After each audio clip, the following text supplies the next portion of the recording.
Check, check, 1, 2. Check, 1, 2. Check, 1, 2, 3. Check, check, 7, 8, 9, 10. Outlaws coming up tonight. Check, check, 1, 2, 3. That's closer. I'm going to go down with my level here. Check, check, 1, 2. Does that work? That's a good level.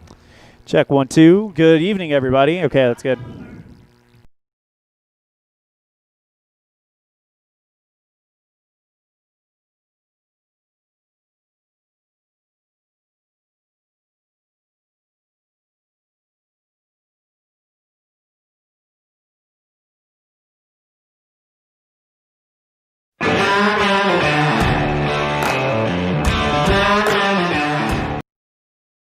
Evanston Outlaw Baseball is live on the radio at 99.1 FM KNYN and online at mylocalradio.com. This year, Wyoming Legion AA Baseball is the show. Follow the Wyoming Legion Post 41 Evanston Outlaws throughout the summer as we bring you live video and play-by-play coverage. Being brought to you by Dr. Todd Huber Chiropractic, Cash Honda Yamaha, Wyoming Dental Specialties, Mountain West Business Solutions, Trona Valley Federal Credit Union, Bear River Dental of Evanston, and Black Sport Dental of Mountain View, Ellingford Brothers, Uinta County School District No. 1, the Bear Lake Convention and Visitors Bureau, West Star Printing and Rocky Mountain Sign, the Legal Tender Restaurant and Best Western Dunmar Inn, the Evanston Recreation Center, the Littlest Wood Shop, Come On In of Casper, Plains Tire, Arrowhead Dental, Rocky Mountain Yeti, Dr. McKay Franken, First Bank of Evanston, and by Auto Farm Chevrolet. With the first pitch quickly approaching, let's head to the diamond.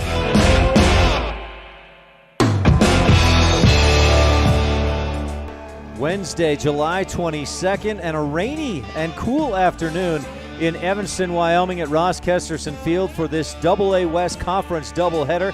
The Evanston Outlaws, Post 41, hosting the Archie Hay Post 24. Rock Springs Sand Puppies in town. Ryan Steineckert here with ELAN, OLLIFF at Evanston's Ross Kesterson Field. And ELAN, these teams played a week ago at Rock Springs home field, the Paul J. Wataha Complex. Tonight we're back at home for Evanston's doubleheader at home in conference play, and they split last week. How big are these two games tonight, ELAN? These are massive. You look at the records for Evanston and compared to Jackson Giants, who are the team that Evanston is really battling for that number 1 seed in the West. And Jackson had a surge. We may have swept them in conference, but they are now only 1 game behind thanks to the loss by Evanston in their last conference matchup. We'll talk more about that in the scene set. But this game it looms large. Very couple of big games. A twin bill tonight. If you're not here yet, come on down. It's a little cooler, so bring a jacket and enjoy some Outlaws baseball here at Ross Kesterson Field. We'll be right back with our pregame show. We've got interviews with each of the coaches on a First Bank of Wyoming presentation of Post 41 baseball on the Big Dog at My Local Radio. You're in good hands when you choose Dr. Stosage and Dr. Buick at Wyoming Dental Specialties for dental implants and wisdom tooth extractions. They work with passion and focus. They use techniques and technologies that are modern and precise. With 2 decades of experience, their skills are highly specialized. If you need teeth extractions or dental implants placed, come see Dr. Stosage or Dr. Buick at Wyoming Dental Specialties, 50 Park Road, or call us at 307-789-9034.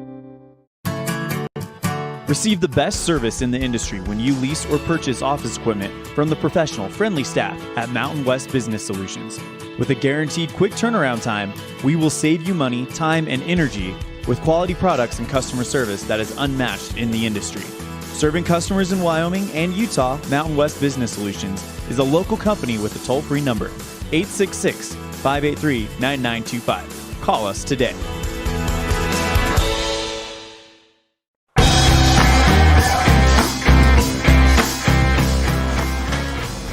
Back at Ross Kesterson Field, pre-game of the Evanston Outlaws and the Rock Springs Sand Puppies. This is Post 24, the visiting team. Post 41, the home team. And Ryan Steineckert here with ELAN, OLLIFF. ELAN, the Outlaws 6-4 in their last 10. Rock Springs sitting at just 2-8 in their last 10, but one of those 2 wins against Evanston. Let's go back to last week, and Outlaws, it was a close game in that first one. Evanston scored a bunch of runs late to make it look like what it actually was, a blowout in the end, but it was a close game most of the way in the first contest. In Game 2 last week at Rock Springs, close, back and forth, and Rock Springs went on to win in extra innings 6-5. Their bats came alive to the tune of 11 hits in the game, and they overcame 4 fielding errors to beat the Outlaws. Again, 6-5, the final score. But these are a couple games that if Evanston can win in conference play, get a sweep against Rock Springs, they'd keep themselves solidly in the driver's seat in AA West Conference play. Especially when you look at that this is the first of 2 doubleheaders that they're going to be seeing this weekend. This weekend on Saturday night, we've got Casper, the reigning state champions, coming to town. But Evanston has pretty much owned Casper all season. They played them 3 times. They're 3-0. And their average win rate in that is double digits. So you get 2 sweeps here, or 2 big wins here, then you're positioning yourself to go to Jackson, maybe, just maybe, depending on some scoreboard watching, with that first place seed already sewed up.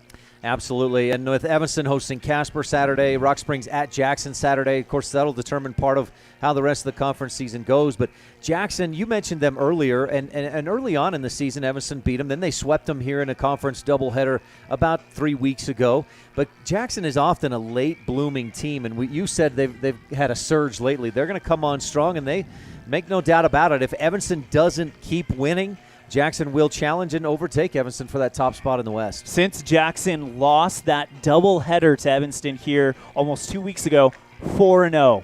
Yeah. 2 wins against Rock Springs and go. 2 very convincing wins against Casper. Couple big ones here today. Now you talked with Coach Rocky Rondinelli, and we'll hear from that interview in a bit. We also talked with Coach Chad Thompson. Just taking a quick look at your scene set if you're watching online at mylocalradio.com.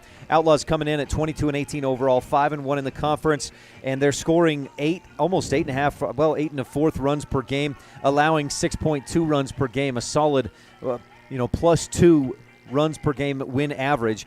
As for Rock Springs, they've been up and down quite a bit, just 10-28 overall, and they're allowing 10 runs per game, scoring just over 5.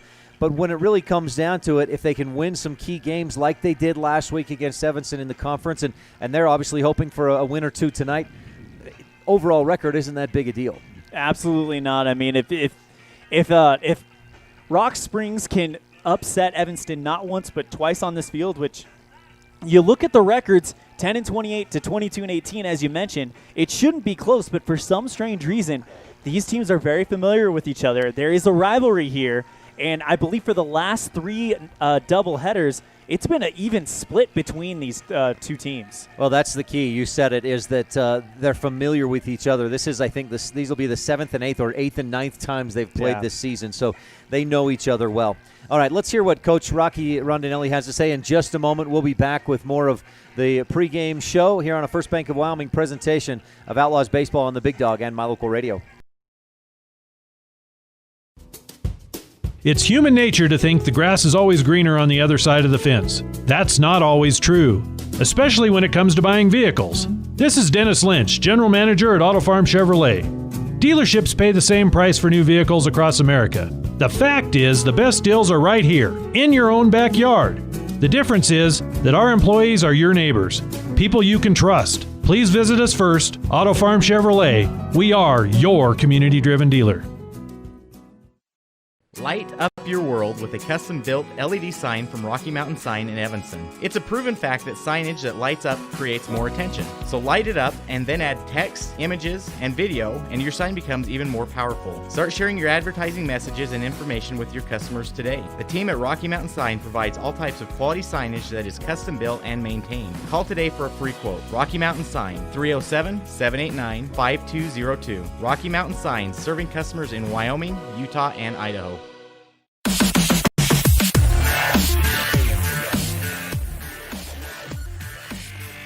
Welcome back to this First Bank of Wyoming presentation of Outlaw Baseball on KNYN and My Local Radio. Elan Off here with Rock Springs manager Rocky Rondinelli. Coach Rondinelli, thank you so much for taking time to speak with us today. One thing that fans of both teams have noted, especially this year, the Rock Springs-Evanston rivalry is really fun and really heated. This year, not so much heated, but it's been a lot of fun. You guys have gone toe-to-toe and have come up with some big wins over the home team squad tonight. Yeah, it has. It's been really good. Like I said earlier, with Chad, it's great to see what Chad has done with this group. Great guy, good friend. He's done an excellent job with these boys. My boys have been competing all year long. We've had a few games here and there that, it's a one-run game that doesn't go our way, but it's always nice to get a couple dubs from Evanston. Looking forward a couple weeks. This will be the last time we speak to you before then, but you guys are hosting the state tournament. This was kind of a last-minute thing right before the season started, as it was supposed to be Laramie, but because of the pandemic, things changed, and you guys were more than happy to step up and fill that gap. What's it going to be like to host that event? It's going to be awesome, honestly. Our kids are pumped. Our community is pumped. It's going to be wonderful for us, honestly, more for the community than anything else. Especially our super seniors, our 3 boys that are aging out this year, to have them play their last state tournament home is going to be phenomenal for them. I think our boys are peaking at the right time. Like I said, we're very competitive with mostly every team we've played with. So I think once they start believing in themselves and figuring out and be able to stay at home for their state tournament, it's going to be a lot of fun, man. And it's also nice to see some notoriety coming to the west side of the state. Absolutely. Everything is always about the east side. And, it should be with the way them boys play. But it's, it started last year with what Sims and Huggy did in the state tournament last year with the west side winning a state title. People don't look at us as doormats anymore. You know what I mean? So it's nice to see that kind of stuff, especially for the west side. Coach Rondinelli, of course, you're referring to Casper and Jackson, 2 teams on the west side showing off in the state championship game. Just to paint a picture right now, we got Coach Jason Mitchell doing a nice little jig to kind of warm up in the rain at pregame. Yeah. I love you, bro. That's awesome. So, and that's just kind of a perfect illustration of the relationship this year between this Rock Springs and Evanston squad. How's it differed this year from other years? I can't speak for other years. I can speak for this year. I've known these guys for a long time. Like I said, they're good friends. I know the kids. We've been coaching against them for a long time. Especially this year with this pandemic and everything that's been going on, we're just happy the boys are playing baseball. Rivalry is always going to be there. Competition is the best thing in the world, but we want to see these boys succeed just as they want to see our boys succeed. And when you have a friendship like that and, the respect for each other, it makes it fun, man. And that's what it's all about. Coach Rocky Rondinelli, just one more question before we call it an interview.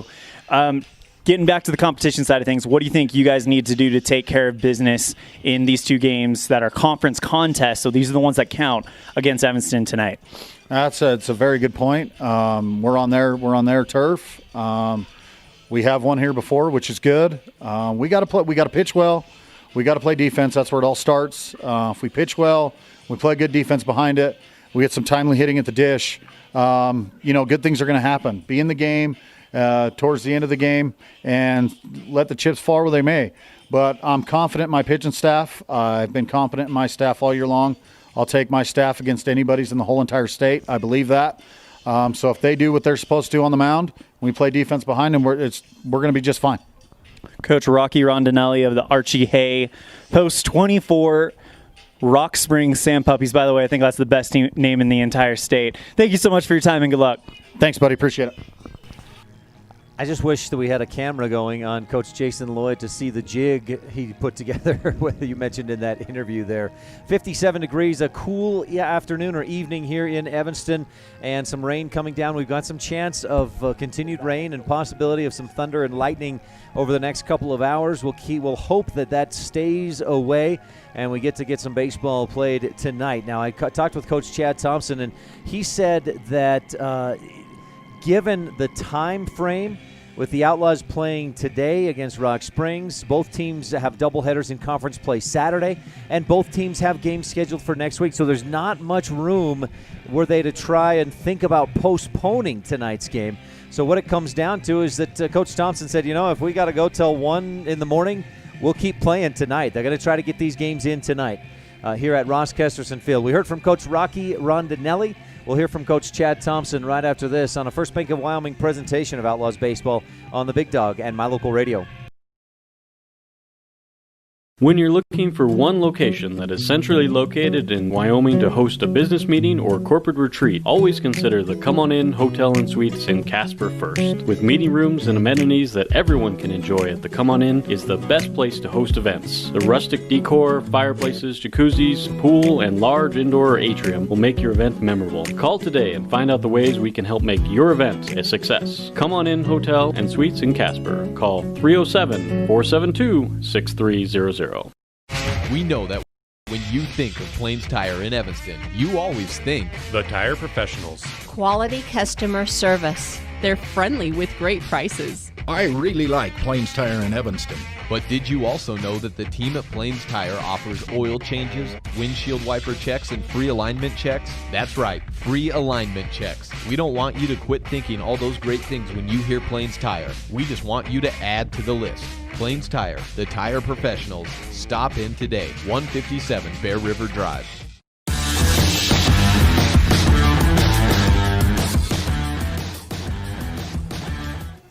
With Coach Chad Thompson of the Evanston Outlaws. Coach, how you feeling about the way you guys are playing at this point of the year? I like where we're at. I like the momentum we have moving forward. As a coach, you're never totally happy, but for the most part, no, I like where we're at. You had a 2-3 performance at that Cedar tournament, ended up second place, a couple tough games with Cedar. But most recently, you were in action a week ago at Rock Springs. Tell me about those two games. The first game came out as tight for 6 innings, I think, and then we exploded for 9 there in the last inning, opened that game up. And then, we went in the second game, and it was back and forth, and we went into extra innings, and Rock Springs did what they needed to do, and unfortunately we didn't. You're still in a good spot in the conference at 5-1. I mean, obvious you'd like to be 6-0, but you feeling good about 5-1? Yeah, we're still in the driver's seat. We still control our own destiny, I guess it is. We have to continue to win our games, and we got 2 more tonight, and then we got 2 Saturday with Casper, and then 2 next week with Jackson, and that'll round up the regular season for us. Is there any effect for your guys seeing the B team go up to the state tournament this weekend and get swept 0-2 and then knocked out? Yeah, they were actually. We were talking about it last night at practice, and a lot of them were pretty surprised, as were we. I talked to the coaches, and it sounded like just a terrible time of the year for the bats to go silent. That can happen sometimes. You just hope it doesn't happen to you. And Coach, right now though, you've had essentially a week off. You had a few days without practice. Did you hit it hard this week? How did practice go the first few days of this week? Yeah, it went real well. We gave them a few days off to just walk away and try and recharge those batteries for the final push here. Then we went hard the last 2 days with fielding and hitting and throwing, making sure arms were where we needed them to be for this upcoming week. Did you feel like your doubleheader at Rock Springs, do you want to see, what do you want to see different tonight than you saw there? The big runs late in the first game made it look a lot bigger of a win than it was, and then losing that second game. Yeah, no, we want to put more runs up. That's our goal today, is to go out and definitely try and get into double digits in the run column. I felt we played pretty clean last week. We didn't hit the ball well, and that's kudos to Rock Springs. Their pitchers kept us off balance both games, and so they did their job, and we just fell a little short. Anything in your up your sleeve for tonight different? I mean, this is what the 7th-8th time you've played Rock Springs this season.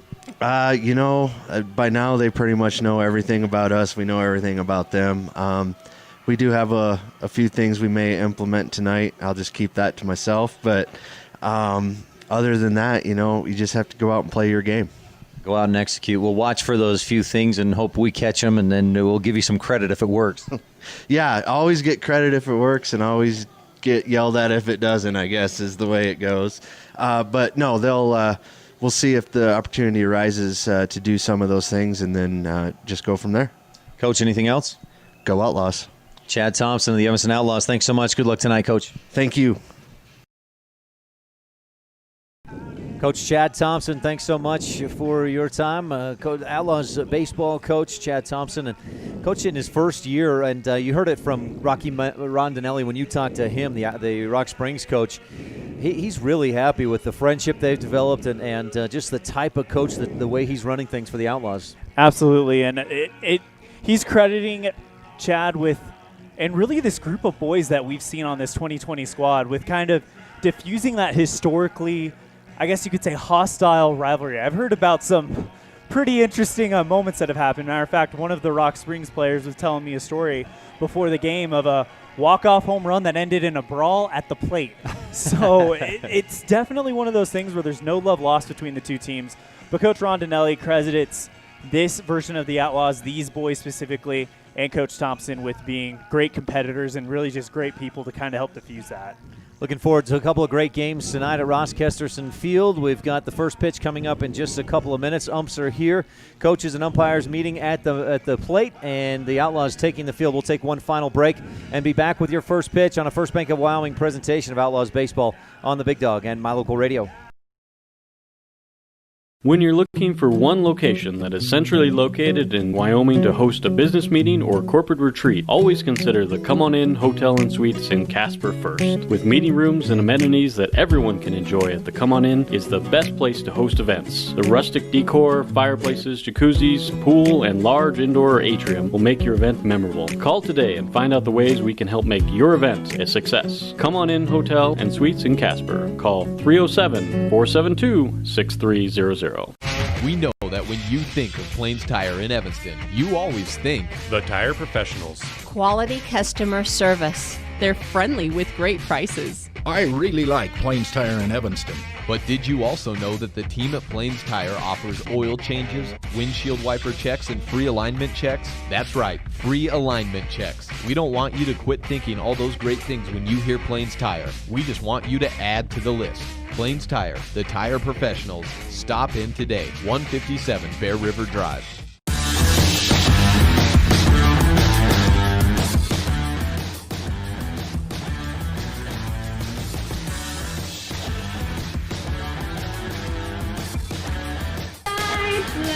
Gleaming, whose broad stripes and bright stars through the perilous fight o'er the ramparts we watched were so gallantly streaming, and the rockets red glare, the bombs bursting in air gave proof through the night that our flag was still there.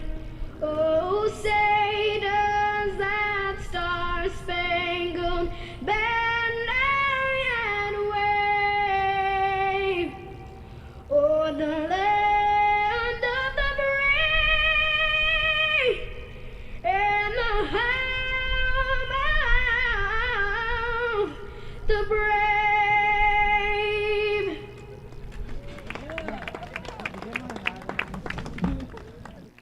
Our national anthem. Welcome back to Ross Kesterson Field. Ryan STEINECKERT here with ELAN OLLIFF as the Outlaws host the Rock Springs Sand Puppies. They used to be the Mustangs. Then they, for a year or two, they kind of went by just Archie Hay Post 24. I think it was 2 years ago. They said, we're the Sand Puppies. And do you like that? I love that name. It's a minor league name, you know? It's a great mascot, great name. I talked to some people before the game, just to be completely clear. They thought it was the dumbest thing, but I love it. The Outlaws, of course, the home team in this one, so we'll give you their defensive lineup here in a moment. Elan, do you have the Rock Springs Sand Puppies batting lineup? We do. Batting first, number 12, the pitcher, Parker Ross. Batting second, number 15, the shortstop, Dominic Gunyon. Batting third, number 8, the right fielder, Gunnar Hamlin. Batting fourth, number 4, the second baseman, Ryan Powers. Batting fifth, the center fielder, Bobby Sains. Batting in the number 6 spot, DeAndre Ricks over on first base. 7, 8, and 9, you have Kyan Devernardi, the backstop, Jaden Shelley, the left fielder, and Dylan Johnson, the third baseman. Outlaws will put Clayton Moyles on the mound. He comes in 5-2. He started 6 games, and he's plus one other loss. He's 5-2 overall this season, a 3.95 ERA, and that took a big jump from that. I think was that last week. Yeah, when the last time he was out on the mound. Clayton was the one who did give up the walk-off hit in the 9th inning against this Rock Springs team just a week ago. So. If for fans in their infancy of Outlaws baseball fanhood, I guess fans that aren't familiar with Clayton Moyles, he somehow, I don't know if he likes to, but he has a tendency to get himself in jams, and he usually finds his way out of those, but he can get himself in some trouble. Get him on, move him out. Moyles is what we're calling him nowadays, and because he struck out 44 in, let me see, 33 and 2/3 innings pitched, and he's walked 38. His ERA is around, as you mentioned, 4, but that was about a 2 going into that game against Rock Springs last week. Add in the 10 hit batsman, and he's given more free bases than strikeouts, and that's with 44 strikeouts in 33 and 2/3 innings. That's a good number of strikeouts. It is, and keep in mind, this is a guy who threw a no-hitter against Casper in the conference opener. So Moyles on the mound. You've got Reed Gross behind the dish, Gus Allred at first, Brendan Thompson at second. Shortstop is Jagger Mitchell, and third baseman Jordan Schneider. Here's the first pitch. Grounded to third. It gets away from Schneider, but he knocks it down, picks it up, throws to first, and gets the out. And on one pitch, Parker Ross is retired. A ground out to third. We are underway at 5:06 p.m. start time at Ross Kesterson Field. Kesterson, the namesake of the field here in Evanston, right next to Evanston High School, and he was a big figure in Outlaws Legion baseball. We'll tell you about that here in a second as Moyles delivers outside corner to Dominic Gunyon, strike one, right at the knees. Gunyon comes in with a batting average. I'm trying to find it. There's a lot of numbers on this sheet with a lot of names. 262 as the second one is in there. Moyles misses high, gets past the glove of Gross, but nobody on. That first batter was Parker Ross, a 318 average. He'll pitch today against the Outlaws. Gunyon with a 1-1 count, and he steps in right-handed here. The short black pants, long orange socks, and strike two is on the inside corner at the belt. I gotta say, I do like the uniforms that Rock Springs have brought out today. That orange jersey with the white stripe going down the black pants. Good look.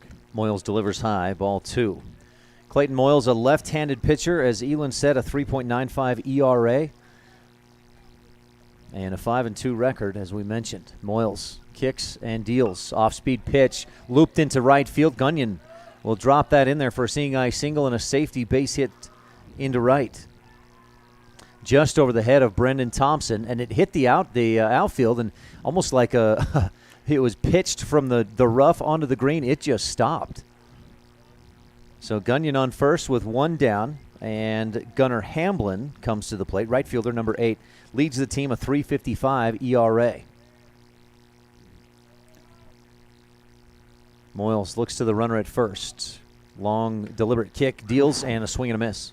As you mentioned, Gunnar Hamlin, a 355 batting average. He's also got a 474 on base percentage, so he gets there quite often. Wow.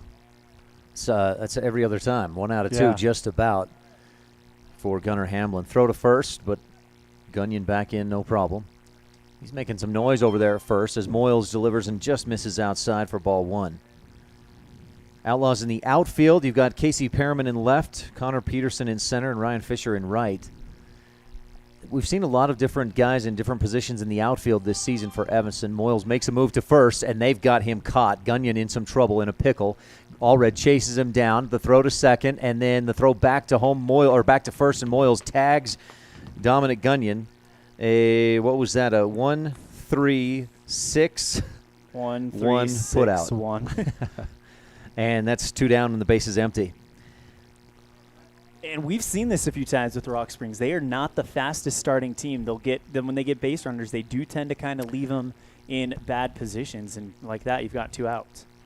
Gunnar Hamlin, a 1-1 count. The pitch misses high, ball 2. The other thing is that Clayton Moyles has I don't know if it's balance or just something he's practiced, but his kick, when he brings that leg up, he can just kind of stand there like a flamingo for a minute. as he delivers the 2-1 count, or the pitch, and that misses in the dirt. And so sometimes base runners freeze, and that's what happened to Gunyon. It looked like Moyles was going to kick and deliver the pitch. Instead, he keeps that foot parallel or perpendicular to the plate, and he's able to deliver the throw to first and catch Gunyon. We're seeing that a lot more in the majors now. Grounder down the third base line. That gets through the glove of diving Jordan Schneider, and in there for a second consecutive single. Rock Springs has, again, a man on, but this time with 2 outs, and Ryan Powers to the plate. Number 4 hitter, the cleanup man, wears number 4, plays position number 4, and he hits 1 out of 4 times safely, 250 batting average. 4s were wild on this with Ryan Powers. Yeah, and hopefully he can move that runner over. As we've seen right now, Rock Springs kind of struggling with moving the runner over. Yeah, they've only had 1 on, but he was nailed in one of those situations. And right there, it looks like Clayton Moyles tried to do the same exact thing, but it got away from Gus over at first. Trying to just whip it over there without taking the step. He threw it way low, and Gus Allred at first could not dig it out of the dirt. So a error on the pitcher moves Gunnar Hamlin to second. Now Rock Springs has a runner in scoring position with 2 outs in the top of the first inning. And Ryan Powers at the plate. He has yet to see a pitch. White bat. That's a white barrel with a black handle, long orange socks. Moyles looks to second, kicks and deals outside corner. No, just low, ball 1. Reminder for all Outlaw fans, the Outlaw C team at opening night of the C State Tournament. Their first game starts around 6. We will be keeping you up to date on that as that night goes on. Moyles misses high and out, ball 2. The C team playing the Casper Barons 15U, and that C team, they started like 16-0 or something, didn't they? They're 23-3 overall this season. They've had a great season. You know, you look at the success of the B team, the success of the C team, and you can tell the future is very bright for Evanston. I mean, even at the AA level, I would argue that the Evanston Outlaws are the breakout team of the state. Yeah, very well could be. Certainly a bright future for Evanston baseball. Moyles threw to second, but no trouble there. Inside on the pitch to Powers. Turns the count to 3 balls, no strikes. Well, this is Clayton's kind of MO. He likes to get a runner in scoring position and kind of get their hopes up before he drops in that third out. Right down the pipe. Powers taking all the way. Strike 1. 3 balls, 1 strike. Top of the first, no score. Moyles on the mound with 2 outs and a man on second. On deck, Bobby Sains, if we get there, the 3-1 down outside in the dirt. Ball 4, a 5-pitch walk for Ryan Powers. And we go from 2 outs and nobody on to 2 outs and 2 runners on with the number 5 hitter, Bobby Sains, at the plate. Sains, a tall, thin, right-handed batter. Black sleeves on this cool evening here in Evanston. I had 57 degrees last time I checked my weather app. As Moyles checks the runners, delivers the pitch, and Sains laces it into center field straight at Connor Peterson, who steps in about 5 strides and makes the catch with his glove to end that Rock Springs threat. So they get no runs on 2 hits, 1 outlaw error, 2 runners left stranded. No score on the First Bank of Wyoming presentation of Outlaws Baseball on the Big Dog and mylocalradio.com. You're in good hands when you choose Dr. Stosage and Dr. Buick at Wyoming Dental Specialties for dental implants and wisdom tooth extractions. They work with passion and focus. They use techniques and technologies that are modern and precise. With 2 decades of experience, their skills are highly specialized. If you need teeth extractions or dental implants placed, come see Dr. Stosage or Dr. Buick at Wyoming Dental Specialties, 50 Park Road, or call us at 307-789-9034. In today's world, with so many places to shop and so many options to choose from, sometimes you have to boil it down to one simple question: where do I get treated the best? At Cash Honda Yamaha in Logan, we work hard to make sure every customer knows how much we appreciate them. We love what we do, and we believe in the products we sell. Our goal is to build a lasting friendship with every customer so we can serve you and your family for generations. Visit us today, Cash Honda Yamaha, 3765 US 91, Hyde Park, Utah.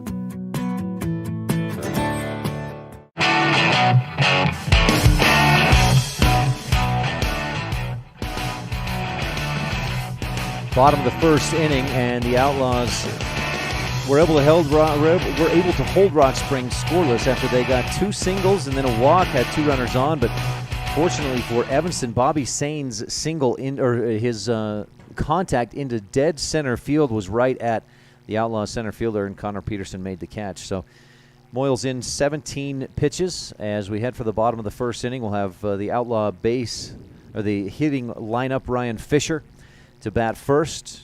He'll be followed by Clayton Moyles. Jagger Mitchell, who is first on the team in runs scored, second in RBIs. He'll bat third, followed by the cleanup man, Gus Allred.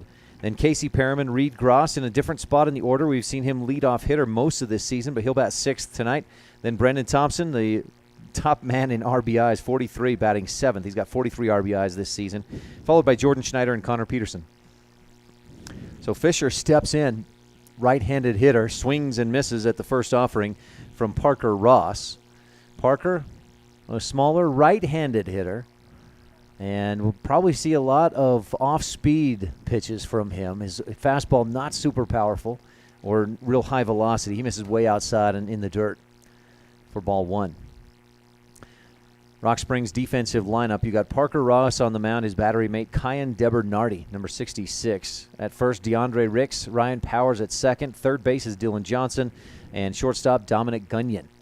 In the dirt again, that bounced a good 2 or 3 feet in front of home plate for ball two.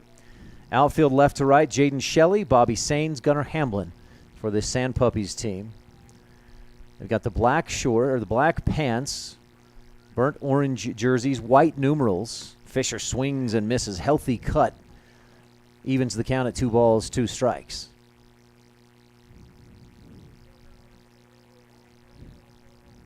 Ross with the long orange socks. Fisher waits for the pitch. Ross delivers 2-2. High chopper toward third. Johnson charges, fields it, throws, and it's not in time. Plus it gets past DeAndre Ricks at first. A single will turn into an error on the third baseman and advance Ryan Fisher on to second.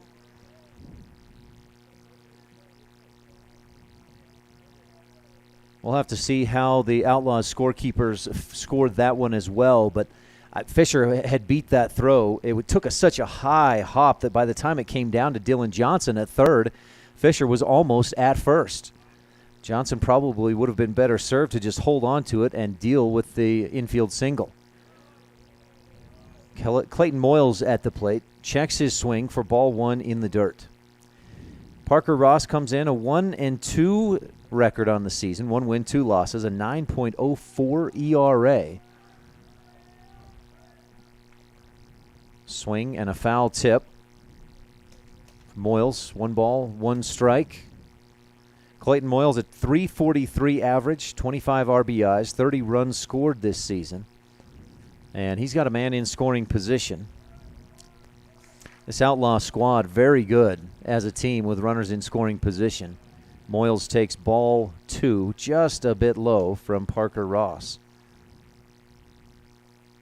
Moyles hitting .389 with runners in scoring position, and the Outlaws actually have a better average with runners in scoring position than their regular average.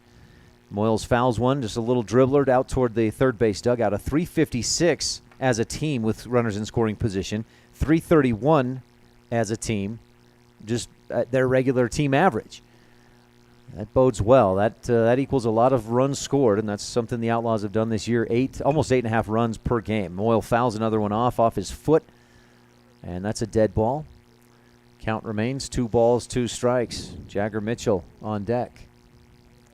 Real quick, want to apologize for kind of my absence of commentary right now. Before the game, we got handed a playlist of walk-up songs by Ryan Fisher, and right now I'm trying to set things up so they can have their walk-up songs later on. They're not going to get it this first inning, but swing and a miss, off speed. Boy, a changeup. Just Moyles couldn't wait on it and strikes out swinging. So Parker Ross does something that Moyles usually does but didn't do in the top of the first inning. Strikes out a batter.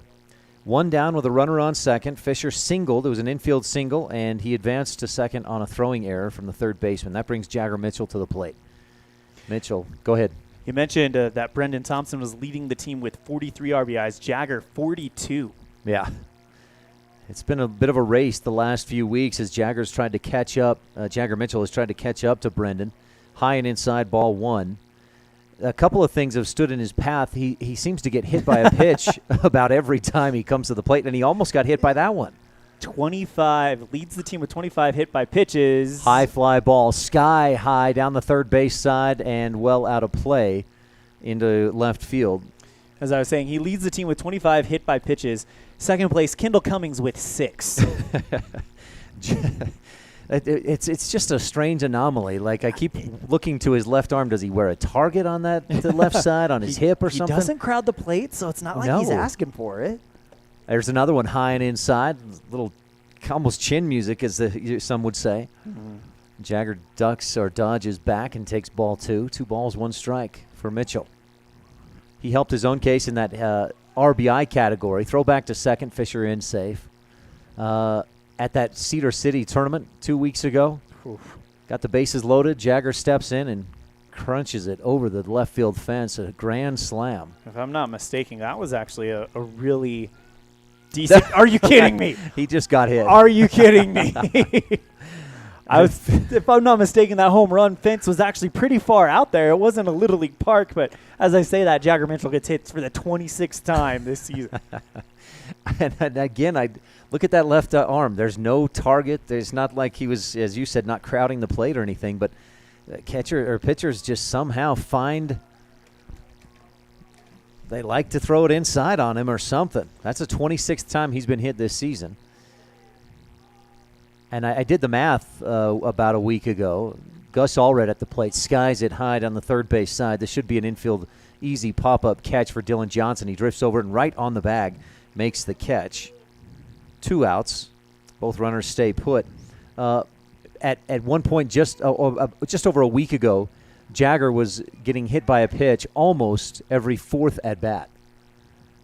And, in fact, in one game at Canyon View on Saturday morning a week and a half ago, he had 4 plate appearances and was hit 4 times. Casey Perriman to the plate, reaches out, swings, misses, throw down to third as Fisher steals and slides in safe. A double steal as Jagger Mitchell takes advantage of the throw to third, and he advances to second base. So Casey Perriman has runners on second and third with 2 outs. That first pitch, as I mentioned, swing and a miss, so strike 1. Parker Ross, a small right-handed pitcher, just misses below the knees, right down the middle. Ball 1. 1 ball, 1 strike. Outfield playing fairly straight away for this Rock Springs Sand Puppies team and fairly deep. 320 down the line and left. Perriman, or 330, excuse me. Perriman chips one back to the screen. 1 ball, 2 strikes. Reed Gross on deck. He's the catcher, so he's got the catcher gear on around his legs in case we get a second out before he can step into the batter's box. 1 ball, 2 strikes. Ross delivers. Perriman skies it high, right field side. Drifting back is Ryan Powers, the second baseman, and he'll make the catch.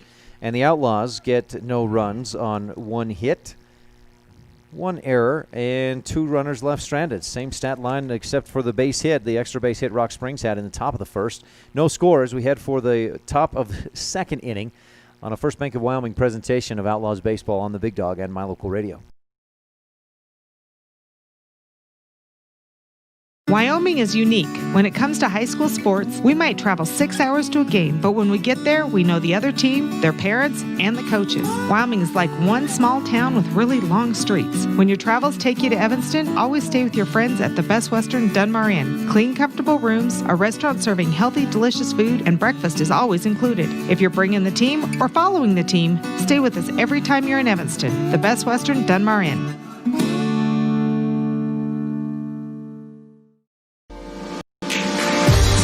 As your local Ricoh, Toshiba, and Sharp dealer, Mountain West Business Solutions represents quality office equipment that lasts. We work with each client to understand your workflow, your goals, and your bottom line. Whether you lease or purchase office equipment, we have many ways to work with you to provide the best products at the best value. We also service and provide supplies for HP printers. Call Mountain West Business Solutions today. Let us help you find the best solutions for you and your business. Hello, this is Dr. McKay Franklin. Something I've really enjoyed as a dentist over the past 20 years are the lasting friendships that I've formed with many of my patients. My staff is really great, and we try hard to make sure that every patient feels a warm welcome. It doesn't matter if it's your first visit or if you've been with us for years. Every patient is welcome and always appreciated. Our goal is to provide the best dental care possible at reasonable rates. Please call us today to schedule your appointment at 307-789-8910. Go Red Devils!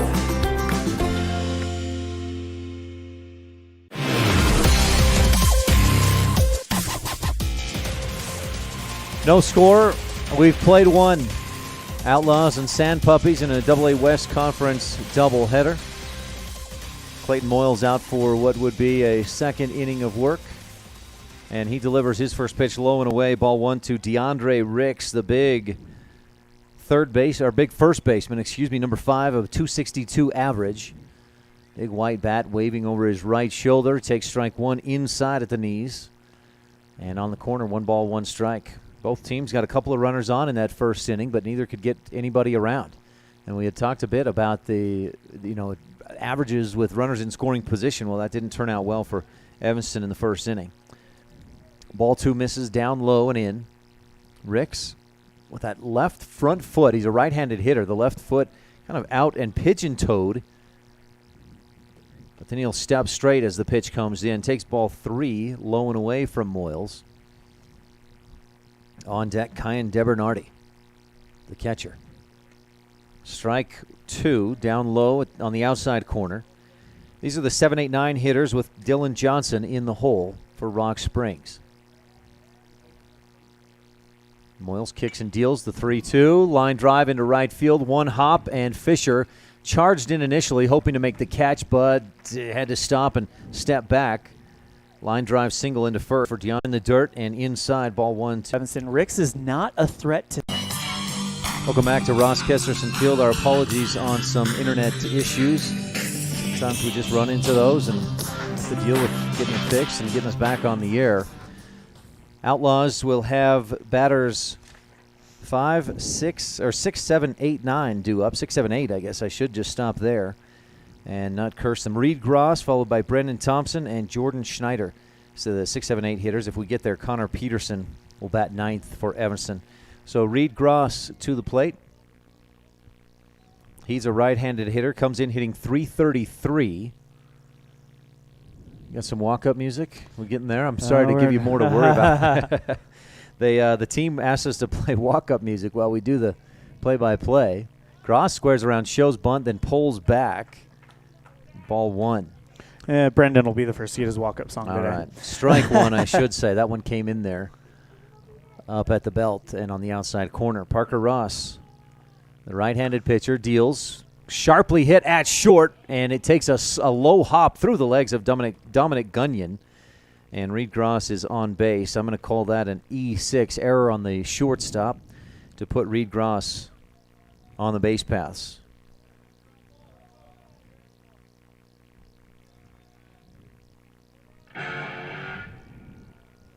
All right, there we go. There we go. So Brendan Thompson to the plate, a .308 average. He leads the team with 43 RBIs. And has scored 22 runs this season. He squares around and bunts down the first base line. Parker Ross calls off his first baseman. Good communication. Ross scoops it up and tosses to first for out number 1. But Thompson does his job. That advances Reed Gross over to second base on the bunt. And takes us to Jordan Schneider, number 8 in the batting lineup. Schneider, one of the leaders on the team, if I remember, in average with runners in scoring position. He swings and misses at strike 1. Schneider at .378 average with runners in scoring position, and overall a .292. 12 RBIs, 14 runs scored. Right-handed hitter. Got a big gap down that left field line. He tries to go there. High fly ball. Jaden Shelley goes back on his horse and gets there just in time. Gross going to try and tag from second, and the throw off target from the back. So Gross in safe at third, and Jordan Schneider advances the runner to third. We've got 2 outs.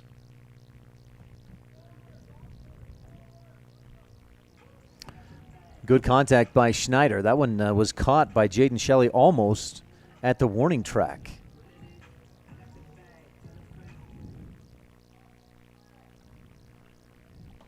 Connor Peterson to the plate, a .303 batting average coming in. Ball one high and in. Outlaws trail 1-0 on the Impact Physical Therapy scoreboard. Bottom of the second inning, this conference doubleheader. Ross delivers, and Peterson down the line and left, just hooked it foul. Pulled it just a little too far. Oh, boy, that scores Gross for sure and ties things up. Probably a stand-up double for Peterson, but just inches foul. And he'll have to come back the 90 feet from first base and do it all over again. Peterson and the Outlaws in their gray uniforms, post 41 in white across the front, and the stripes along the midsection, alternating blue, white, and gray. I guess it's blue, white, gray, white, blue, and then back to the gray unis. Nice Peterson hits. Bloops it into center field. A diving catch by Bobby Sains in center field, and Peterson is retired. So the Outlaws get no runs, no hits, one error, and one runner left stranded. Rock Springs leads by a run on this first Bank of Wyoming presentation of Outlaws baseball on the Big Dog and My Local Radio. What do you do when you lose a tooth? Put it under your pillow. Under my pillow. Like a treasure chest so you could put it in. Why do you do that? Because then the tooth fairy comes. For the tooth fairy. So the tooth fairy can come get them. And then what happens? I get money. We may not be the tooth fairy, but we can still take care of your teeth. Bear River Dental in Evanston. In May of 2019, Uintah County School District Number 1 became the first school district in Wyoming to achieve a certified level 1 on high reliability schools by the Brozana Leadership Center. We're focusing on 3 levels. Level 1 is a safe and collaborative culture. Level 2, effective teaching in every classroom. And Level 3 is a guaranteed and viable curriculum. We are certified Level 1 in safe and collaborative culture. This is Superintendent Ryan Thomas. Congratulations to everyone in our district. Keep up the great work. Uintah County School District Number 1, Pathway to Excellence. Trona Valley Federal Credit Union is a not-for-profit financial institution. When you become a member, you are an owner of the credit union. We believe in people over profit, and that impacts the way we do business from our overall structure down to the smallest detail. Our philosophy sets us apart, and we're here for you. Earn more with our high-yield checking account, start a savings goal, check out our competitive loans, and much more. Become a member today. We're a caring partner dedicated to your financial success. Member NCUA.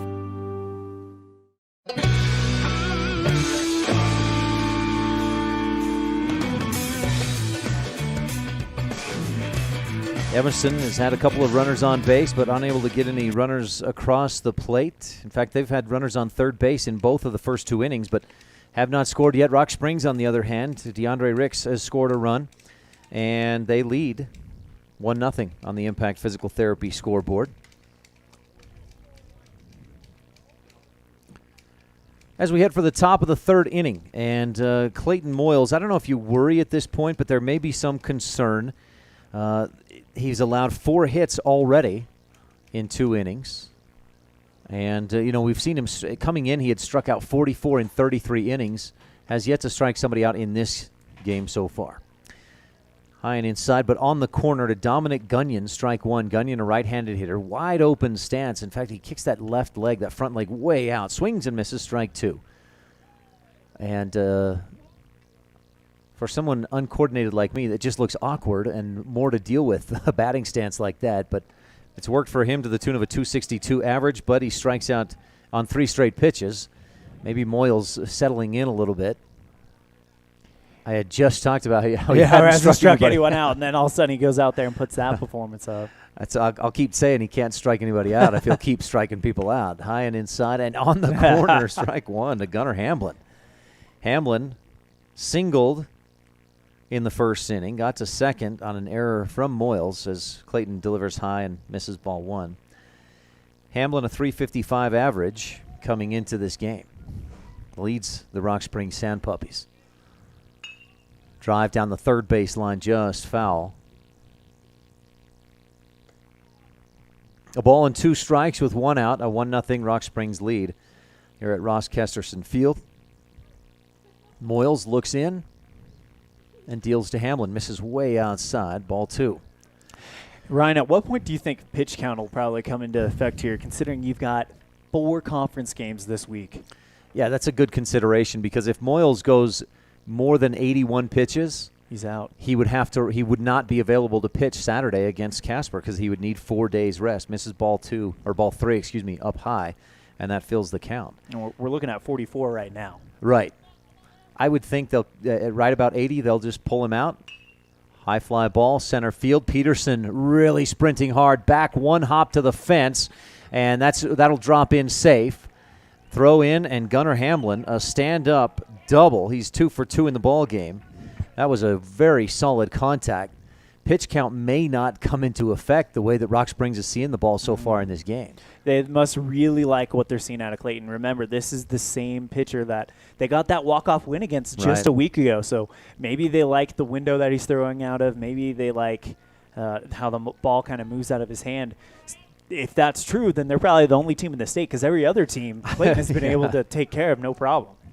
Ryan Powers to the plate, cleanup hitter. He's got a man on second in scoring position with 1 out. Moyles kicks and deals and just misses outside. Ball 1. He walked Powers in the first inning on 5 pitches. Powers hits right. Black batting gloves. And Moyles, boy, he caught Hamlin off the bag, but neither Jagger at short or Thompson at second were behind second base for Moyles to throw back there. Now Jagger moving over to second, knowing that play could be there again. Outside, ball 2 to Ryan Powers. 2 balls, no strikes. Powers steps back in. In the outfield, Perriman playing just about straight away in left. Peterson and Fisher in center and right, respectively, shifted toward right field. Ball 3 high and away to Powers. This is the same count he had in his at-bat in the first. He went up 3-0, then Moyles delivered right down Main Street, and then threw ball 4 up high. Moyles looks back to second, and he balked. Yeah, you could tell he lifted that leg trying to do that Johnny Cueto kind of delayed leg lift, but he lost his balance, and I think Coach Thompson is probably going to go talk to him. This is either, hey, calm down, you're doing fine, it's only a 1-0 game, or we'll see if this might be it. He pointed over to Gus Allred, and Gus is headed for the dugout to get his different glove. I think Moyles' day pitching is finished. So a short outing for Clayton Moyles today. He goes 1 1/3. I imagine we'll just see Moyles and Allred swap spots first and pitcher. Yeah, that looks like that's exactly what's happening. Kason Smith bringing another glove out to Gus as he just goes to the corner. And, Clayton is a good pitcher. He's had 2 bad outings in a row, and that's going to hurt him a little bit. But he's a good pitcher, and he's all right. He'll bounce back. He's a young guy. This is just the beginning of his Outlaws career. Absolutely. We've seen how good he can be, and like anybody, he struggles at times. But hey, let's see, he allowed 5 hits. So an inning and a third, or 2 1/3, excuse me. 5 hits. He's allowed 1 run. I believe that was earned. Yeah. And you know what? This actually makes him available against Casper, who he threw a no-hitter against. Yeah, and that's certainly part of the thinking from Coach Thompson.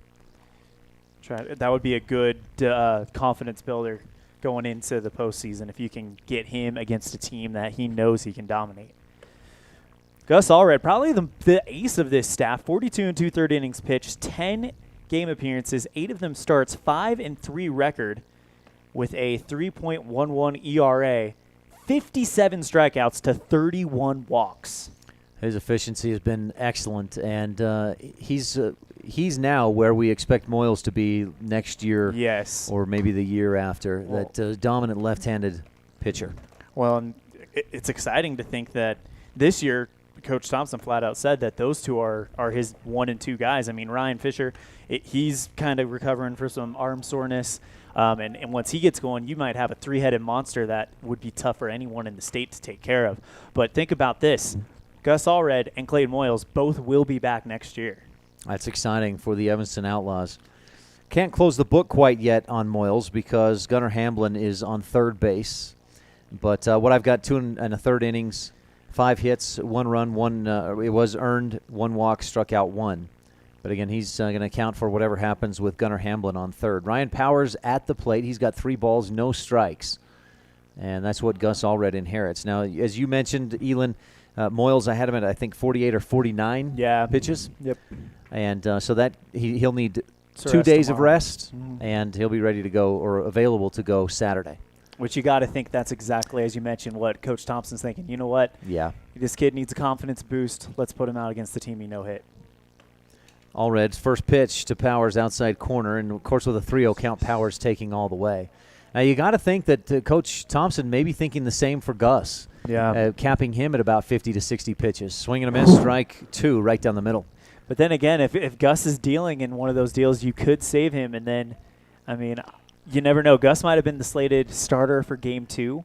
Possibly. I mean, this brings in a whole lot of options now. Excuse me. Strike 3, outside Wow. corner, punch him out. Ryan Powers goes down. He was up 3-0 against Moyles, and he goes down looking against Gus Allred. 3 pitches, and they're all strikes. Wow. And that last one, outside corner, just froze Powers. He did not want any part of it. He thought it was ball 4. That brings Bobby Sains to the plate with 2 outs and a man on third. Sains lined out to center field in the first inning, swings and foul tips it back to the screen. Sometimes you can tell when a pitcher is feeling it from the moment he steps on the mound. Knock on wood. I know anything can happen, but I like what I'm seeing from Gus in these first 2 batters. So far, he's looking good. 272 average for Bobby Sains coming in. Again, 0 for 1 so far in this contest. Line drive left field. This will drop and score the run. Gunnar Hamblin from third, and Rock Springs leads 2-0, a single for Bobby Sains. So that run accounted or attributed to Clayton Moyles. He allows 2 runs, both of them earned. And we can close the book on Moyles. Gus Allred has allowed 1 hit. He's got 2 outs with a man on first and DeAndre Ricks at the plate. Ricks singled and scored in the second inning. We're in the top of the third, and Rock Springs leads 2-0. Allred from the stretch now with Sains on first. Right down the pipe at the knees, strike 1. Closing the book on Moyles. 2 1/3 innings pitched, 5 hits, 1 run. It is earned, a strikeout and a walk. Just 1? 2 runs there. I mean, 2 runs. Yeah, right? they just updated it. 2 and they're both earned. Grounder to short. Jagger gets in front, scoops, and double clutch throw is short. Moyles can't dig it out of the dirt. Both runners will advance. No, just the 1 runner to third. So Bobby Sains on to third on the throwing error. And the Outlaws already with 3 errors in this game. Is that right? Am I? Yeah, you're right. And this one could be costly because it keeps the inning alive with runners on the corners. Wouldn't expect Ricks to try and steal. But Bobby Sains, some good speed from his spot at third base. And Kyan DeBernardi at the plate. He grounded to second in his last at-bat and hits one into left. This will get through the hole for a single and an RBI single at that. Sains scores from third, and Rock Springs leads 3-0. On the Impact Physical Therapy scoreboard, that's 3 hits in the inning. Right now, things probably feeling a little hectic over there on that Evanston side. This has definitely been the inning that they did not want to do. I mean, when I talked to them earlier this week, they said they have a habit of giving up the big inning, and hopefully this is not the start of it. So that puts runners on first and second. That run unearned because of that error moments ago. Allred misses down low. But DeBernardi on first with his single. That's 3 hits in the inning. Rock Springs on top, 3-0. Evanston in a hole already. Allred looks back to second. Ricks with his lead and delivers the pitch. High chopper back up the middle. Jagger scoops it from his spot at short and steps on second to end the inning. But some damage done. 2 runs on 3 hits. 1 outlaw error and 1 runner left stranded. 3-0. Rock Springs leads as we head for the bottom of the third on a First Bank of Wyoming presentation of Outlaws Baseball on the Big Dog and MyLocalRadio.com.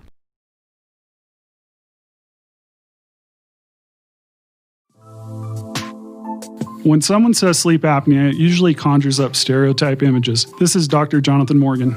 The fact is that sleep apnea affects people of all ages and occurs when there is an involuntary pause of breath during sleep. Are you always tired? At Arrowhead Dental, we offer oral appliance therapy as an effective, non-invasive treatment for certain types of sleep apnea. Schedule an appointment to take a simple in-home test. Visit arrowheaddentalwy.com today.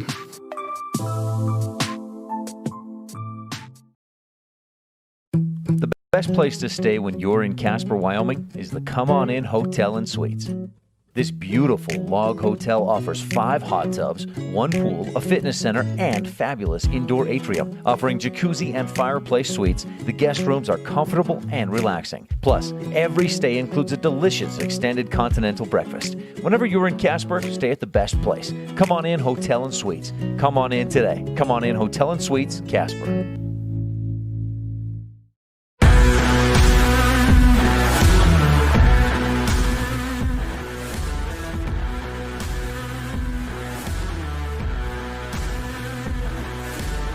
Photography in Evanston.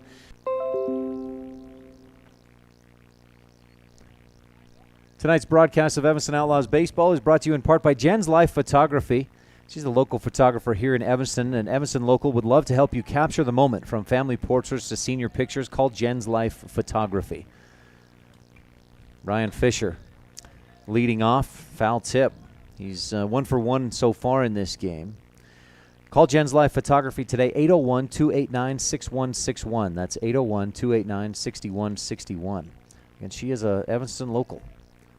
Parker Ross out for his 3rd inning of work. Kicks and deals, swing and a miss. High fastball. Fisher down 0-2. Outlaws with the top of the lineup. Fisher, the number 1 hitter, followed by Clayton Moyles, Jagger Mitchell in the hole. Fisher hits right. Ross delivers right, and Fisher lines it into left field, right in the gap, left center. He'll stop at first as Bobby Sains got over there in a hurry, throws it in, and Fisher with a leadoff single. Throw gets away or was slow coming in, and Fisher, some quick feet, advances to second on the throw. It looks like the throw to second just kind of missed, and it rolled past the second baseman. My head was down, and I caught it late as well, but from the kind of area that all the players were at, that's what I would guess happened. Yeah, the throw low for the shortstop and rolled all the way to the second baseman, and that allowed Fisher to advance. And credit Fisher not just settling for an easy single. He kind of pushed the envelope a little bit and was able to advance to second. So he's in scoring position with Clayton Moyles at the plate, taking ball 1, ball 2 down low in the dirt. Moyles looks down to Coach Thompson at third and steps back in. Jagger Mitchell on deck. Second in RBIs on the team. If he can get a couple of guys on, the Outlaws could tie this thing up in a hurry, trailing 3-0 on the Impact Physical Therapy scoreboard. Especially if Jagger does one of those patented moves that he does where he puts it right along the third base line into that corner. Parker Ross, the right-handed pitcher, throws. Moyles off the end of the bat dribbles it to Jagger Mitchell in the on-deck circle. 2 balls, 1 strike. You can smell the burgers barbecuing. Every time we come here. I always think I should eat dinner before I come, and then I don't, and then I regret it because we smell the burgers grilling. Ross looks back to second and does not throw. So Moyles has this runner in scoring position in Ryan Fisher. Let's look at Moyles and his average with runners in scoring position. He takes strike 1, throw down to third, just off target. Fisher slides in safe. The ball gets away from Dylan Johnson, and in the meantime of it dribbling out toward left field, Fisher will sprint home and score. So he steals third and then reaches home on the throwing error on the catcher, and the Outlaws are on the board. Ryan Fisher scores for the 41st time this season. I think that's 3rd on the team. Tied for second with Casey Perriman at 41, and the Outlaws have a run in. Not that it matters much anymore, but 389 Clayton Moyles with runners in scoring position. Thank you for looking that up. Ball 3 misses low. I was always, I just don't perform under pressure that well. I remember playing Little League Baseball. I'll tell you the rest here in a second. As Ross delivers ball 4 down in the dirt, when I had runners in scoring position, I felt that extra pressure. And I don't know if I don't have numbers, but I don't think I performed as well, which would explain why I'm in the booth, not out on the field. Little meeting at the mound as Jagger Mitchell comes to the plate. I wouldn't be surprised. It would be an interesting move, but I really wouldn't be surprised to see them say, just walk him. Put a man on second and first. Obviously, first base isn't open because Clayton Moyles just earned a 5-pitch walk. But do you walk Jagger Mitchell to get to Gus Allred, the cleanup hitter? That's a tough move. I don't know. Or hit him. Well, they hit him a lot. He's been hit more than anybody else on the Outlaws ×4. I would love to see everybody else's stats around the state. Since it's on Game Changer, it's one of those deals where you have to have permission to go into it. But I would bet Jagger's got to be in the top 2, top 3 on hit by pitches this season. Is he at 26, 27 now? 26 now. 26 hit by pitch.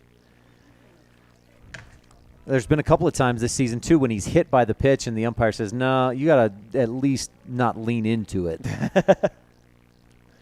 But that's only been once or twice. He's hit. He just got hit in the arm. Oh, my goodness. I can't even. It's just unfathomable. Like, if you're Jagger, at some point you got to wonder, like, what's what the am I deal? doing? What am I doing? Yeah. So that brings Gus Allred to the plate. That's for Jagger. He's been up twice. He's been hit twice. Gus Allred popped out to third in the first. He's got a .378 average and 22 RBIs on this season. The cleanup hitter hits left, and he lays down a bunt. The cleanup man advances the runners, and the ball gets under the glove of pitcher Parker Ross. So Gus Allred on board. He gets a double high five, Smash Bros style, from Coach Jason Mitchell at first. Gus with the perfect bunt to the third base side. That was an amazing decision there by Gus Allred and probably Coach Thompson who told him to do it, but a very smart move to just lay the bunt down. I guarantee you, no one in this building was expecting Gus Allred to lay a bunt down with 2 runners on. What cleanup hitter bunts? Well, the Outlaws cleanup hitter. That brings Casey Perriman to the plate with the bases loaded and nobody out. Rock Springs outfielders playing almost straight away. Jaden Shelley shaded just a bit toward center field from his spot in left. At the belt, outside corner, strike one to Perriman, who popped out to second back in the first. And you can tell Perriman is eyeing that gap on the left field line. I mean, there is so much real estate there. Also, as a lefty, he could pull it. Tries to pull this one and pulls it a little too far down the third base line, foul. On the corners, Rock Springs defenders playing in. Dylan Johnson at third and DeAndre Ricks at first. 3-1, Outlaws trail. They've put one in already in this inning. I should explain myself. He's batting right, but... Yeah, swinging and a foul tip. Go ahead. He's batting right, but he's a natural lefty. So from the right-handed side of the batter's box, it's not unheard of him. We've seen him pull it into right field like a left-handed batter. Oh, yeah, just go the other way with it. So Perriman, though, down 0-2. He's a battler. We'll see what he can do here against Parker Ross. Line drive into left field. That'll score a run, maybe 2. Jagger Mitchell initially had the go-ahead, but then Coach Thompson puts up the 2-hand stoplight, and Casey Perriman with an RBI single brings the Outlaws to within a run. Clayton Moyle scores from third. Jagger Mitchell over to third. Gus Allred on to second.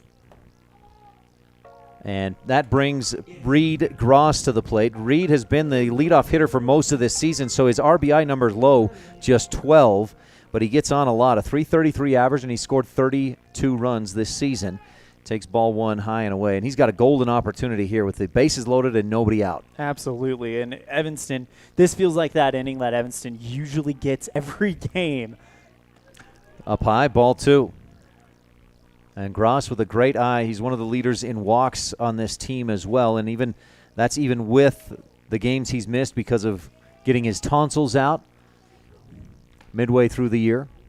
Takes ball 3 upstairs. He's one pitch away from an RBI walk that would tie the score. His 16th walk of the season if he gets it. Parker Ross kicks and deals, and Reed thought about offering, but on a 3-0, he's not going to swing. And it crosses the plate, strike one. They have not updated the scoreboard yet, but the score is 3-2, Rock Springs, Evanston. Correct. Rock Springs on top as Reed takes ball 4 high and in and ties the score at 3. Coach Rondinelli Still sticking in his spot in the dugout. Give Reed Gross the RBI, just his 13th of the season. Move Gus Allred to third, Casey Perriman to second, and Gross is on first with some AC/DC. No, that's Brendan Thompson to the plate. BT. That's what they call him, BT. BT. Brendan Thompson. Oh, and he just got hit. Parker, that may be it for Parker Ross. We'll see. So that scores a run. That's an RBI for Brendan Thompson, puts him at 44 on the season. You know, that's how Brendan Thompson came to be the RBI leader on this team, is he gets them in no matter what it takes. With that, the Outlaws take the lead, 4-3 on the Impact Physical Therapy scoreboard. That's on 2 hits in the inning, 1 error, and then the last 3, well, 3 of the last 4 have walked or been hit. They're going with Parker Ross still. Jordan Schneider to the plate. Ball 1, just a bit high and maybe outside. And it's interesting, Jagger Mitchell was hit on the first pitch he saw from Ross. Brendan Thompson hit on the first pitch he sees from Ross. And those are your 2 RBI leaders. Line drive, left field, Jordan Schneider with a big-time base hit. That'll score 1. It should score 2. Reed Gross digging for home, and he'll score without a play at the plate. A 2-run single for Jordan Schneider. The number 8 hitter in the lineup comes up big. 2 RBIs for Jordan Schneider, and he is off and running, really helping the Evanston Outlaws out on this one. Boy, a lopsided 5 already in this 3rd inning. Am I right? That's 6, actually, isn't it? Yep. Scoreboard still, now it's updating, says 4-3, but they've got 2 more runs to put up there. All right, now a little bit of delay of game right now. So that hit moved Brendan Thompson to second. Schneider's satisfied at first with a 2-run single, and Coach Rondinelli comes out to talk with his team. 6-3, the Outlaws a lopsided 6 runs here in the 3rd, and I'm pretty sure we're going to see a pitching change here, and Parker Ross's day on the mound is done. Yeah, it's Outlaws have already batted 8 guys in the inning, and there are no outs on the Impact Physical Therapy scoreboard. Should we take a quick break for this pitching change, Elan, or do you want to keep it here? Let's go ahead and we can keep it here. Okay. Our broadcast tonight on K9 and MyLocalRadio.com, brought to you in part by Union Wireless, 148 Front Street in Evanston. Treating you like a neighbor, not a number. UnionWireless.com, or you can call them. Their customer service is excellent, 888-926-2273. They're a local company, and it shows. That's Union Wireless, 888-926-2273. So Parker Ross, what have we got him at? 2 innings pitched. He has not recorded an out here in the 3rd. And just 3 hits, is that right? I believe so. Jaden Shelley going to take over now for Ross. So we'll see where players move. Jaden Shelley was in right. Ross usually plays some shortstop, so I wonder if he'll move to short, and then maybe Gunyon, who was at short, moves to left. We'll see. Yeah, that's the case. I see Gunyon out there in the center field meeting with his fellow outfielders. Jaden Shelley coming into this one, 12 in the 3rd innings pitched, 6 games pitched, 2 starts, 0-1 record with a 5.67 ERA, 10 earned runs, 31 runs allowed, 10 of them earned, 16 walks, 4 strikeouts. I'll tell you, Ross, he's still on the hook for a couple runners. Those first 2 innings, he looked like he could go. He was really holding the Outlaws to almost nothing. He was, and then we saw what Evanston does. They just figure out how to get past some of these pitchers, and just takes a while for them to figure it out sometimes. Sometimes they jump on them from the get-go, but eventually they put up that crooked number. And a lot of times we see, especially at this, at this Legion level, and Outlaws pitchers are the same. Guys like Brendan Thompson can usually get through a lineup once, and then you count your lucky stars and put in a new guy. Not necessarily picking on Brendan, but generally there are some guys like that can get you through a lineup once, and that's exactly what we see with Ross.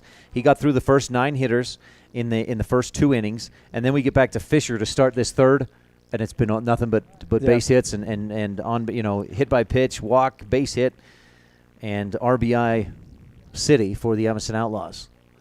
6-3. It was 3-0 when we started this home half of the third inning. Outlaws' first 6 batters have gotten on base. First 8 batters have gotten on base. The first 6 of those have scored. No outs in the home half of the third as Jaden Shelley takes the mound. And it looks like, yes, Parker Ross at short. Dominic Gunyon moves from short out to left field. And to the plate, Connor Peterson lined out to center field in the second. A beautiful diving catch by Bobby Sains that robbed Peterson of what would have been an RBI single or double. Thompson making some noise at second. Shelley uncomfortable, steps off the rubber.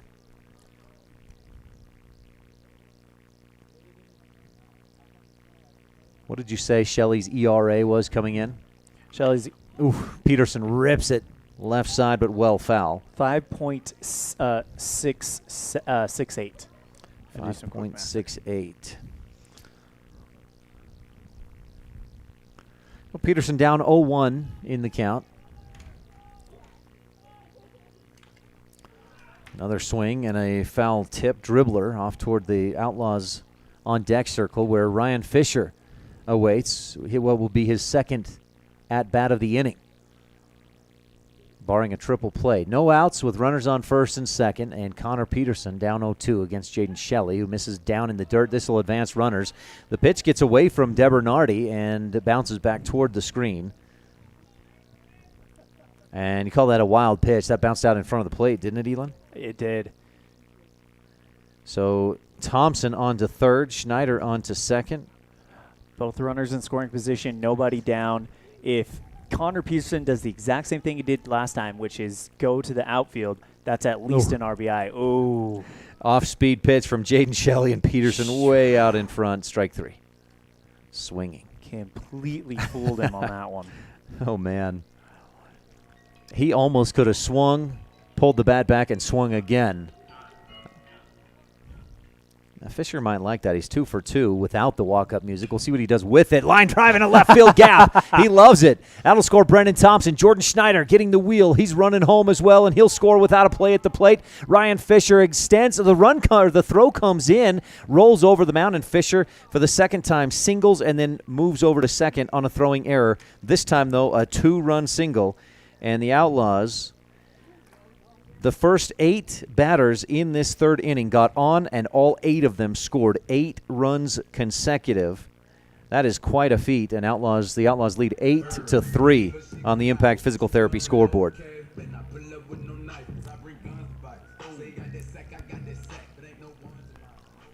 Brings Clayton Moyles to the plate, and he'll take ball 1 in the dirt. 1 out, and the Outlaws have already plated 8 here in the third inning. This is Moyles' second at-bat of the inning, a 5-pitch walk, and he scored earlier in this third.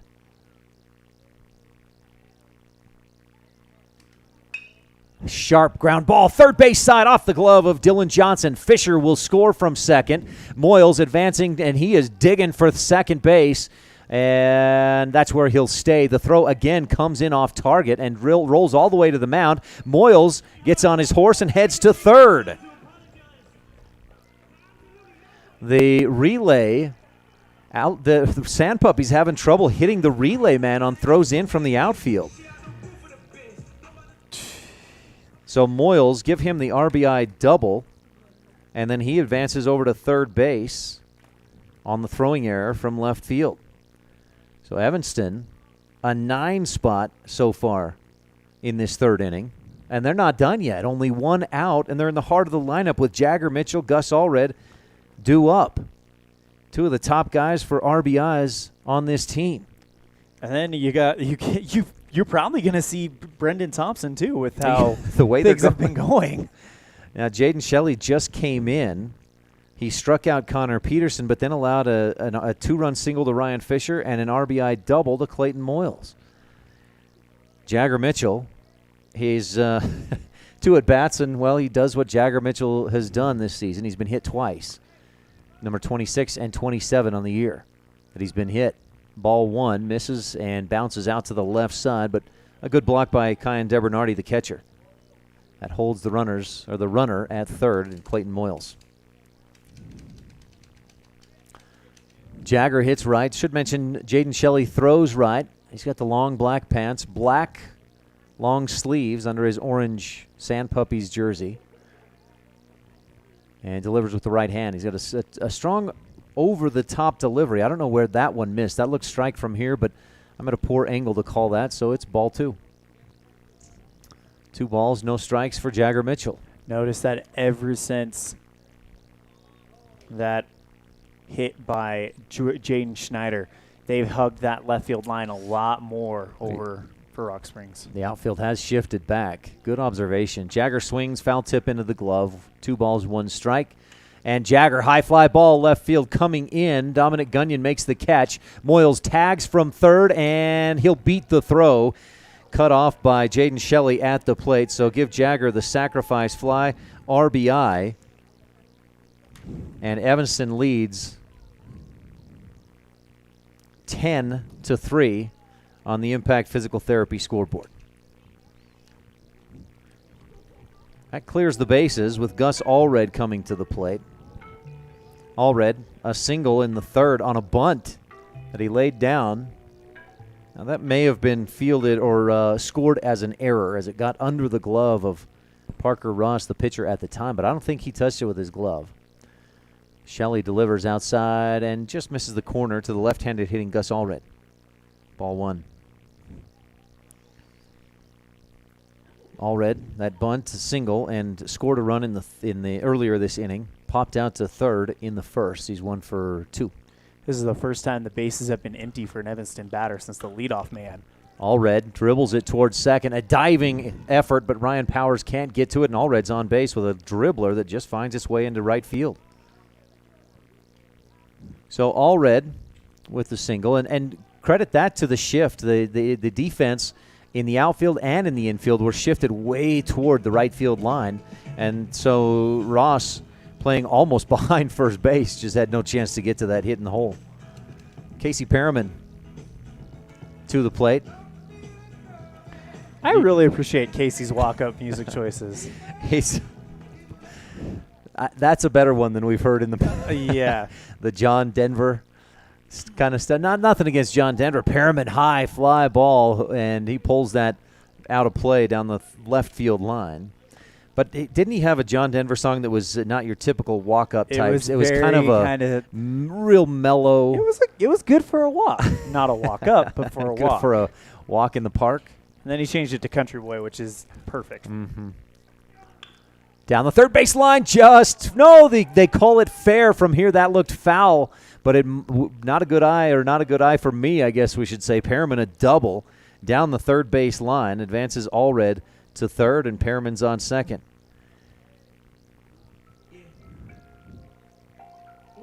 Wow, great piece of hitting by Perriman, just ripping it down that third base line. And that's exactly how he started the season in that game against Gillette. That whole tournament against Gillette, really, he was on fire. Hopefully this is a sign of that he's starting to catch back on. Outlaws up 10-3. Runners on second and third. Reed Gross at the plate. Strike 1. Breaking ball catches the outside corner. And Jaden Shelley's off-speed stuff, boy, it comes in so slow. You can see why Peterson was fooled by the timing and struck out earlier in this inning. And I think Peterson was the first one to see that off-speed. So Gross, line drive into the gap, right center field. That'll score Gus Allred. Perriman getting the wave. He will head home. Comes around third. The throw off target toward third. And Reed Gross takes advantage of the throw and advances to second base. A 2-run single for Reed Gross, and the Outlaws, they haven't broken it wide open. They were down 3-0 to start this home half of the third. They have demolished it wide open and scored 12 runs so far in the third inning and may not be done yet. As you said a minute ago, we might see Brendan Thompson again. Here's Brendan Thompson at the plate with a runner on second. Steps in, steps back out. Are they asking 1 out or 2 out? We should have 2. I think there's 2. We should have 2. A strikeout by Connor Peterson, and then Jagger Mitchell sack slide to move Moyles over to third. Correct. A little discussion from coaches, umpires, and a player or two, and they do get that squared away, 2 outs. Thompson takes ball 1 inside. You know, at 17 pitches thrown now by Jaden Shelley. Against 7 batters, and he's thrown just 17 pitches, but they're hitting him. Throws another and catches the outside corner on Brendan Thompson. Speed by Reed Gross over at second. Base hit scores the 13th run of this inning. They've already got 9 hits in the inning. Shelley delivers. Thompson line drive, right center field. It hangs in the air just long enough for Gunnar Hamlin to make the catch. And finally, mercifully for Rock Springs end the inning, the Outlaws with, what did you say, 12 runs? 12 runs on 9 hits. A trio of Rock Springs errors and 1 runner left stranded. Outlaws came into the third trailing 3-0. They leave the third leading 12-3 on a First Bank of Wyoming presentation of Outlaws baseball on the Big Dog and My Local Radio.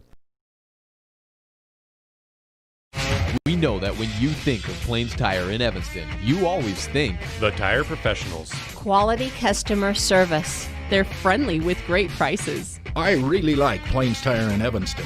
But did you also know that the team at Plains Tire offers oil changes, windshield wiper checks, and free alignment checks? That's right, free alignment checks. We don't want you to quit thinking all those great things when you hear Plains Tire. We just want you to add to the list. Plains Tire, the tire professionals. Stop in today, 157 Bear River Drive.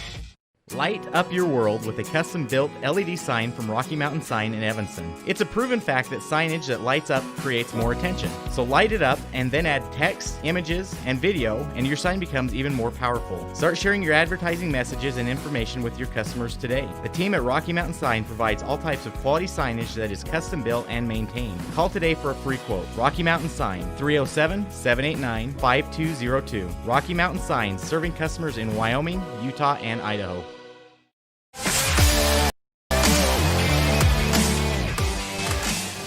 A 12-run third inning. I've seen some big innings, but I don't know about 12. That's a rare thing, especially in a conference game. And the way it was going, you thought Evanston, it might have to battle their way back little by little, but 12 runs and suddenly they're up by 9. Close the book on Parker Ross. What have you got for his stat line, Elan? 2 innings pitched, 8 runs, 6 of them earned, 5 hits, 1 strikeout, and 2 walks for the Rock Springs starter. So Ross in line to take the loss. Gus Allred in line for the win for Evanston. He didn't get the start Clayton Moyles did, and he would have been in line for the loss if not for that 12-run. Moyles thinking, why didn't we do that in the second inning when I was still in there and I could be get on the win. mound, right? Our broadcast tonight is brought to you in part by Hoover Chiropractic, 545 Cheyenne Drive. Dr. Todd Hoover. He's a doctor of chiropractics and does a whole lot more. You're going to see him this week, aren't you? I'm actually seeing him tomorrow. He'll help you with your allergies. He can take care of headaches, migraines. So much good from Dr. Todd Hoover. And if you want to give him a call, it's 789-0043. Allred winds and deals, misses high to Dylan Johnson, the number 9 hitter, to lead off the top of the 4th. Rock Springs with some ground to try and make up, trailing 12-3 on the Impact Physical Therapy scoreboard. Johnson pops it high down the first base side, and this will drift out of play over the Outlaws' first base dugout. Dylan Johnson coming in here with a .254 batting average. 15 RBIs, though. That is tied for second on the team. And he picked up another RBI earlier in this game. It was a ground out, but with just 1 out, that scored DeAndre Ricks. He lines one straight away center. Peterson coming in, and boy, he's just such a quick first step, and he reads the ball off the bat so well, makes that look like an easy play. 1 down. Talking with people in the Evanston organization, he is one of their prides and joys right now because he has come a long way. He certainly has. And you remember the first of the season, they were squeezing him in at right field, and then we saw him move to left a little bit, and now he is the center. He is that fielder, that field general for the Outlaws outfield. Dribbler down the third base line for Parker Ross. His third at bat. That one foul for strike 1. But yeah, the improvement from Peterson, and maybe not even so much the improvement, but just him having the chance to show his skills. He's that first step and in his speed in the outfield, excellent. You look at the outfield that Evanston consistently puts out there. Foul ball and off the foot of Parker Ross. Dead ball goes all the way back out to Gus Allred on the mound. That's going to hurt, and Ross will walk it off a bit. As I was saying, you look at the outfield by the Evanston Outlaws, you've got Peterson in center. And you've got Casey Perriman in left, Ryan Fisher in right. Usually you see Fisher in right, and as you mentioned, Peterson. Fisher in center and Pearson in right, as you mentioned. But the fact that those three guys are your outfield, and we've seen Perriman and Fisher both gun people down at the plate from those positions. Oh, yeah. I mean, this is an outfield that you don't take them lightly. No, and they're interchangeable. Based on you can move those guys around if you want, based on lineups and scouting reports and things. And then don't discount Kendall Cummings. He's got some great speed and on the bench, not playing in this particular game at this point. Foul tip. Ross just gets a piece of that to stay alive. Count remains 0-2. But I don't think you can say enough about Peterson and his abilities in the outfield. And his hitting's come a long way as well. Definitely. I mean, he's hitting .308 and then 3. Line drive left field. Perriman comes up, hesitates, dives, and just misses under his glove. Peterson backing up will pick it up and throw in to Jagger Mitchell, the shortstop. Parker Ross with a single. And I guess we'll call that a double as it got under the glove of Perriman. I don't think it touched his glove, so for now we'll call that a double into left for Parker Ross. Dominic Gunyon now getting ready to come up. He is 1 for 2, a single and a strikeout. Sorry, we'll close the book on our soliloquy on Peterson here, but you look at him, Connor Peterson batting at .303, .386 with runners in scoring position. Allred, the lefty, delivers. Swing, foul tip into the glove for strike one on Dominic Gunyon. Singled in the first, struck out swinging in the third. He's got a man on second with one out, and Evanston leads 12-3. Allred there on the mound. He can probably feel pretty comfortable knowing he gives up one run, no big deal. He's got a 9-run lead.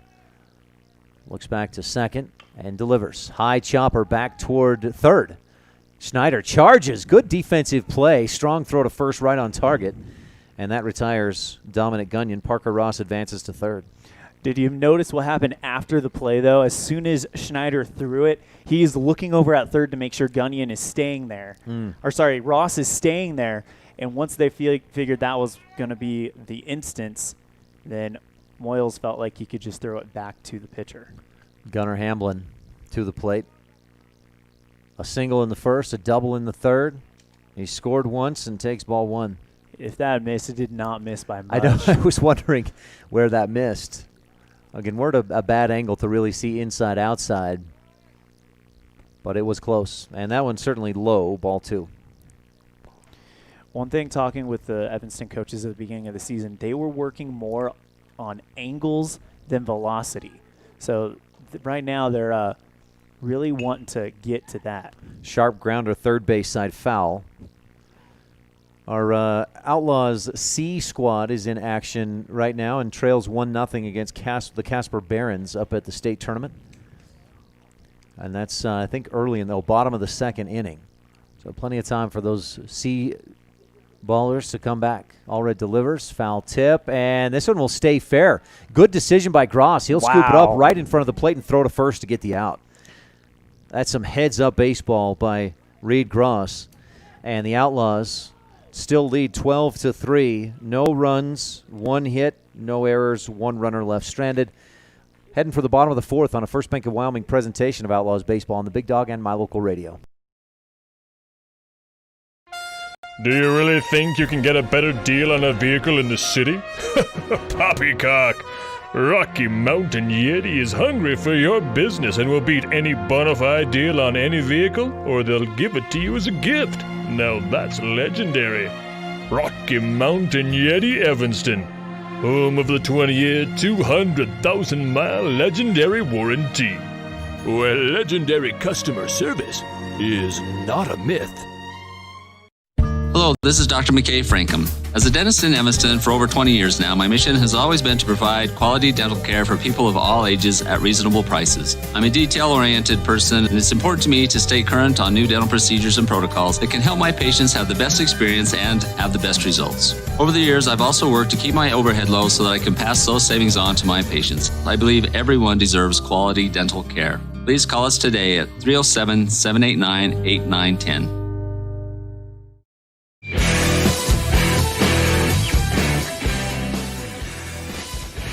12-3. Rock Springs scored the first 3 runs, one in the second, 2 more in the third. They led 3-0 heading to the bottom of the third inning, and that's when Evanston, it was like a 4th of July here in Evanston, exploding all over the place for 12 runs. Oh, man.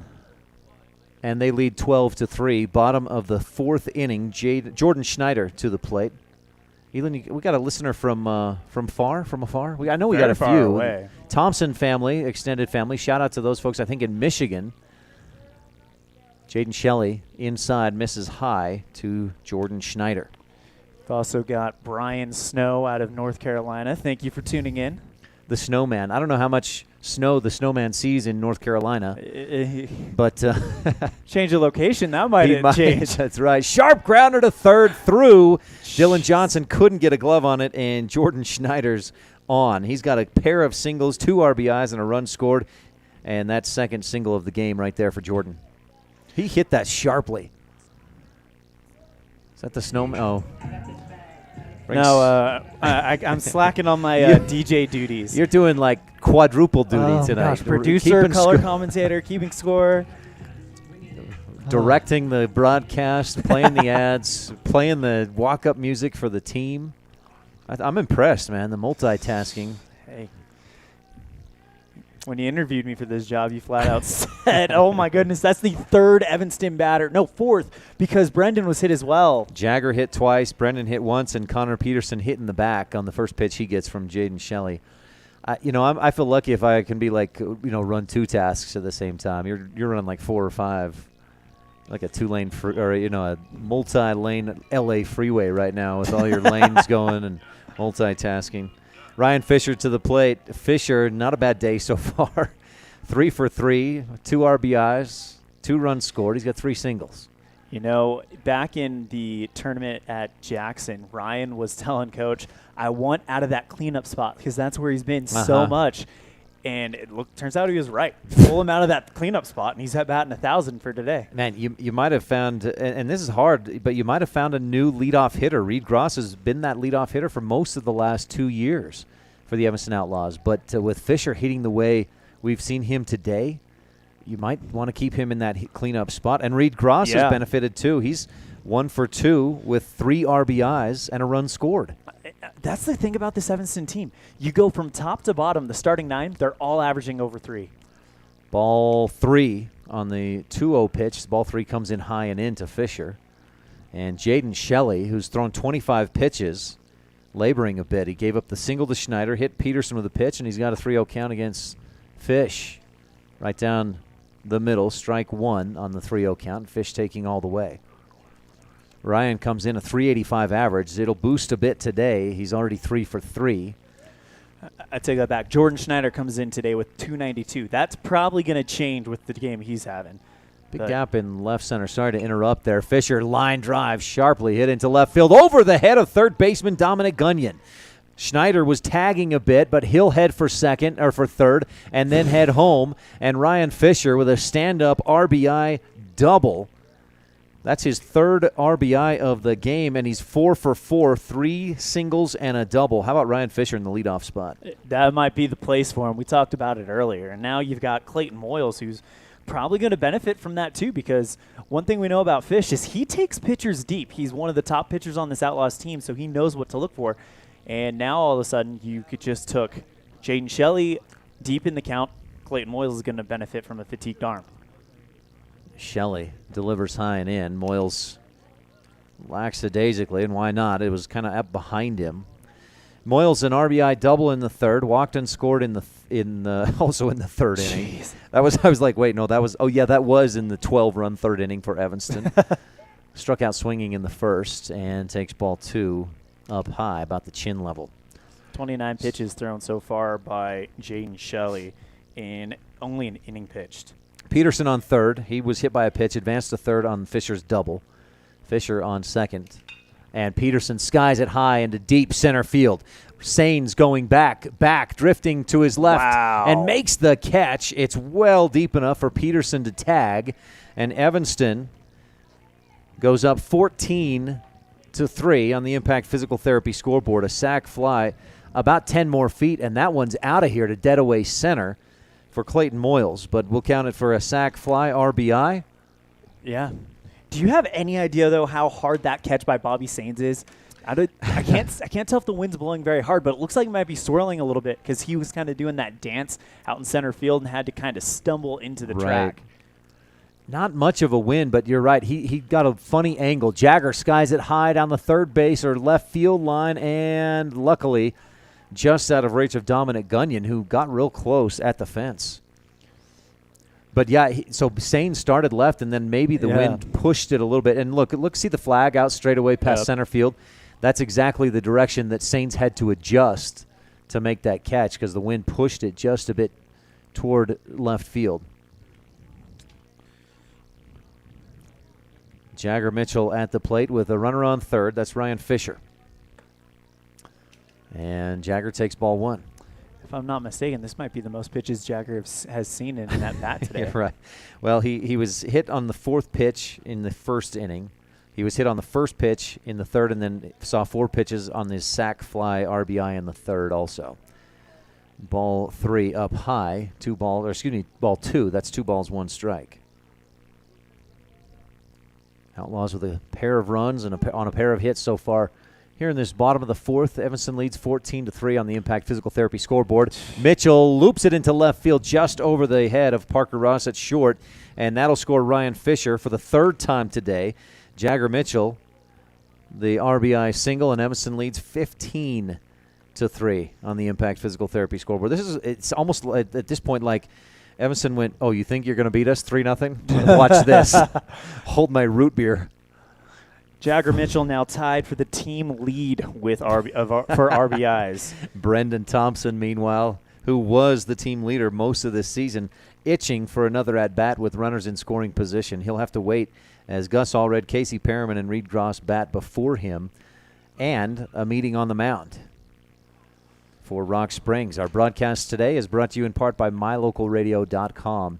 Local radio just for you. We have local and regional news. If you're watching tonight's game, you know live regional sports, and we're looking forward to some high school sports starting up in about a month. Yeah. Rich Rebels' first football game is August 21st at Kanab. Evanston first football game August 28th, hosting Ben Lomond at K. Fackrell Stadium on the campus of Evanston High School. And we want to thank Sean Hando, our webmaster. If you like what you see at mylocalradio.com, you can thank Sean Hando. And we do. We should more, but, boy, he's excellent. Gus Allred, high fly ball, deep left field. Dominic Gunyon going back to his right and makes the catch. Jagger Mitchell will tag from first and dive in safe without a play at second. So Allred flies out to left.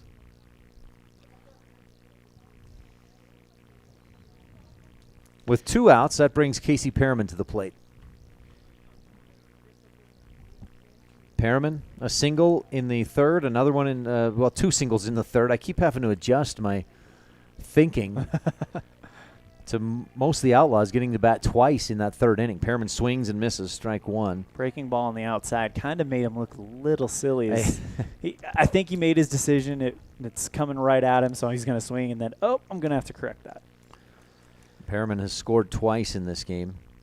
And I said a single. He doubled and singled in the third inning. High fly ball center field. Sains going back. He will not get there. One hop over the fence, a ground rule double. So Mitchell will score from second. Brendan Thompson saying it's a homer. The Evanston dugout saying it's a dinger. That works for other teams, but not the Outlaws. Casey Perriman with the ground rule double. Jagger Mitchell scored on the play as well. Just for some context, a couple of weeks ago, another team was here playing, and a player hit a ground rule double. Their coach came out and said, no, that was a home run, and the umpire said, okay, home run. After some discussion, they went back and said, no, it was a ground rule double. Reed Gross to the plate, takes ball 1 down low. Ryan, we're getting to the point where we need to talk about the mercy rule. 15 after 5. Is it 15? It's 10 after 5. 10 after 5. 15 after 3, and we are at 13 right now. So the Outlaws a couple more runs here in this inning, and that would end the game, right? 15 after. Is it after 4 or after 3? All I know is we're probably not getting past the 5th inning. Reed Gross takes ball 2 up high, ball 3 in the dirt. Ooh. Kyan DeBernardi holds that close, able to block it and keep Perriman at second base. That's 3 balls, no strikes for Gross, who singled and walked in the third, has 3 RBIs and a run scored in the game. Perriman won at third. He had to stop mid-jog. On a 3-0, Gross grounds it to short. The throw off target, and DeAndre Ricks had to pull his foot off the bag at first. He reached out and tagged Gross. Initially, the call was safe. The tag wasn't applied, but on further discussion, they rule Reed Gross out on the grounder to short. So Evanston with 4 more runs on 4 more hits. I've got no errors in that inning for Rock Springs, and 1 runner left stranded. 16-3, Outlaws lead. Top of the 5th coming up on a First Bank of Wyoming presentation of Evanston Baseball on the Big Dog and My Local Radio. It's human nature to think the grass is always greener on the other side of the fence. That's not always true, especially when it comes to buying vehicles. This is Dennis Lynch, General Manager at Auto Farm Chevrolet. Dealerships pay the same price for new vehicles across America. The fact is, the best deals are right here, in your own backyard. The difference is that our employees are your neighbors, people you can trust. Please visit us first, Auto Farm Chevrolet. We are your community-driven dealer. When someone says sleep apnea, it usually conjures up stereotype images. This is Dr. Jonathan Morgan. The fact is that sleep apnea affects people of all ages and occurs when there is an involuntary pause of breath during sleep. Are you always tired? At Arrowhead Dental, we offer oral appliance therapy as an effective, non-invasive treatment for certain types of sleep apnea. Schedule an appointment to take a simple in-home test. Visit arrowheaddentalwy.com today.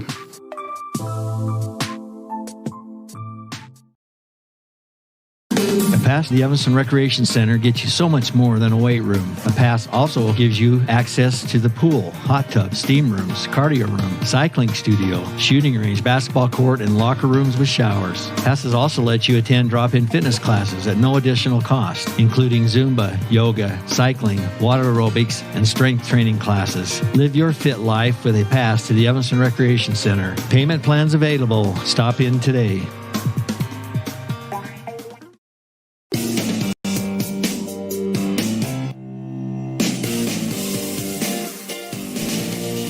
(16-3). Rock Springs led 3-0 after 2.5 innings. They had a 3-0 lead. In the bottom of the third, Evanston scored 12. They scored 4 more in the fourth. You could say their bats came alive. Dr. Frankenstein would be screaming, "It's alive!" Right? Ryan Powers, Bobby Sains, DeAndre Ricks due up for this Rock Springs Sand Puppies team, which went scoreless in the first and fourth. They scored. High fly ball, deep right center field. Peterson gets a great jump as usual, calls off his teammate, settles and makes the catch. 1 down. I'm going to lower our bit rate just a little bit, Ryan. It may help with our continuing internet problems. So. Okay. Sounds good. Thanks for keeping up on that. Bobby Sains to the plate now with 1 down. Sains singled and scored, and there was an RBI single in the third. Lined out to center in the first. Allred, the lefty, to Sains, the righty. Swing and a miss. Healthy cut. Sains swinging for about 340. It's 330 down the left field fence here at Ross Kesterson Field. Sains with that strike 1. Swing and a grounder to short. Jagger steps in front, fields it cleanly, throws to first, and retires. Bobby Sains, 2 down. Brings DeAndre Ricks to the plate. Singled and scored in the second. Reached on an error and made it only to second base in the third before that inning ended for Rock Springs, which trails 16-3 in the visitors' half of the fourth inning. Oh, are we in the fifth now? We are. My apologies. Conference doubleheader. This is the final out, Elan. Evanston leads by 10 if Evanston can record it. And I should clarify that. Ball 1 down and in. When you say that, we think about the Jackson game where they were 1 out away from taking care of Jackson and getting out of there early, and then Jackson just goes on this massive charge And right now, all Rock Springs would need is 3 runs to keep it alive. That's all they would. We've seen it. You're right. I shouldn't laugh. I mean, they've scored 3 for the entire 5 innings so far, 4 and 2/3. But remember, it was 14-2 yes. in the Jackson game, and then Evanston gave up a few runs. Here we go. We'll see if that gets it started. Kason Smith has come in at second base and could not, even with a diving effort, get to that single for DeAndre Ricks into right field. And that's the way a rally gets started, with a man getting on base. So Smith in there at second in place of Brendan Thompson. Any other changes? Outlaws C team has just tied the score in the bottom of the 3rd inning at State against the Casper Barons. So go Outlaws C squad.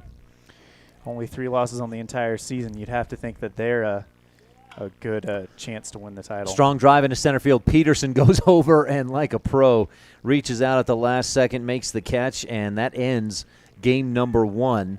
Evanston just completed a 16-3 5-inning blowout of the Rock Springs Sand Puppies. A Mercy Rule shortened contest. And Evanston wins 16-3. We'll take a quick break. We've got a quick post-game show coming up. Rock Springs gets no runs, on 1 hit, no errors, and 1 runner left stranded. We'll give you some final numbers when we return on this First Bank of Wyoming presentation of Outlaws Baseball on the Big Dog and My Local Radio.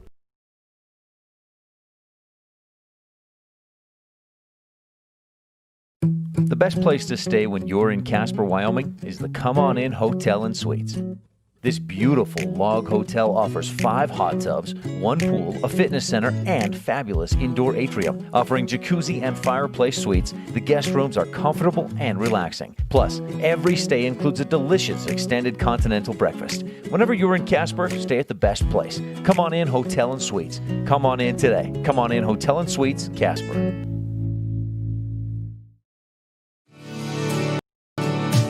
When you want something custom built for your home, farm and ranch, vehicle, or trailer, it needs to be done with precision, be strong, and be affordable. Get all this and more when you work with the Steel Shop at Elling Ford Brothers. You bring the plan or idea, and they'll make it a reality. The Steel Shop sells and installs vehicle accessories like bull bars, running boards, and bed liners. They also specialize in truck and trailer hitches as well. Get it built to last. Elling Ford Brothers, 221 County Road in Evanston. Business cards are a powerful and inexpensive way to promote the goods and services you offer. You can design your own cards or have the professionals at Westar Printing design your business cards. Now with same-day and next-day turnaround on all business card printing, you don't have to wait.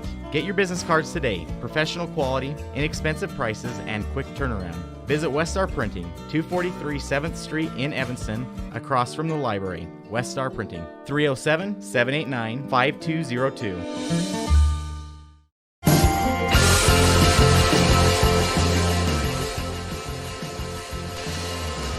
Game 1 started well for Rock Springs. It ended well for Evanston. The Jimmy John's Freaky Fest recap at 113 Front Street in Evanston. The Outlaws are the home team, of course, in a conference doubleheader, and Rock Springs scored a run in the second. They scored 2 more in the top of the third and might have been feeling pretty good, leading 3-0, heading for the bottom of the 3rd inning. Well, that's when things changed, you might say. They flipped on their heads, the things, I guess, we're talking about. Ryan Fisher singled, then Clayton Moyles walked. Jagger Mitchell was hit by a pitch. Gus Allred singled with a bunt that scored a run. And things continued to go well from there. Perriman single, Gross walk, Thompson hit by a pitch, Schneider 2-run single, etc., etc. Evanston, all in all, 12 runs in the 3rd inning. They scored 4 more in the 4th, and this one ends early, 16-3, a final score. Evanston wins a Mercy Rule in the 5th on Game 1 of this doubleheader. 16-3, the final score. Evanston with the victory. That's your Jimmy John's Freaky Fast recap at 113 Front Street in Evanston. Jimmy John's, where fresh and fast meet. And Elan, do you have some final pitching stats for us? Should we go there? Yeah, let's go ahead and do that. For Rock Springs, Jaden Shelley comes in, puts in 2 innings of relief, allows 8 runs, 4 of them earned, 8 hits, 1 strikeout. Parker Ross takes the loss. He took the mound to start it. 2 innings pitched, 8 runs, 6 earned, 5 hits, 1 strikeout, 2 walks. For the Evanston Outlaws, Clayton Moyles, the starter, goes 2 1/3 innings pitched, 2 runs, both of them earned, 5 hits, 1 strikeout, and a walk. Gus Allred, though, comes in relief and picks up the win. 2 2/3 innings pitched, 1 run. It was not earned. 3 hits, 1 strikeout. For Evanston, some final statistics individually. Let's go Rock Springs first. Gunnar Hamblin, a good day, 2 for 3 with a run scored. DeAndre Ricks, the same, 2 for 3 with a run scored. As for Evanston, boy, it's a bunch of base hits. Ryan Fisher leading the charge, 4 for 4, 3 runs, 3 RBIs. Gus Allred goes 2 for 4 with 2 runs scored and an RBI. And Casey Pearman, 3 for 4, 2 runs and 2 RBIs, among others. Jordan Schneider, 2 for 2 with 2 runs and 2 RBIs as well. We could go up and down that lineup for Evanston, and base hits and RBIs all over the place. In fact, every player that played for Evanston in that game scored at least a run. If they got an at-bat, yes. One thing we should note that Derek McDonald was in right field for the last inning for the Evanston Outlaws, coming in for Ryan Fisher, possibly pulling him out early to get him warmed up for a start. We'll see, though.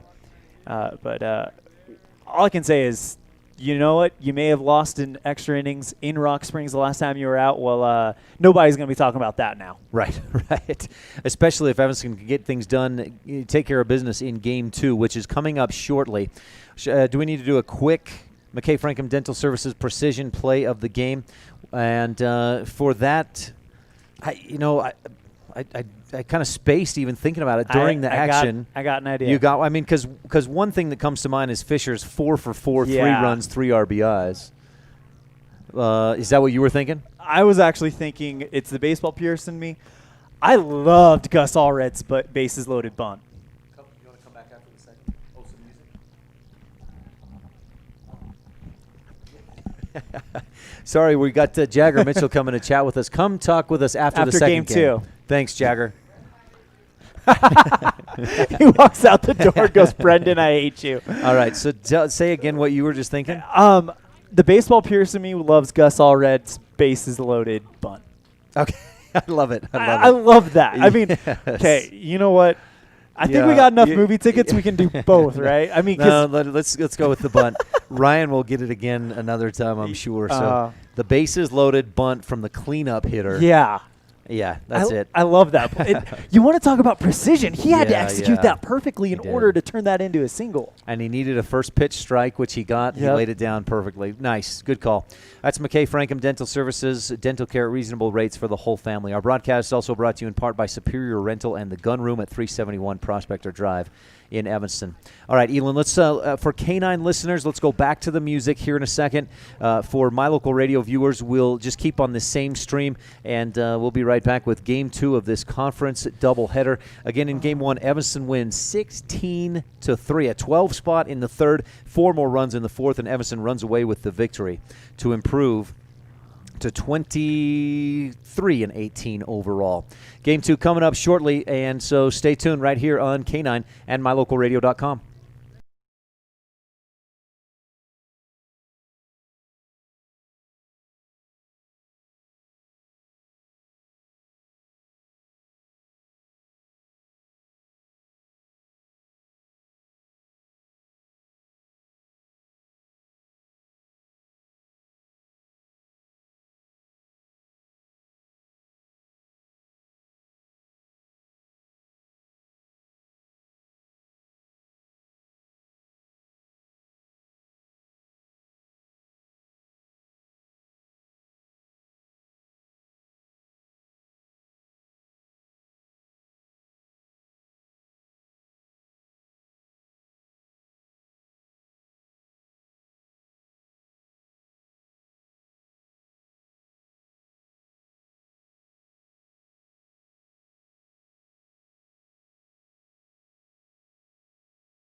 Welcome back to this First Bank of Wyoming presentation of Outlaw Baseball on the Big Dog and MyLocalRadio.com.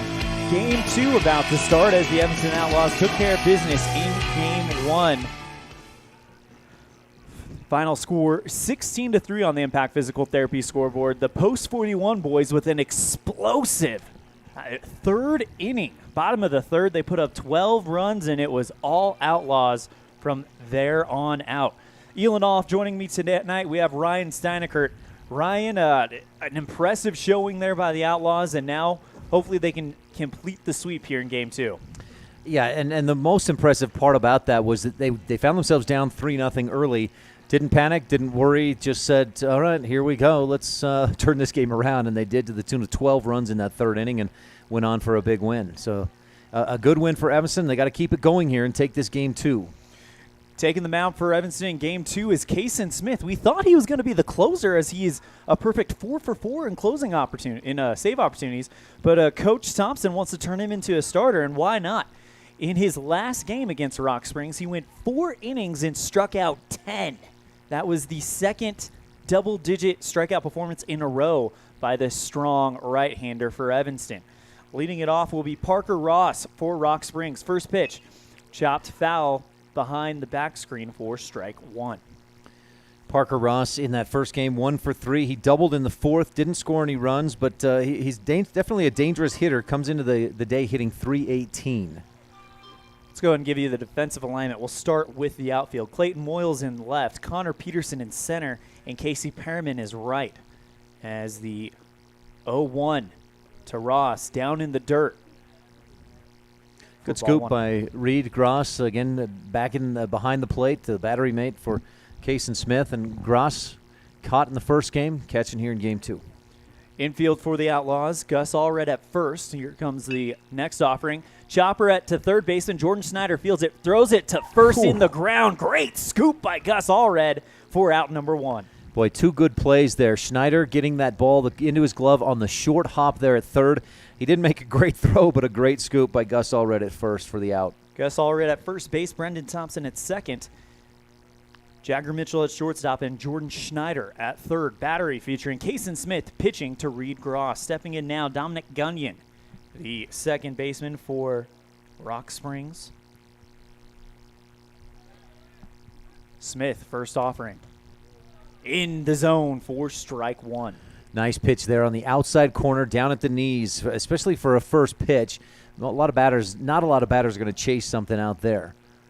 Righty versus righty, 0-1 swing and a miss for strike 2. I tell you what, Kason Smith, one of the most powerful pitchers we've seen while broadcasting American Legion baseball in the state of Wyoming this summer, and he's showing it here. The 0-2 outside and in the dirt for ball 1. And Smith just kind of, you see it when you look under the ball cap from on the back, and he's got the hair flowing out. He's just kind of got a swagger. He's not overly big, tall, powerful, but a solid pitcher when he's on. 1-2 fouled into the back screen. Count remains 1 ball, 2 strikes. Nobody on with 1 out after Parker Ross grounded to Jordan Schneider. Looked like the ball was going to swallow him up a little bit, but Jordan did a great job fielding it. Throw was a little low, but the big left-handed Gus Allred goes down and scoops it out of the dirt for out number 1. Swing and a miss for strike 3, and the first strikeout by Kason Smith. Dominic Gunyon goes down swinging, and that'll bring up Ryan Powers, the pitcher. Gunnar Hamblin, the catcher. Great pitch on that 1 ball, 2 strike count to Dominic Gunyon. It was a breaking ball, and you saw Gunyon's swing over the top of that pitch that was dropping down. Pitch number 9 on the way. Liner right at shortstop Jagger Mitchell. 9 pitches, and you're out of the inning. That's how you do it if you are Kason Smith.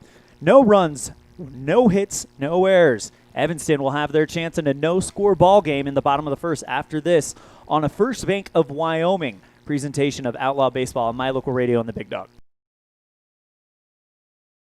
You're in good hands when you choose Dr. Stosage and Dr. Buick at Wyoming Dental Specialties for dental implants and wisdom tooth extractions. They work with passion and focus. They use techniques and technologies that are modern and precise. With 2 decades of experience, their skills are highly specialized. If you need teeth extractions or dental implants placed, come see Dr. Stosage or Dr. Buick at Wyoming Dental Specialties, 50 Park Road, or call us at 307-789-9034. In today's world, with so many places to shop and so many options to choose from, sometimes you have to boil it down to one simple question: where do I get treated the best? At Cash Honda Yamaha in Logan, we work hard to make sure every customer knows how much we appreciate them. We love what we do, and we believe in the products we sell. Our goal is to build a lasting friendship with every customer so we can serve you and your family for generations. Visit us today, Cash Honda Yamaha, 3765 US 91, Hyde Park, Utah.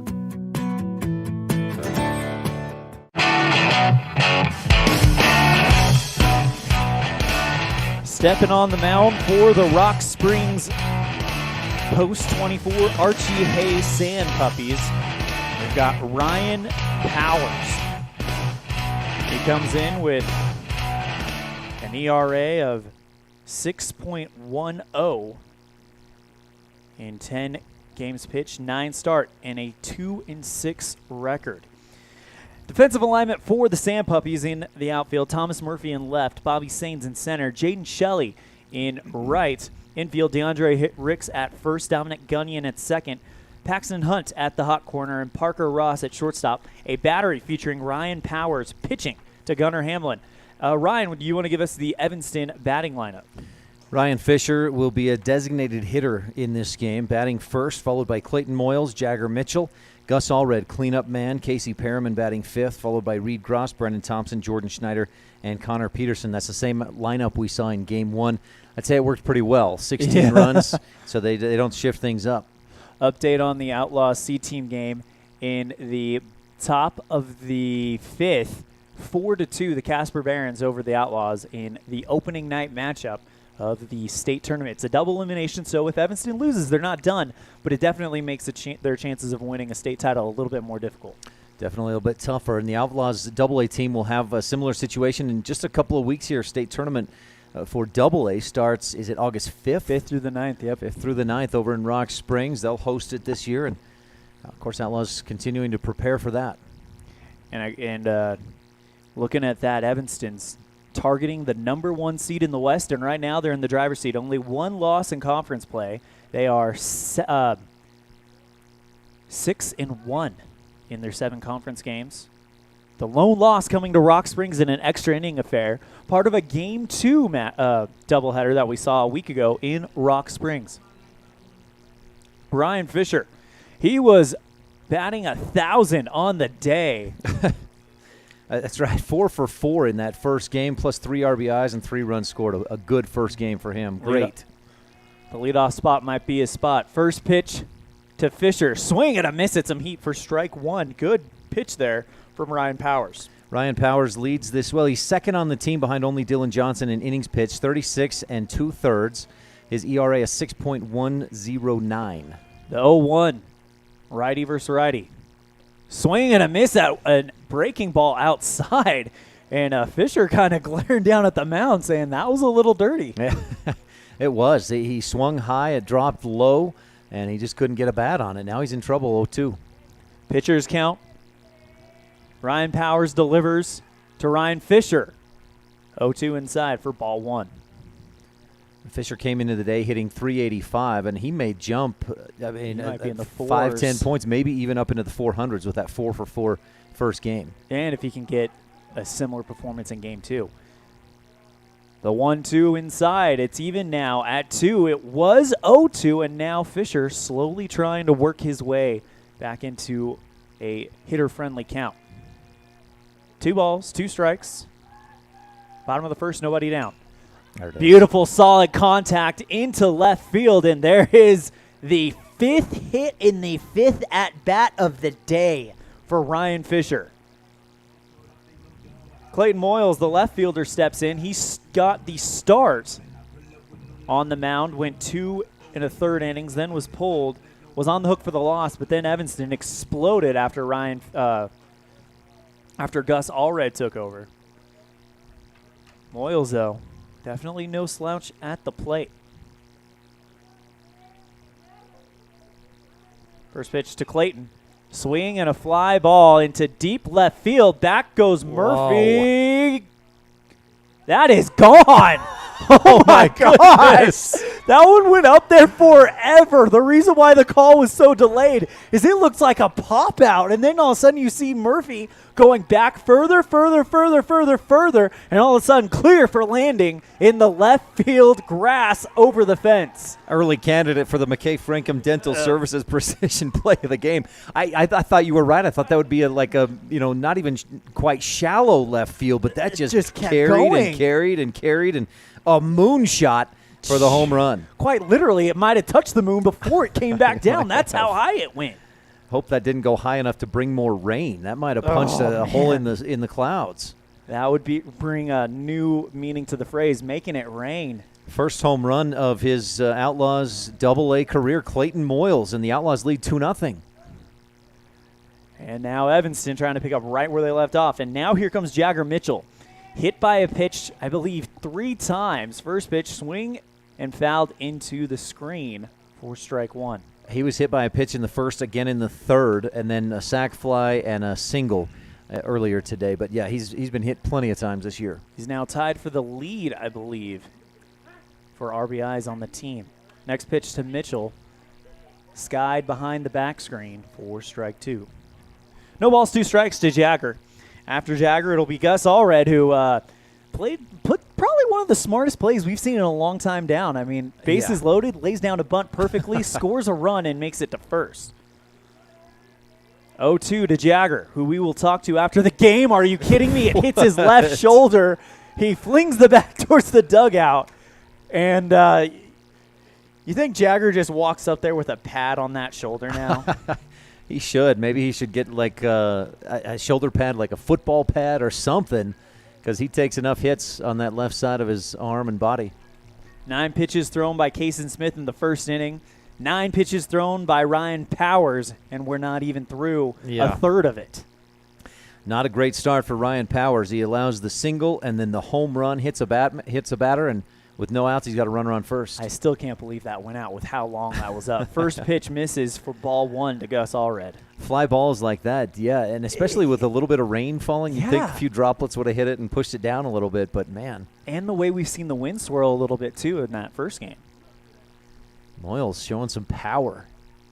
No strikes, 1 ball. Oh, he tried to check his swing. Gus tried to check his swing but made solid contact. Actually, that could have been a really good hit if it hadn't hit the base. That may have been even an RBI single if, he checked his swing, and it was almost like a slap you'd see in softball where he slaps it down that third base line, and it just barely went foul. That didn't even leave his shoulder. Right. Again, if he keeps the bat out there just a bit further, that's a nice base hit. Look how close Paxton Hunt is playing in at third. 1 ball, 1 strike to Gus Allred. Runner on first is Jagger Mitchell. Nobody down after the 2-run bomb by Clayton Moyles. Pitch chopper, it hits him and then goes fair, so they're going to say foul ball. Yeah, dead ball since it hit his foot. Yep. But you look at where Paxton Hunt is playing, you think he noticed that bases loaded bunt in game 1? He is way up there on the infield, on the pitching grass. You can't even call it the infield grass pretty much. He is almost halfway to the mound. And look at the outfield. They're shifted toward right. I mean, there's a huge massive gap down the left field line. They are counting on Allred to just play it into right field as he is a lefty. But if he can pull it, go oppo into left, that's going to cause some problems. High fly ball into shallow left field. It's hooking foul and drops for a long strike. Trying to go that opposite way. And sometimes that's what happens when you go opposite, especially depending on what kind of pitch comes in. If he gets something on that outside corner and doesn't try to force it too much, but that's a tough thing to go oppo. 1 ball, 2 strikes. 2-0 Evanston in the bottom of the first on the Impact Physical Therapy scoreboard. Nobody down. How we got there, Ryan Fisher led off the game with a single. Then Clayton Moyles hit the tallest home run you'll ever see. Yeah. Man, if he straightens that out, it might go 500 feet. It was a bomb. It just cleared the fence because it went a mile high.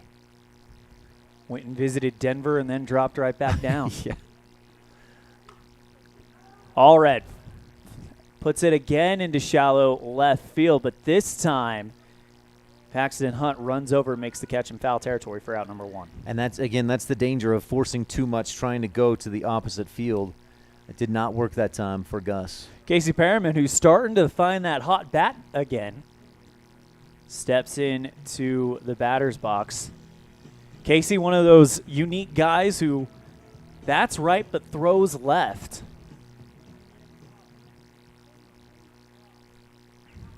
Takes his white batting gloves and swings that white bat around. Blue batting helmet, and into the right-handed batter's box he goes. Sorry, Ryan. Those look like new batting gloves. They do. To me, don't they? They're awfully white. Yeah.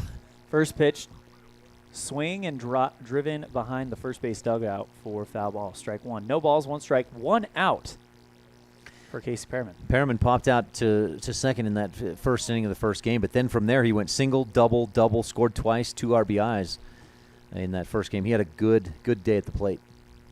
Ryan Powers delivers. Good breaking ball, swing and a miss. Kind of a changeup. It didn't break a whole lot, but it definitely fooled Perriman. Yeah, I think you're right. I think it was a changeup because it was off speed, and Perriman was out in front of it with the swing and miss. Jagger Mitchell, one of the fastest guys in the state, on first. He's taken off, headed for second. Throw by Hamblin is not even going to be close. As a matter of fact, Dominic Gunyon almost flubs the catch on the throw. He has to chase it. If that ball rolls towards first base instead of third base, Jagger Mitchell's at third. Yeah, and you had just mentioned his speed. That was a good time because even if the throw's on target, it's not even close. There's no way. He got a good jump, and his speed got him there easily on the steal. Put it into perspective. Kason Smith goes 1-2-3, or gets Rock Springs to go 1-2-3 on 9 pitches as the next pitch misses. Pitch misses for ball 2. 2 balls, 2 strikes. Kason Smith gets him to go 1-2-3 on 9 pitches. We are on pitch number 19 coming with 1 down and 2 runs already allowed. Next pitch to Casey Perriman in the dirt. Good stop there by Gunnar Hamblin. Gunnar is the usual catcher for Rock Springs, not a Kyan Debernardi who we saw in game 1. So definitely some skill behind the backstop there for the Sand Puppies. Rain's falling down very, very lightly as Perriman pops that one high into deep left field. This one about as high as Moyles hit, but it doesn't go as far. Thomas Murphy has to go just shy of the track to put the glove on it. Fires it in there to hold Jagger Mitchell at second. 2 down for Reed Gross.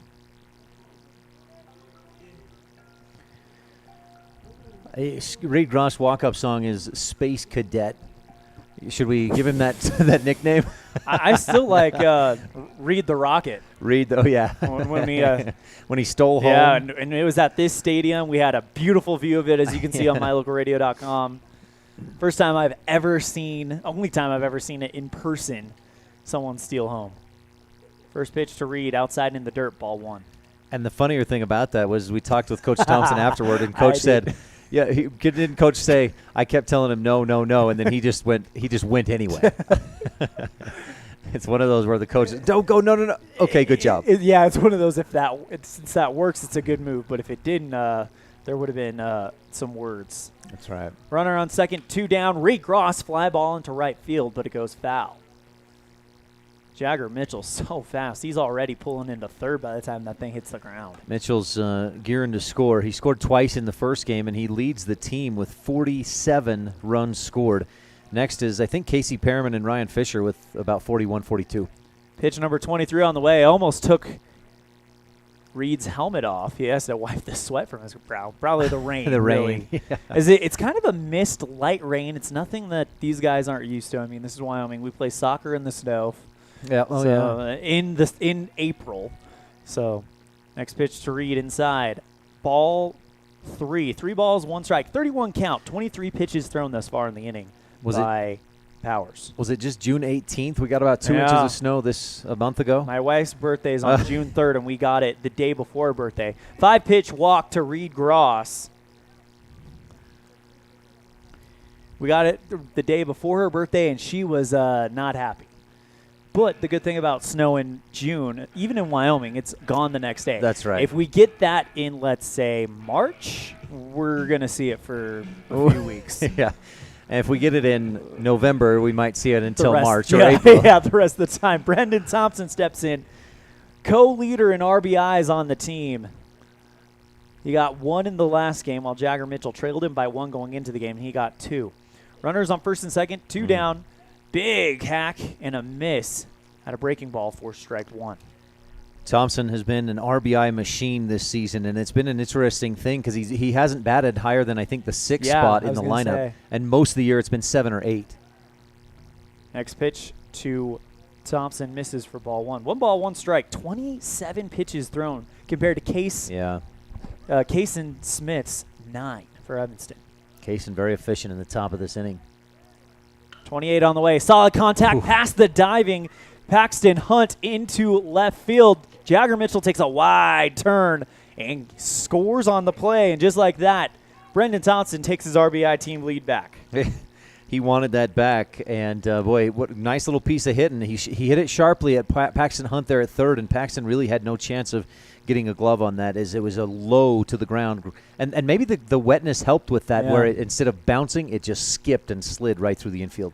3-0 Outlaws on the Impact Physical Therapy scoreboard. ELAN, OLLIFF, and Ryan Steineckert bringing you the action live on a First Bank of Wyoming presentation of Outlaw Baseball on the Big Dog and mylocalradio.com. Greetings to anyone listening on the radio or watching online. First pitch to Jordan Schneider, swinging a miss for strike 1. I got to apologize to Jordan. I'm trying to run the walk-up music here, and I got it started late, so we didn't get to hear much of it. I hope that doesn't throw him off. I know. We talked about it at the intermission between the 2 games. And he was actually really cool about it. He said, hey, we understand that you guys are doing as much as you can, and we really appreciate it. So a big thank you to them for their understanding. This broadcast brought to you in part today by Union Wireless on 148 Front Street in Evanston. Treating you like a neighbor, not a number. Union Wireless. Visit their website at unionwireless.com. So the pitcher, Ryan Powers, his cleats just caked with mud, and he was kind of sliding around a little bit as he delivered his pitches. So Coach Moyles comes out and gives him a tool to wipe off some of that mud and dirt off his cleats and take a minute to clean that off. Interesting noticing Dominic Gunyon walking back from the pitching mound, stomping literally the entire way, trying to clear that off as well. They're having problems with it in the infield. Jordan Schneider, no balls, 1 strike, 2 down here in the bottom of the first. It's already 3-0 Outlaws. Jordan Schneider, the 8th batter in the opening frame for Evanston. Ooh. Next pitch, breaking ball, started inside and worked its way in the window for strike 2. And all that mud on his cleats, that was a dirty breaking ball right there. That was pretty from Powers. Powers, right-hander, sets at the chest, lifts the leg, righty versus righty, swing and into the backstop, or back screen for strike 2. The rain not real heavy, Elan. It's been a steady drizzle, though, for 20, 30 minutes maybe, and I got to wonder, pretty soon the conditions just might be too wet to keep this going. We'll have to see. Rock Springs only about an hour and a half away. For new Wyoming sports fans, hour and a half away is probably the equivalent to about half an hour away. Right, yeah, no. Hour and a half is nothing. Oh, yeah, we can come back. Yeah. But I would expect, if it just keeps raining and raining and raining, we might delay or postpone. But swing and a miss at a ball in the dirt. It's past the catcher. Jordan Schneider's going to run on the drop third strike and make it to first. In the meanwhile, Reed Gross goes from first to third on the play. So Thompson on second, Gross on third, and Schneider. That should have been out number 3. The pitch, though, Ryan Powers has only himself to blame, and I don't know why Schneider swung at it. Maybe thinking back about that last curveball for a strike, but that one was way down in the dirt, bounced in front of the plate. Connor Peterson, the 9th batter in the inning. Bases loaded, prime position for him. If he can find the gap, that's going to cause damage, and that's exactly what he does. Into shallow center field. 1 run's going to score. Brendan Thompson makes a wide turn, and Coach Chad Thompson immediately puts the hand up and says, no. Yeah.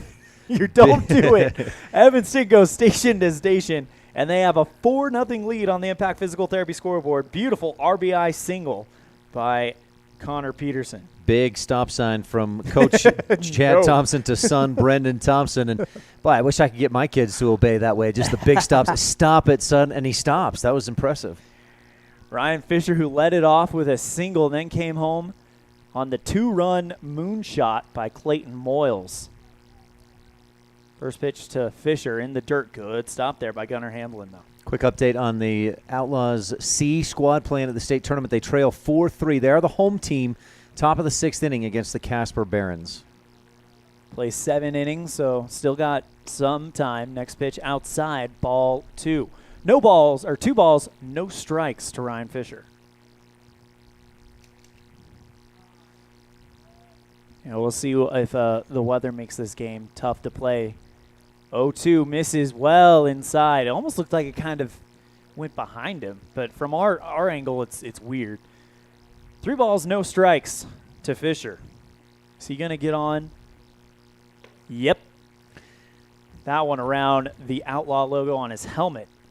And especially that last pitch, it looks like it just got away, just kind of slipped out of the fingers, and that's one thing that can happen with the wet conditions. Yeah, and coach is going out there. Yeah. We're going to have a mound conference. This might be the, hey, do we decide we want to ask for a postponement? Our broadcast brought to you in part today by Hoover Chiropractic, 545 Cheyenne Drive, Evanston. Dr. Todd Hoover, doctor of chiropractics. He does blood work, dietary supplements, and a weight loss program, all of it for an affordable price. I tell you what, I needed an x-ray not too long ago, and I went and he gave me the fairest price for an x-ray you can imagine. So he does a great job. Dr. Hoover Chiropractic at 545 Cheyenne Drive in Evanston. Call 307-789-0043 today. You also have a fun story about it. Allergies. And as a doctor, he can do things like x-rays and blood work. And I was having some allergy issues. I went to him. I told him, and he took care of it. No problem. And, boy, it was pretty neat to get that out of the way so easily. Parker Ross gets back on the mound. He'll face Clayton Moyles, who last time he was up, well, we don't need to talk about it much longer as he just went absolute yard on a 2-run shot. Bases loaded here. This would be quite the thing if he's able to do it again. Next pitch to Moyles. Fly ball, center field, and running over to make the play is Bobby Sains to make the catch in out number 3. So Clayton homers and flies out to center field. But Evanston strikes first, 5-0 heading into the 2nd inning. This is a First Bank of Wyoming presentation of Outlaw Baseball on my local radio on the Big Dog. Wyoming is unique. When it comes to high school sports, we might travel 6 hours to a game, but when we get there, we know the other team, their parents, and the coaches. Wyoming is like one small town with really long streets. When your travels take you to Evanston, always stay with your friends at the Best Western Dunmar Inn. Clean, comfortable rooms, a restaurant serving healthy, delicious food, and breakfast is always included. If you're bringing the team or following the team, stay with us every time you're in Evanston. The Best Western Dunmar Inn.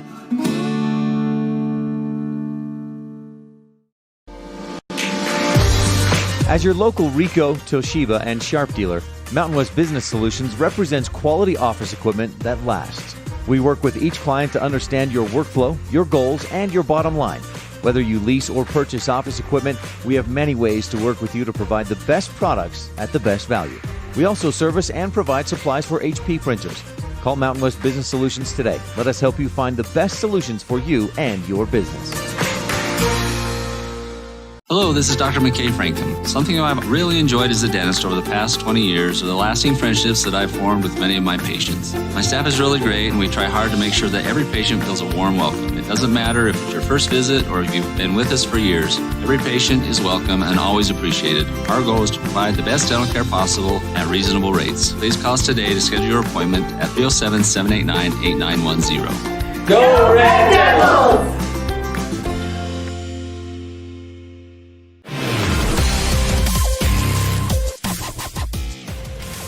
Well, between every half inning, I think we're going to be wondering how how much longer are we going to be able to play baseball? Because the rain does continue to fall down here in Evanston. It's not a super heavy rain. No. But it's heavy enough that it could cause problems if it doesn't lighten up at all. Right, and the biggest issue about it is it's just a steady drizzle, and it's just has been coming for 45 minutes now, and just continuing to soak the field and get the ball wet with every pitch. Yeah.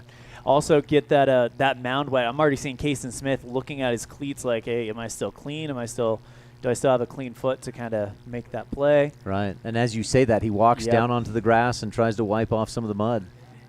And I mean, now if they do decide to make the call, it will be for safety issues, because last thing you want is for someone, especially Kason, who's already been on the injured list, right, to mess up an ankle or something like that. But we aren't at that point yet. We have a great umpiring crew here in Evanston. His first pitch to Ryan Powers misses for ball 1. Interesting. You mentioned Kason Smith having been on the injured list back on, when was that, May or June 4th? Go ahead on that pitch. Next pitch misses inside, ball 2. Outlaws played a doubleheader at Rock Springs, and Smith was playing catcher, and a bat hit his wrist. They initially said it was broken. Solid contact into right field. Running up to make the grab is Casey Perriman for out number 1. The bat hit his wrist. They initially said it was broken, but then a second opinion said, no, it looks pretty good to me, and he took the sling off, and he's been fine since. Yeah. Kason's one of those tough kids, and he's already checking his cleats again. This may be a in-between batters type thing that we see quite often. Outlaws C squad down to their final 3 outs. They trail 4-3 heading for the top of the 7th, looks like. Reminder, they are the designated home team, so they will be batting in the bottom of the 7th. First pitch to Bobby Sains misses in the dirt for ball 1. Outlaws, a big lopsided third inning of the first game. They scored 12 runs. A lopsided first inning of this second game, 5 runs, and they have a comfortable lead. Trying to keep that momentum that they've built. 1-0 into shallow right center field. That's a base hit. And Bobby Sains, the first hit for Rock Springs today. I misread the stats wrong on Game Changer. It's the bottom of the 6th. There's 1 out, and Evanston trails 4-3, but they're at the plate in the bottom of the 6th. So bottom of the 6th inning, they'll play 7 innings. So actually still plenty of time to try to make that happen. Matter of fact, tying run is on first right now. Correct. 5-0 in this one. Evanston leads Rock Springs here in the top of the 2nd. 1 down with 1 on. Bobby Sains singles, and that was right after Ryan Powers flew out to deep right field. DeAndre Ricks, the powerful hitting first baseman, swings at the first pitch he sees and puts a hopper right in between the gap between first and second. Casey Perriman overruns the ball, but Bobby Sains is going to stay at second because of the play. So a back-to-back singles allowed by Kason Smith, and this may be also one of those deals you were talking about it with Ryan Powers. Maybe the rain might be affecting some things here as he's takes his glove off his hand and starts drying off the ball. Yeah, very well could. No doubt about that. The rain, the wetness is going to affect some things. Stepping into the plate, Jaden Shelley, right fielder for Rock Springs. Kason Smith with runners on first and second, 1 down. Top of the 2nd, Evanston leads 5-0 and hits him on the hands. It was one of those kind of a Nick type hits. If it really hit him on the hands, that would have hurt a lot. But Shelley just takes his hit and goes, and the bases are loaded. I got hit one time, like at practice, and it hit a square on my finger, like on one of my, holding the bat, and it actually like popped, cut it open. Luckily, that doesn't look like to be the case for Jaden Shelley. Thomas Murphy steps in, bases loaded for him. With 1 out, right? Yep. Ryan Powers lined out to start the inning. Thomas Murphy, 143 with runners in scoring position. Swing and a miss at the first pitch for strike 1. And Murphy overall this season, just a 136 average in 86 plate appearances. So he's one of the regular guys that comes out for Rock Springs. As the 0-1 misses outside for ball 1. 1 ball, 1 strike. Thomas Murphy. After Thomas, we'll see Paxton Hunt. And then we'll turn the lineup over with Parker Ross. We didn't really get a chance to go through the batting lineup for Rock Springs, so let's just go ahead and do that for a second. Parker Ross, the shortstop, leads off. Dominic Gundian, the second baseman, as the 1-1 swing and a miss for strike 2. Dominic Gundian, the second baseman, bats second. Gunnar Hamblin, the catcher, bats third. Ryan Powers, the pitcher, will bat in the cleanup spot. Bobby Sains, the center fielder, bats fifth. DeAndre Ricks, the first baseman, bats sixth. Jaden Shelley, the right fielder, bats seventh as the 1-2 is fouled into the dirt by the first base dugout. Count holds 1 ball, 2 strikes. DeAndre Ricks, the first baseman, will bat sixth. Jaden Shelley, right fielder, bats seventh. Thomas Murphy, the left fielder, bats eighth, and that's where we are right now. Paxton Hunt, the third baseman, bats ninth. Murphy, right into the glove of Brendan Thompson. He knocks it down. He couldn't field it cleanly, and a run scores. A heads-up play, though, by Thompson where he couldn't field it cleanly. He was able to knock it down, and then he reached back and just flipped it over to Jagger Mitchell at second base to at least get 1 out and get to those 2 outs. But a nice little single there by Murphy. So a force out takes out Jaden Shelley. Runners on the corners with should be 2 down according to the Impact Physical Therapy scoreboard. I'm sure they'll update that soon. Runner on third is DeAndre Ricks. Runner on first, Thomas Murphy. 2 down for Paxton Hunt. Throw back to first to check up on Murphy. 21 pitches thrown so far in an inning and 2/3 by Kason Smith. Only 1 strikeout thus far. First pitch, outside corner for strike 1. Hits the window. Smith still winning the pitch count battle, 22-38.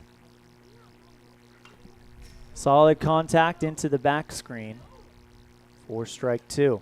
No balls, 2 strikes. To Paxton Hunt, 2 down. Runners on the corners. It should be 5-1 on the Impact Physical Therapy scoreboard. Correct. I'm sure they'll update that soon on mylocalradio.com. Top of the second. 1-2. Solid contact in the gap between first and second. Another run will score.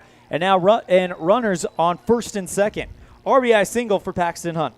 Great little piece of hitting by Paxton Hunt. Pitch on the outside half. He didn't try to do too much with it. Just went the other way and took it into right field for the RBI single.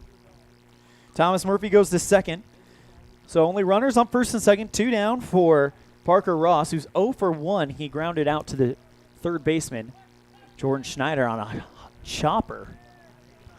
Outlaws C team had a man on third with 2 outs, and they couldn't get him around to score. So heading to the top of the 7th, they trail 4-3. Chopper right at Jordan Schneider. Good heads-up play. Taps the back to get the force out to throw out Thomas Murphy, and that's the inning. So 2 runs scored on 3 hits, 1 error, and it's 5-2. Evanston on the Impact Physical Therapy scoreboard. We'll be right back after this on a First Bank of Wyoming presentation of Outlaw Baseball on KNYN and mylocalradio.com. Early Oregon-bound immigrants traveled through the Bear Lake Valley. U.S. Highway 30 basically follows the Oregon Trail. Many wagon trains stopped at Thomas L. Pegleg Smith Trading Post, located near Dingle, Idaho, for supplies. One traveler wrote of camping along Cotton Line Bear River, watching grass as tall as a man wave in the wind. Today, you don't have to ride in a wagon to visit Bear Lake Valley, but the rich history is still here to enjoy. Visit bearlake.org for more information. At Ellingford Brothers, we're known for an excellent steel shop and quality cement. We also provide other products all year round. Sand and different sizes of gravel for road base and landscaping in the summer and fall. Traction in the winter and mud control in the spring. Bark for landscaping in the summer and winterization in the fall. And topsoil. Spring, summer, and fall, prices are always honest. Pickup or delivery. Ellingford Brothers, your year-round source for so many things. Stop in today at 221 County Road in Evanston.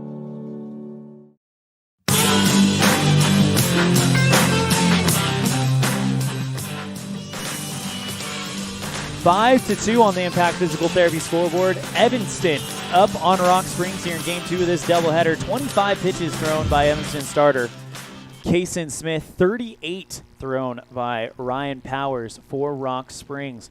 He'll face the 3, 4, 5 hitters. So the heart of the order, Jagger Mitchell, Gus Allred, and Casey Perriman.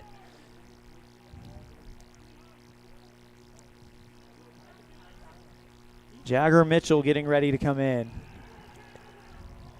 Huh? That one may not be family friendly. I found out last time. It says clean at the top there. Does that make it family friendly? I hope. Okay. Going through the walk-up list, it's interesting to see what the boys have selected. You really do get to know kind of their personalities through the list a little bit. It's interesting how many of them. I mean, you think about Wyoming and you think cowboy, country music, but most of them are like the rap or, hip hop type stuff. Jagger Mitchell steps in. He's still looking for an at-bat as he got hit by a pitch his first time up. Almost got nicked at the top of the helmet in that first pitch. And in game 1, he was hit by a pitch in his first 2 at-bats. So he's added to his season and team leading total. What is he at, 28 now? I think there's a contest between every team but Evanston to see who can hit Jagger Mitchell the most. Next pitch misses inside for ball 2. Jagger could be having a contest, him against the field, like against the rest of his team for hit by pitch. He's got to be in the 30s now, and next pitch misses inside. 3 balls, no strikes to Jagger Mitchell. He came into the day 25. He's been hit 3 times, so he's at 28. The 3-0. In the zone for strike 1. And the thing we maybe don't talk about enough with Jagger is what a hitter he is. A 381 average coming in. He went 1 for 1 in the first game, so he's probably up closer to 384, 385. And an RBI machine. And the top average on the team is Mitchell. Kind of got under that one and skies it into center field. Bobby Sains easily makes the grab for out number 1.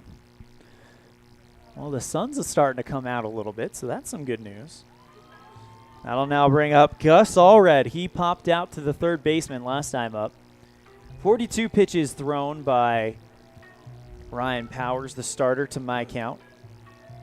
The scoreboard says 41. As Rock Springs, I'm not sure what the schedule has for them. Something is going on as they're waiting for a delay of play. Now Allred steps into the batter's box. The lone left-handed batter in Coach Chad Thompson's lineup. Powers kicks and deals.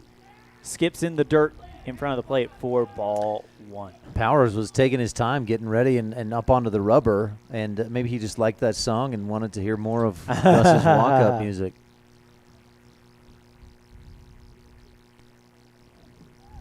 Pitch number 43 on the way from Powers. Righty versus lefty. Outside and high for ball 2. 2 balls, no strikes. You mentioned Powers. That's pitch 43. He's only an inning and a third, right? Yep.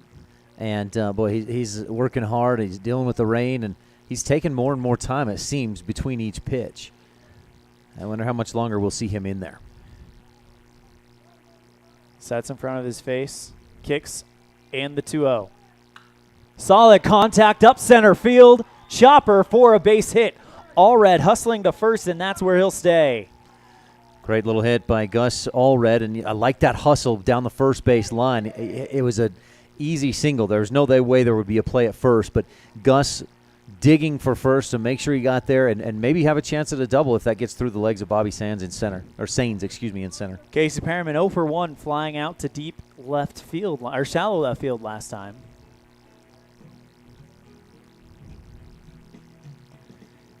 It was fun during the 4th of July tournament getting to camp out with the team at Jackson. You really got to know the guys on a different level, and it was a lot of fun kind of seeing all the personalities that each of them have. Throwback to first to check up on Allred. He's back safe, no problem. Allred is a threat to steal, so they are being wise about taking care of that. Gus Allred with, don't see stolen bases on here, but his total bases is 58. Solid contact into center field. Casey Perriman makes the grab, though. Bobby Sains in center field makes a beautiful stop. Tell you what, that Bobby Sains guy is a heck of a center fielder. Yeah, he's impressive. He's got long legs and great range out there in center field. He takes good angles and made a nice catch out there to Rob Perriman of probably an RBI double. Reed Gross steps into the runner on first, 2 down.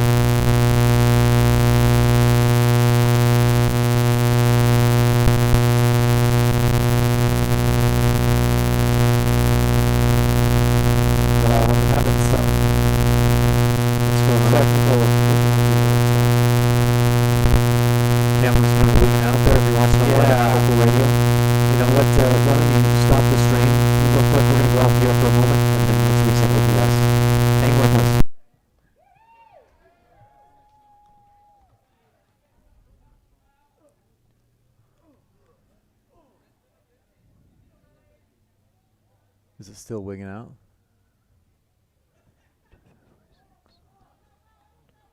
No, that's old.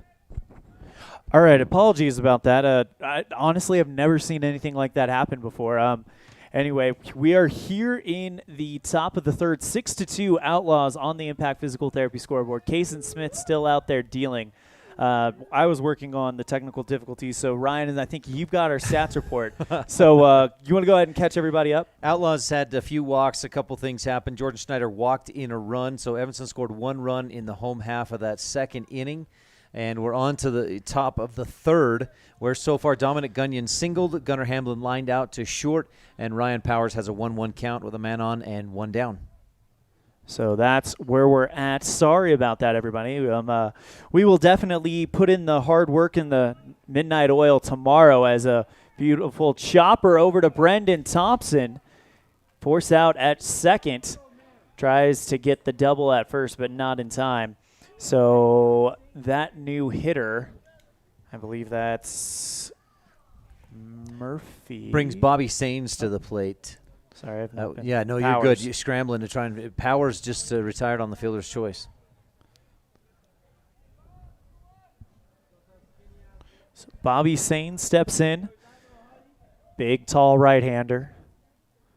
Kason Smith tries to power a fastball past him, but it is up high for ball 1. And that's pretty high. Sains probably 6'1", 6'2", so that's a high pitch. Updating my pitch counter here. Trying to get things He just going. swung at a pitch down in the dirt, and it came off funny off of Reed Gross's glove, bounced high and over toward Rock Springs' dugout, and that allows Powers to advance over to second. So Ryan Powers over on second. Bobby Sains with 2 down here in the top of the third. Evanston leads on the Impact Physical Therapy scoreboard still 6-2. They won the first game 16-3, I believe was the final score. 13, that's right. 16-3. Yeah, they put up 12 runs in the third inning. They almost batted it around twice. The Outlaws did. Want to give a big thank you to our producer back in the studio, Alyssa McDaniel, who is doing a great job kind of dealing with these crazy moments. Chopper right at Jagger Mitchell, throw to first in time for out number 3, and that's how going to be how this inning ends. I don't think they got any runs on that one. One hit, and it's 6-2 on the Impact Physical Therapy scoreboard. Bottom of the third coming up after this on a First Bank of Wyoming presentation of Outlaw Baseball on KNYN 99.1 and mylocalradio.com.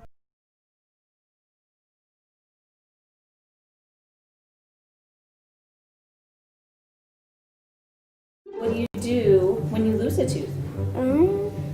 Put it under your pillow. Under my pillow.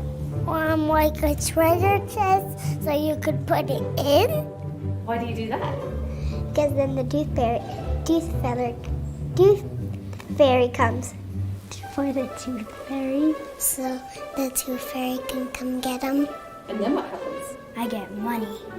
We may not be the tooth fairy, but we can still take care of your teeth. Bear River Dental in Evanston. In May of 2019, Uintah County School District Number 1 became the first school district in Wyoming to achieve a certified level 1 on high reliability schools by the Rosanna Leadership Center. We're focusing on 3 levels. Level 1 is a safe and collaborative culture. Level 2, effective teaching in every classroom. And Level 3 is a guaranteed and viable curriculum. We are certified Level 1 in safe and collaborative culture. This is Superintendent Ryan Thomas. Congratulations to everyone in our district. Keep up the great work. Uintah County School District Number 1, Pathway to Excellence. Trona Valley Federal Credit Union is a not-for-profit financial institution. When you become a member, you are an owner of the credit union. We believe in people over profit, and that impacts the way we do business from our overall structure down to the smallest detail. Our philosophy sets us apart, and we're here for you. Earn more with our high-yield checking account, start a savings goal, check out our competitive loans, and much more. Become a member today. We're a caring partner dedicated to your financial success. Member NCUA.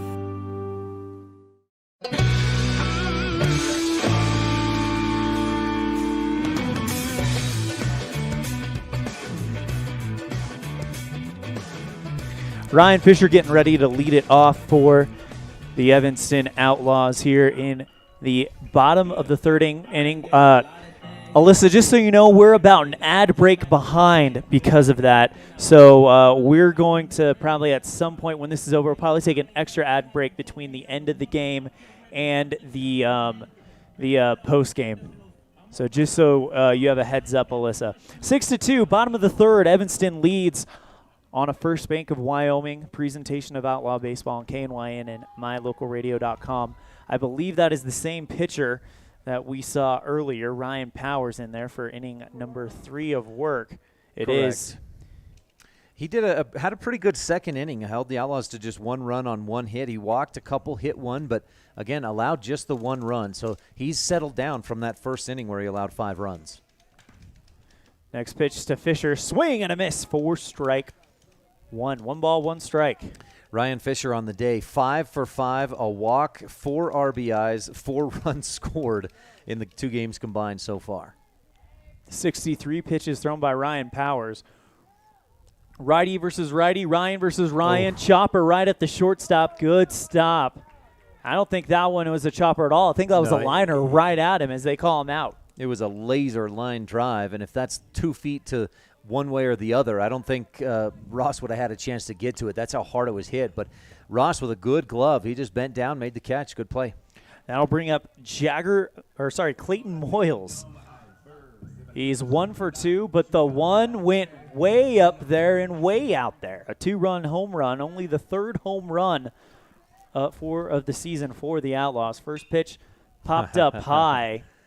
Left fielder Thomas Murphy runs up and makes the grab for out number 2. Moyles has caught the bug. He hit the home run, and now he wants to hit it again. And again, he's flown out the last 2 at-bats. I'll bring up Jagger Mitchell. He's 0 for 1, hit by a pitch and flew out to center field last time. 65 pitches thrown by Ryan Powers here in the bottom of the third. Evanston leads it 6-2 on the Impact Physical Therapy scoreboard. A solid lead, but you let these Rock Spring Sand Puppies hang around. They may make you pay. First pitch to Jagger Mitchell. Fly ball into left field, running up to make the play. Murphy, did he make that catch? No, it's down, and he dropped it. And Jagger's got his single. Into left field. He just hit that deep enough that Murphy, with his speed, and he got a great first step jump on the ball and made a perfect read, but it was just too shallow for him to get there. With 2 down, that'll bring up Gus Allred with Jagger Mitchell on first. 66 pitches thrown by Ryan Powers in this one. And right now, looking at pitch count, Kason Smith at 35. He has kind of been their closer guy. Wondering if they're going to let him empty the tank for the rest of the week on this one, as the first pitch is a dribbler right at first baseman DeAndre Ricks. But it's foul. Ricks got over there quickly. He made a good move to get to that ball and fielded it in foul territory. Left-hander. Gus Allred steps out of the batter's box, then steps right back in. Kind of behind this window. It's getting harder and harder for me to see the ball in the air. Right. The window kind of reflects with the stadium lights. Next pitch misses. 1 ball, 1 strike to Gus Allred. And again, our apologies. We ran into a technical issue that neither one of us have seen. I've been doing radio for 15 years and video streaming for 7. Never seen anything like that. So we apologize that we got it worked through, though. Swing and a miss. 4 strike 2. 1 ball, 2 strikes to Gus Allred. That is the one promise we can always make to you. We can't promise you a seamless broadcast, but we can promise you that we will do our best to recover from any situations and get back on the air as soon as possible. Jagger Mitchell making some noise on the base pass, trying to distract Powers, it looks like. And he was almost halfway to second base. Yeah. DeAndre Ricks was not staying on the bag because of where the infield is shifted. And look at third baseman Paxton Murphy in that line down, that gap down third. Next pitch, swing and a drive across the first base line for foul ball. 1 ball, 2 strikes. Correct. And look at Gus, and they've run this shift anytime he's come up to the plate. They're really playing for or shifting for him to pull it into right field. And that worked to their favor because he popped it up and got out, popped it to third in the first, but in the second inning, right back up the middle for a single. 2 2 2/3 innings pitched as Gus Allred slaps one into the gap between first and second. Jagger Mitchell hustling for third, and they tell him to get in the dirt. Runners on the corners after the single by Gus Allred. And how about Gus Allred? He sees the shift. The first time up tonight, he tried to go away from it, go oppo and into left field, and he got thrown, or he popped out. So since then, he's gone, okay, I'll find a different gap, and he's 2 for 2 in his last 2 at-bats. That's the reason why he's the cleanup hitter and Yes. probably the hottest hitter on this side of the state right now. Casey Perriman, who's 0 for 2, he flew out to left field and flown out to center. And they've been pretty deep hits too, so it's one of those things where he's just kind of getting under it a little bit. 71 pitches thrown by Ryan Powers as opposed to only 35. Casey Perriman into left field, retreating back, Thomas Murphy. It is down. That's going to score 1 run. Gus Allred trying to make his way towards third, but he trips over the bag, hops back up, and he's fine. It's a stand-up double for Casey Perriman with an RBI. How about Perriman's day? Extra base hits. He had 2 doubles in game 1. There's another double here in game 2, and he just shot that over the head of left fielder Thomas Murphy. It took a very short hop off the warning track and to the wall. Let's be honest, that should have been a 2-run RBI double, but Gus Allred just kind of got his feet tangled up under him. And the lead is 5 for the Outlaws. Bottom of the third, 2 down. Runner on second and third for Reed Gross. First pitch misses for ball 1. 72 pitches now thrown by Powers. That means that he's probably going to be done for at least, I believe, 2 or 3 days. Yeah, probably won't be able to pitch.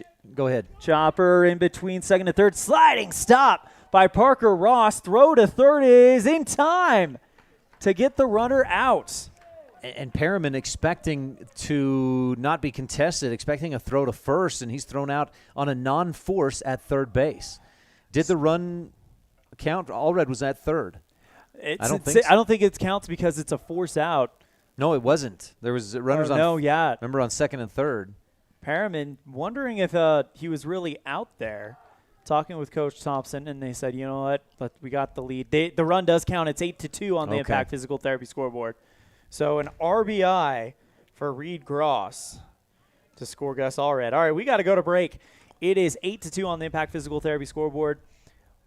Top of the fourth after this, Evanston leads on a First Bank of Wyoming presentation of Outlaw Baseball on the Big Dog on My Local Radio.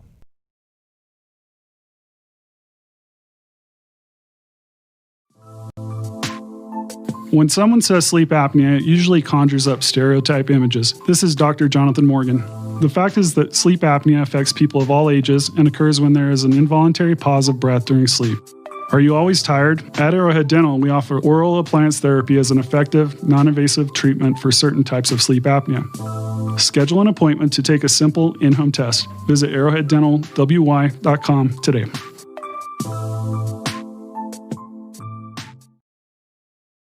The best place to stay when you're in Casper, Wyoming is the Come On In Hotel and Suites. This beautiful log hotel offers 5 hot tubs, 1 pool, a fitness center, and fabulous indoor atrium. Offering jacuzzi and fireplace suites, the guest rooms are comfortable and relaxing. Plus, every stay includes a delicious extended continental breakfast. Whenever you're in Casper, stay at the best place. Come On In Hotel and Suites. Come on in today. Come On In Hotel and Suites, Casper.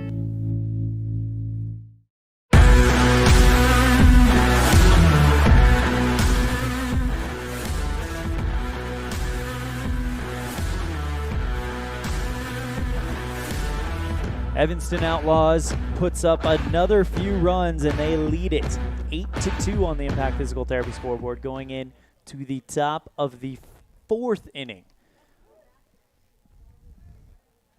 Outlaws have scored a lot of runs today, Yeah. and they've come in bunches. 12 runs in the 3rd inning of Game 1, then 4 more in the 4th. Here in this game, a 5 spot in the 1st inning, then another in the 2nd, 2 more in the 3rd. And they're in a good position here, leading 8-2. And the way Kason Smith is pitching, he's been efficient, he's been solid. He's scattered 4 hits over the 3 innings of work and allowed 2. And with the defense behind him, the way they're playing, and the bats swinging the way they are, he's in a good spot. Absolutely. Kason Smith, to my count, I've only got him on 2 strikeouts, but we are going to have to go to the official score sheet that we're on Game Changer, which is the official stats keeping site for Wyoming American Legion Baseball. First pitch to DeAndre Ricks, fouled into the back screen for strike 1. So, yeah, we'll definitely bring you the official stats when this game is over, as we get those instantaneously, which is nice. No balls, 1 strike to DeAndre Ricks. It is the top of the 4th. They haven't updated it on the Impact Physical Therapy scoreboard. Evanston leads 8-2 on this First Bank of Wyoming presentation of Post 41 baseball. Next pitch misses for a ball. 1 ball, 1 strike to DeAndre Ricks. He singled and scored in the 2nd. He's 1 for 1 in this game. He's had a good day, 2 for 3 in Game 1. He's one of those late bloomer kind of hitters for Rock Springs. Are trading all the way back to the fences. Peterson, that one takes a short hop to the wall, and that is a stand-up double for DeAndre Ricks. You said he's having a good night. Well, that continues. Yeah, and he hit that all the way to the fence. It took about 3 hops and was at the wall. And Peterson throwing it in just didn't make a good throw. They might have had a chance to try to pick off Ricks heading for second, but just not a good throw to the relay, and Ricks in easily at second base. Judging by the look at the lights, it looks like the rain has calmed down, so we will probably get through this game. 8-2 on the Impact Physical Therapy scoreboard. Top of the 4th, Evanston leads it. The forecast was for the rain to stop around 7:30 or 8, and that's about what we got. Right on time. First pitch to Shelley. Misses for ball 1. Shelley hit by a pitch in the 2nd inning. In that first game, he went 1 for 2, had a single. Smith holds the ball behind his back, sets at the belt, checks the runner at second. Throw, swing and a miss for strike 1. I don't know if the Outlaws' second baseman and shortstop, Brendan Thompson and Jagger Mitchell, are just not worried about Ricks trying to steal. But they're not even covering the bag there at second on every pitch. We don't have stolen base stats, but I can tell you that DeAndre Ricks only has 19 total bases on the season coming into this one. So he's not one that is really a threat in the base paths, as the next one misses for ball 2. 41 pitches have been thrown by Kason Smith. 74 by Ryan Powers. However, Smith starting his 4th inning of work. Next pitch, breaking ball, misses for ball 3. 31 count. Looks a bit high and outside. Not even one that Gross could try and frame. It was just too far out there. If I remember correctly, this is about the time where Smith got taken out for Clayton Moyle, or Gus Allred, and then Clayton Moyles took over for him in the extra inning loss to Rock Springs. 5-pitch walk. Now you got runners on first and second. Brendan Thompson comes up and has a talk with his powerful right-handed pitcher. And Smith, as soon as he let that ball go, he almost didn't even see where it went, because he started looking at his fingertips, and I wonder if the wetness or something got to him a bit, and now he's trying to tap off some mud and just dealing with that wetness on the field. That'll bring up Thomas Murphy. I have him 0 for 1 right now. First pitch to Murphy, lays down a bunt, beautiful bunt, really short one, and it's misfielded by Reed Gross. No throw, and Murphy gets on with the air. Bases loaded. That was a really, really nice bunt, and Reed's only chance was to barehand it and fire a laser down to first, and as he tried to barehand it, it just slipped out of his fingers and got kind of stuck in the mud, you might say. Paxton Hunt, who has a single back in the second, and it looks like Coach, I think that's Coach Thompson out there talking with him. Yep. Didn't really get close enough to him to be like, all right, I'm taking the ball. He probably just said, hey, how are you feeling? Probably said something funny, loosened him up. And right. Just kind of one of those, let's refocus. You were dealing, and you can be dealing again. Yeah, bases loaded. You can get out of this jam. Right. Quick update on the Outlaws C squad. They gave up 6 runs to the Casper Barons in the top of the 7th. It was a very close game. In fact, a 4-3 ball game. They trailed by just 1 going into the top of the 7th, but 6 runs. They answered with 1 in the bottom of the 7th, but end up losing 10-4. So they'll go to the losers bracket, and they are now in must-win mode. Yep. Pitch number 45 coming from Kason Smith outside for ball 1 to Paxton Hunt. Smith has to just focus in and throw strikes here. The Outlaws infield playing in tight to cut off any runs at home with an 8-2 lead in the 4th. The 1-0, swing and a miss, 4-strike 1. Fastball right down Front Street. Smith struck out 10 a week ago pitching against this same Rock Springs team. So far tonight, 1 strikeout. But, again, has the lead, 8-2. Bases loaded, the 1-1, nobody down. In the dirt, great stop there by Reed Gross. That one would have gone through so many unexperienced catchers' legs, but he knew it was going down, dropped to his knees, and just stopped it like a hockey. And much needed there with the runners, bases loaded and no outs. Great stop. The 2-1. In the dirt, another great stop by Reed Gross. That one bounces in front of the plate. That one actually looks like it might have hit him in the face. He's calling for timeout. I wonder if just the skip off the dirt kicked yeah. some sand up into his eyes. So he's taking his time, trying to get things cleaned off. Our broadcast brought to you today in part by Superior Rental in the Gun Room at 371 Prospector Drive in Evanston. Superior Rental in the Gun Room, a full line of Cub Cadet outdoor power equipment in stock and ready to take home today. They also have a on-staff mechanic, so all your equipment is ready and in tip-top shape for your job. That's Superior Rental in the Gun Room at 371 Prospector Drive in Evanston. Next pitch, solid contact, but this one's going foul across the first base dugout for strike number 2. Big moment here as Evanston leads 8-2, but Rock Springs can bring themselves right back in it with a base hit here, Paxton Hunt, and then they turn it back over to the top of the lineup. Full count offering. Here it comes. Bases loaded. Bounced it in the dirt, and a run's going to get walked in.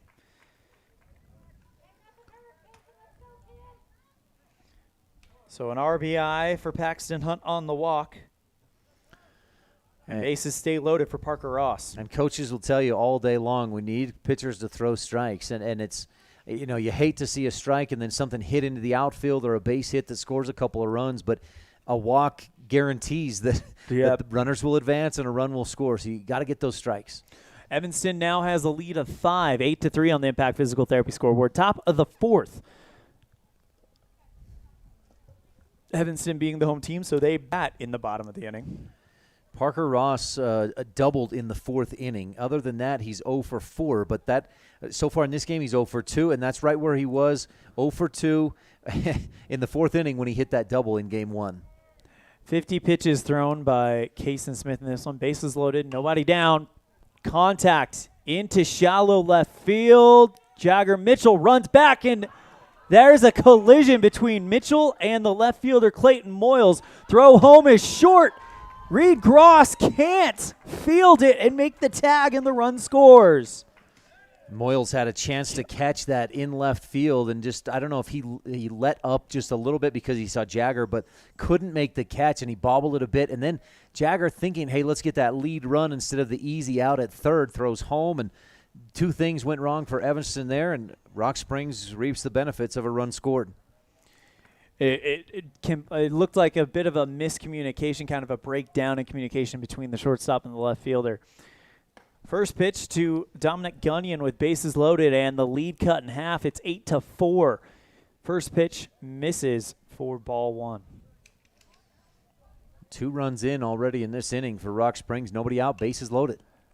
This one chopped up high and goes across the first base dugout. And I do say chopped up high, meaning it was hit directly onto the ground and then it went way up there. 2 errors in this inning for the Outlaws defense, and this is part of, one thing that errors can do for you. 1 ball, 1 strike, another foul ball into right field.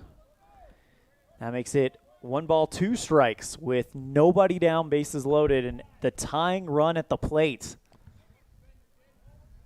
Kason Smith kicks and deals. Swing and a miss, and down goes Gunyon. His 2nd strikeout of the night. And Gunnar Hamlin now steps in. According to what I've got here before we had to take our little come-from-behind moment, I had him 0 for 1 with a line out to shortstop. I don't know He's if 0 I'm for missing 2. He something. lined to short again, a 2nd time in the 3rd inning. First pitch to Hamlin outside, ball 1. That was a big strikeout there for Kason Smith. Got to keep it going, get a couple more outs here. The good news is there, you can play double play depth and try for the double play. Next one, beautiful breaking ball right down the center of the window for strike 2. Or strike 1, sorry, 1 ball, 1 strike. Got excited there. Come on, Kason. 1-1. Swing and a miss for strike 2.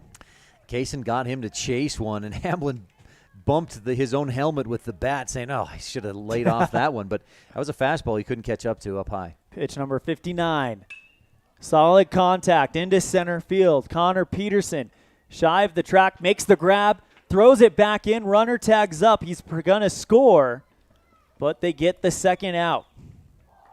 That was a deep fly ball to center field. Peterson almost at the warning track. No way they're going to get the runner from 3rd, Thomas Murphy, scores.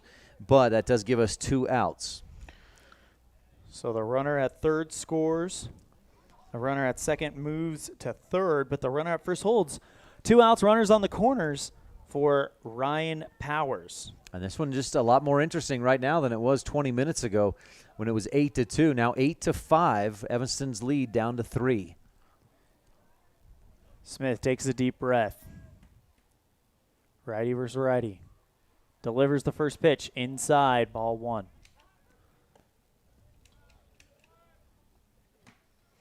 .60 pitches thrown by Kason Smith. Through 3 and 2/3 innings.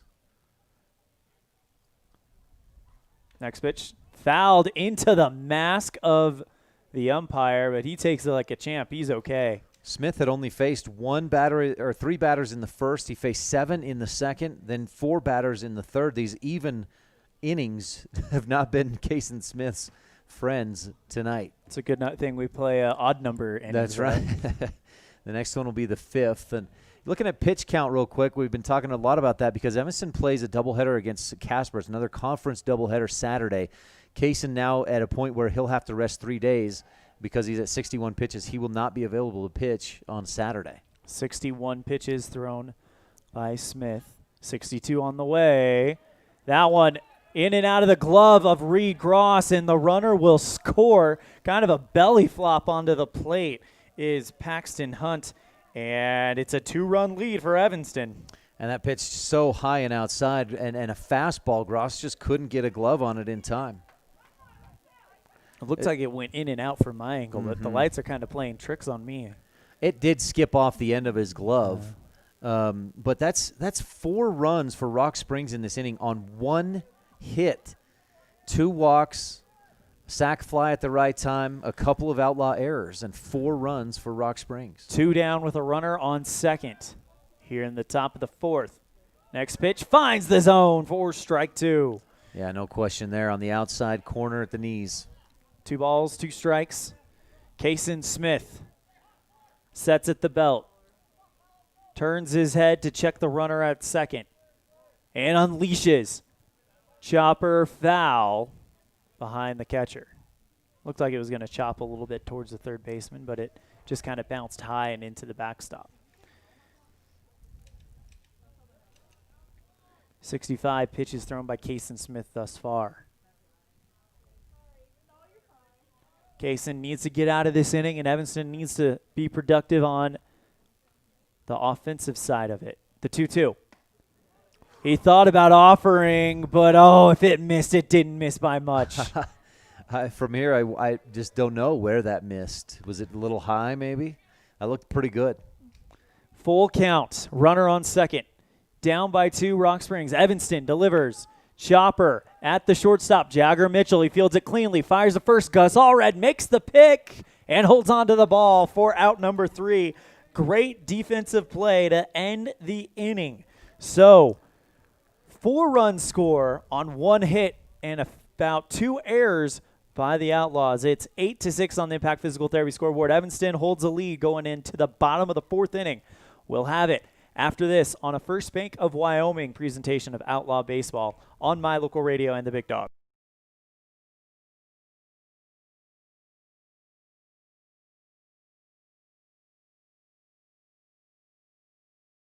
We know that when you think of Plains Tire in Evanston, you always think The Tire Professionals. Quality customer service. They're friendly with great prices. I really like Plains Tire in Evanston.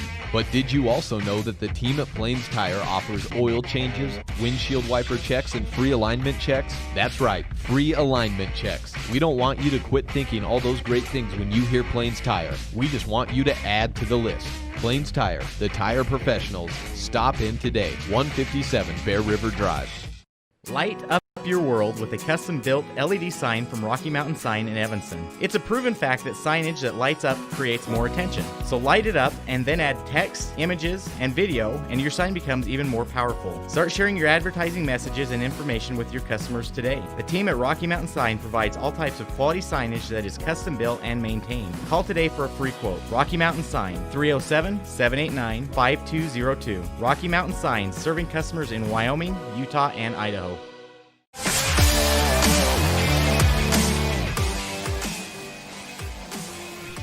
New pitcher for the Archie Hay Rock Springs Sand Puppies. Thomas Murphy steps in. Kind of a finesse throwing right-hander. And he'll face the 7, 8, and 9 batters in the Evanston lineup. Elan Olliff and Ryan Steineckert bringing you the action live from Ross Kesterson Field in Evanston. Final stat line for Ryan Powers. He's in line for the loss after taking the start today. No, we don't have stats just yet. 3 innings pitched, allowed 8 hits, 8 runs, 6 of those earned. He struck out 1, walked 4. Looks like they just called for a medical kit over in the Rock Springs dugout. Hopefully everything is okay over there. Brendan Thompson, BT as they call him, getting ready to step into the batter's box. He's the team leader in RBIs. For a minute there, he shared the lead with Jagger Mitchell. Michelle Thompson, wife of Coach Chad Thompson, a nurse here in Evanston, running over to see if she can offer her services to whatever incident is happening over in the Rock Springs dugout, but it's not big enough to stop the game as Thomas Murphy offers his first pitch of the night outside and in the dirt for ball 1. He missed badly down. That bounced in front of the plate off the dirt. Thompson 1 for 1 in the game, an RBI, and a run scored on a single in the first and walked in the second. Evanston led by a little bit. Did she just like bop his helmet as she ran by? I mean, that's his mom, so it's okay. He just shook his head and said something to the umpire, too. Oh, no, she's not done yet. She's not done yet. She just got a good-sized first aid kit from Kason Smith. Did she just point to the plate for the umpire she ran by? Clean that off. And did you notice Gunnar Hamblin just went out there with his bare right hand and swept off the plate? Exactly. It was maybe have been a, whoops, sorry, I got some dirt on the plate. 1-0 to Thompson. In the dirt, ball 2. I think we had a straight switch. Thomas Murphy was in left. Did you already mention this? I did not. Go ahead. Murphy comes in to pitch, and who was pitching, Ryan Powers, out to left. So Thomas Murphy, as you mentioned, kind of one of those finesse right-handers like Kyle Hendricks, trying to find the strike zone, struggling 3 straight balls thrown in his first 3 pitches of the game.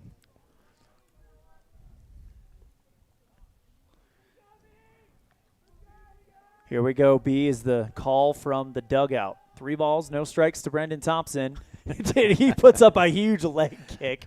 Doesn't swing at it. It's right down the center for strike 1. I wonder if he was trying to create enough wind with that leg kick to push the ball out, because that was a humorous leg kick. The 3-1. In the dirt before the plate And Thompson hustling to first. He might try to fake him out like, it might take second on this one. That's the second consecutive five-pitch walk for Brendan in this game. Thomas Murphy comes in. There he is. 5 innings pitched, a 0-1 record, and a 7 ERA. 3 strikeouts to 6 walks, so not a lot of experience for this right-hander. As he gets ready to throw pitch number 6 to Jordan Schneider. Pitch in the dirt. Thompson goes to second. Easily. A wild pitch way outside, and Hamblin had no chance to get to that pitch. It's interesting. You think about, we've talked a lot about the Outlaws and their strategy and pitching counts and things like that as they consider a doubleheader against Casper here in Evanston on Saturday. Rock Springs in a similar boat where they'll be at Jackson on Saturday for a conference doubleheader. And we will definitely be keeping an eye on those. Yes, we will. Maybe there might looking at their top pitchers, their top pitchers is Dylan Johnson, who we didn't see tonight, and Jaden Shelley, who we saw at the very, very end. It's a possibility that they may be saving their top guys for Jackson, thinking that Jackson are winnable games for them. Next pitch to Jordan Schneider, fouled into the screen for strike one. And Evanston would give them a great thank you if they were able to take 1 or 2 from Jackson on Saturday. Oh, absolutely. That would certainly help the Outlaws, give them a little breathing room at the top of the That might be enough conference to sew it up before they even get to those games. Next pitch misses for ball 2. 2 balls, 1 strike to Jordan Schneider. Our broadcast brought to you in part today by mylocalradio.com. Local radio just for you. Local and regional news, weather, job listings, giveaways, and contests. And as you can see on mylocalradio.com, live regional sports, the 2-1 fouled across the third baseline, and that would have been fair. That would have been trouble, but it isn't, and it's just one of those long strikes. Solid contact for Schneider as he pulled that Jagger Mitchell style down the line and left, but foul. I've not seen Jagger really go for that lately. No, we haven't seen that as much. Good lead by Brendan Thompson. Throw home, swing and a miss, and down goes Schneider for out number 1. Connor Peterson, he steps in. I have him 1 for 1, but I know I've missed an at-bat by him. Yeah, he hit into a 5 unassisted fielder's choice in the second. So he steps in with a runner in scoring position. By the way, he's one of those guys his batting average is actually higher when he got a runner in scoring position. 306 batting average and a 3 bunt placed by Peterson goes foul. As I mentioned, a 303 batting average and a 386 batting average with runners in scoring position. Yeah, he's been very good. And where he sits in the lineup, he doesn't always get guys, and especially because Brendan Thompson bats 2 spots before him. So oftentimes when Connor gets up to bat, there's nobody on, or maybe Brendan's on first, but he's been very good. Brendan taking a big lead. Next pitch, breaking ball in the window for strike 2. No balls, 2 strikes. And if your number 9 guy is hitting 303, you love that. And then he's hitting 386 with runners in scoring position from a number 9. Only one guy in the Evanston starting lineup is not batting in the 3s. Curveball gets away way up high for ball 1. And that is Jordan Schneider, who I bet he's in the 3s now. He was 292 coming into this game. And he went 2 for 2 in the first game. He's 0 for 2 so far in this game, so that's a wash at this point. Or a 2 for 4, that's a 500. He may move up above 300 after tonight. And at that point, you've got all 9 of your guys in that 300 mark.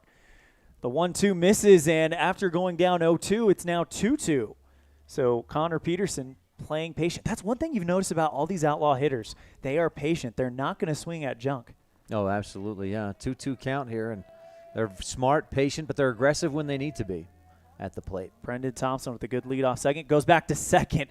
Nice little pickoff move by Thomas Murphy, but there must have been a tell there as Brendan Thompson was headed back before he even made the turn all the way. That is a quick spin, Thomas Murphy, and it's a tough spin for a right-handed pitcher to throw. You're turning to your right and then throwing back across your body, but he's got a quick pickoff move. Murphy delivers the 2-2 up high, full count. Reminder, in this at-bat, it was 0-2, and there's 1 down. He was looking at being out number 2, and now Connor Peterson has worked it to full. What an at-bat.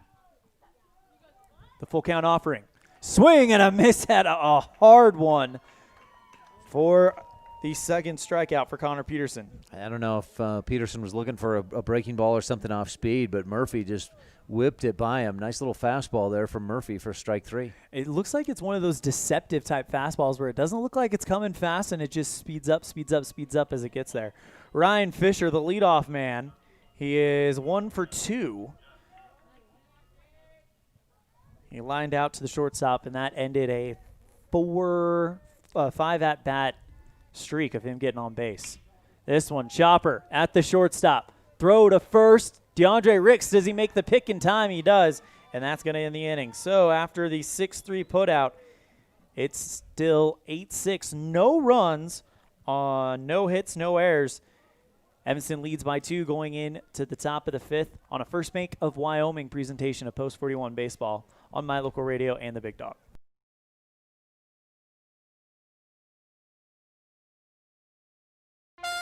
Do you really think you can get a better deal on a vehicle in the city?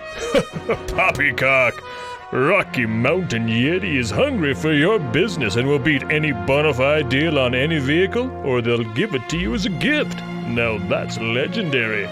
Rocky Mountain Yeti Evanston, home of the 20-year, 200,000-mile legendary warranty, where legendary customer service is not a myth. Hello, this is Dr. McKay Frankham. As a dentist in Evanston for over 20 years now, my mission has always been to provide quality dental care for people of all ages at reasonable prices. I'm a detail-oriented person, and it's important to me to stay current on new dental procedures and protocols that can help my patients have the best experience and have the best results. Over the years, I've also worked to keep my overhead low so that I can pass those savings on to my patients. I believe everyone deserves quality dental care. Please call us today at 307-789-8910.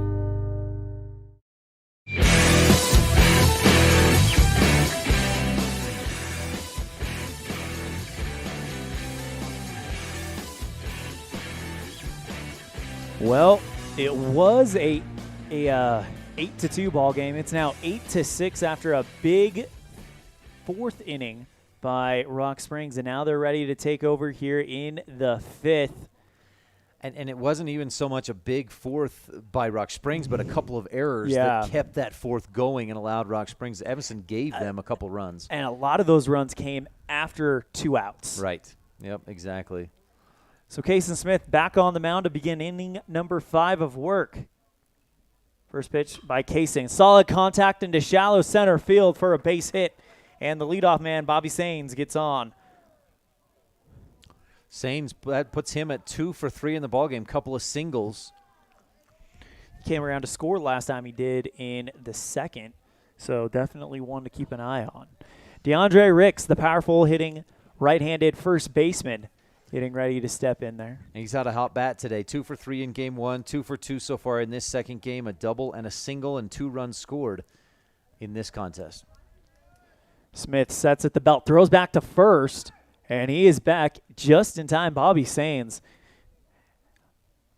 Every time I hear that name, I think of the play earlier in the season in Rock Springs where Ryan Fisher gunned it from center field. Sains thought he had a shot to jump over Reed Gross. While I'm talking about that, DeAndre Ricks puts a rope into center field for the 2nd hit in a row, and now you got to wonder if the end of the road might be approaching for Kason Smith.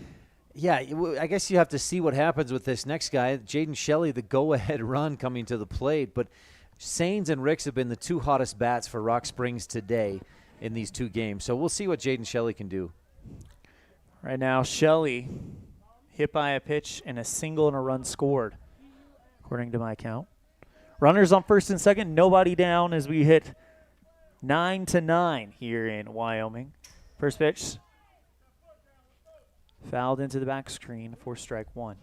That's pitch number 70 thrown by Kason Smith. He is officially unavailable for Saturday's doubleheader. Correct, yeah. And so Outlaws, they'll still have Gus available, I think, and Clayton and Ryan Fisher and Jagger. Brendan Thompson maybe to be a 1-inning closer. Chopper at Gus Allred. No one is there to cover second, so Brendan Thompson has to run up and make the play. He covers the bag from second base. Runs up and covers the play at first. Gus Allred says, sorry, I probably should have let Kaysen field that and then pitch it over, but they do get the out. Runners advance. One down, runners in scoring position. The good news there, you know, the Outlaws wanted to get a double play, and in at the corners they were playing in tight to try and get that double play, but good news is they did get with a one out at first. Thomas Murphy steps in with runners in scoring position. He's 0 for 2, but an RBI fielder's choice in the second, and then he got on with a bunt error on the catcher and scored in the fourth. First pitch to Murphy. Solid contact, but this is right at Jagger Mitchell. Good throw by him from shortstop to first baseman for out number 2. In the meantime, though, Bobby Sane scores from third. Rick stays safely at second, and another run scores. That makes this a one-run ball game. 2 down, top of the 5th, 8-7 on the Impact Physical Therapy scoreboard. 73 pitches thrown by Mr. Kaysen Smith, and that'll bring up Paxton Hunt, who walked and came around to score his last time up, but he's also got a single and an RBI. First pitch, fastball in the zone for strike one. Go ahead. Sorry, I think this is Dylan Johnson actually hitting in place of Paxton Hunt. That is Dylan Johnson. Which is surprising because Hunt had a real nice single in the first, walked and scored an RBI in the fourth. He's been having a good day at the plate so far. That most definitely is Dylan Johnson. I know that long flowing hair anywhere. Yeah. Swing and a miss for strike 2. He's got the hair for like a hockey player. Shampoo commercial, or what did you say? Hockey player. Hockey player. That's Swing and a miss, and actually that one's fouled, so he stays alive. No balls, 2 strikes to Dylan Johnson. I remember the first game they played Evanston this year. Dylan Johnson was one of the pitchers, and he's one of those intimidating, menacing appearances out on the mound. You're like, whoa. Right, and we've talked about Kaysen Smith having a swagger. Dylan kind of has that intimidating presence, a little bit of a swagger, confidence. Swing and a miss, and down goes Dylan Johnson. And that's going to be the inning. So no runs on 2 hits, no errors. 1 run, 1 run on 2 hits, no errors. And it's 8-7 on the Impact Physical Therapy scoreboard. We'll be right back after this on a First Bank of Wyoming presentation of Outlaw Baseball on My Local Radio and the Big Dog. It's human nature to think the grass is always greener on the other side of the fence. That's not always true, especially when it comes to buying vehicles. This is Dennis Lynch, General Manager at Auto Farm Chevrolet. Dealerships pay the same price for new vehicles across America. The fact is, the best deals are right here, in your own backyard. The difference is that our employees are your neighbors, people you can trust. Please visit us first, Auto Farm Chevrolet. We are your community-driven dealer. When someone says sleep apnea, it usually conjures up stereotype images. This is Dr. Jonathan Morgan.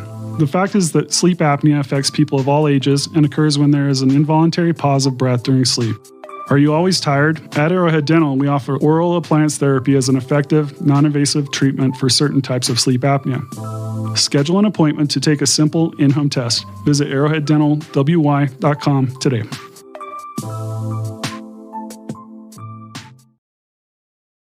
A pass to the Evanston Recreation Center, so much more than a weight room. A pass also gives you access to the pool, hot tub, steam rooms, cardio room, cycling studio, shooting range, basketball court, and locker rooms with showers. Passes also let you attend drop-in fitness classes at no additional cost, including Zumba, yoga, cycling, water aerobics, and strength training classes. Live your fit life with a pass to the Evanston Recreation Center. Payment plans available. Stop in today.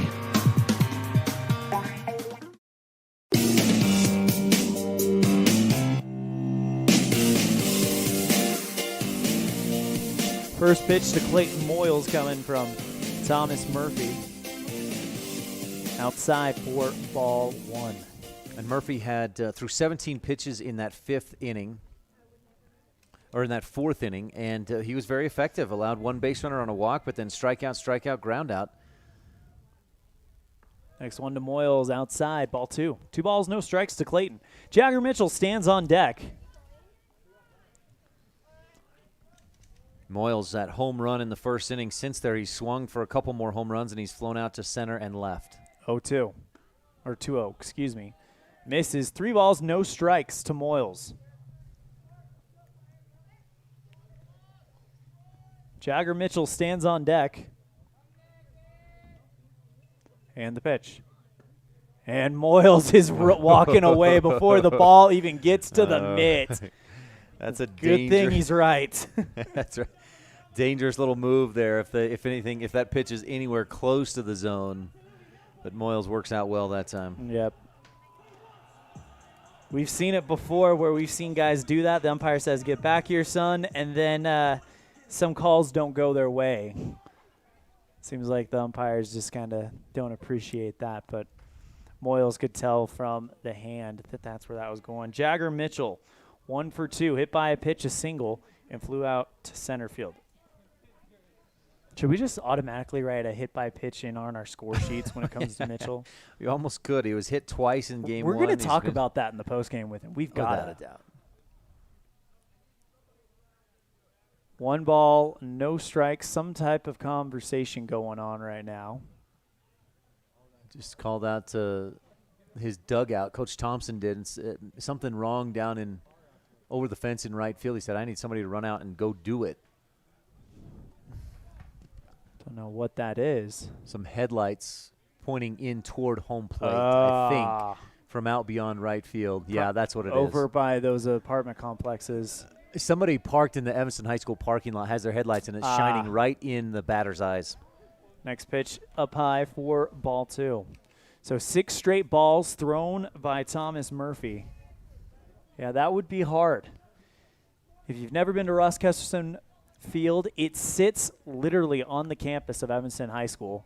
I could throw a rock and hit the high school. That's how close we are. So it is in the sports complex, and Mitchell gets hit in the shoulder, sends a stern glare at Murphy, and takes his base. I don't believe it.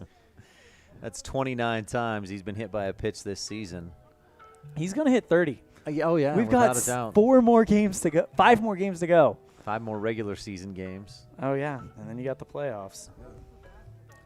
He's getting tired of it, though. You can tell. Yeah. He's, I would be, too, especially when you have the talent at the plate that he has. Yep. It's got to be frustrating. Gus Allred, the left-handed batter, steps into the batter's box. Evanston leads by 1, but they got a runner in scoring position in the fast Clayton Moyles, so a base hit will probably score him. That's the thing about Evanston. They've got speed all up and down their lineup. First pitch to Allred, and he tried to lay down a bunt, but this time it's inside. Ball 1. Look at that. Upload. Oh, upload. There we go. Sorry about that. We're, like I said earlier, we can't promise you the smoothest broadcast sometimes, but we will promise to do the best we can to get back on as soon as we can. Casey Perriman works a walk. It's 11-7 on the Impact Physical Therapy scoreboard after Gus Allred scores on a wild pitch. Hard swing by Reed Gross, and it's no balls, 2 strikes.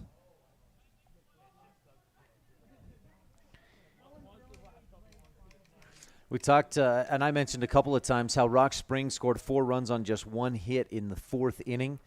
Evanston, Elan, the Outlaws, kind of doing the same thing here in this 5th inning. They've got 3 runs in on 1 hit, and so getting those runs without getting hits, or a lot of hits, I should say.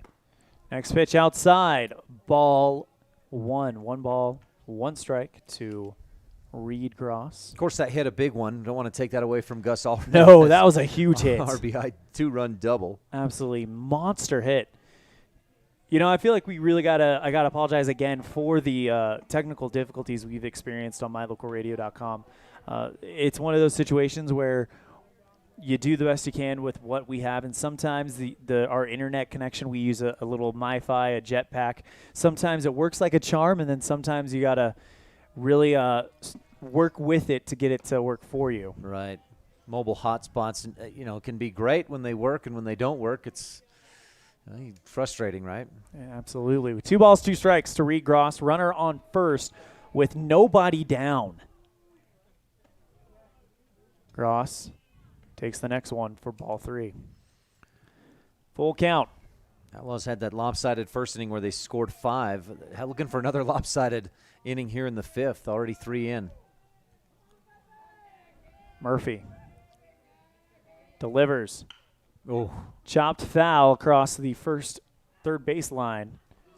So the count will hold. Full 3 balls, 2 strikes.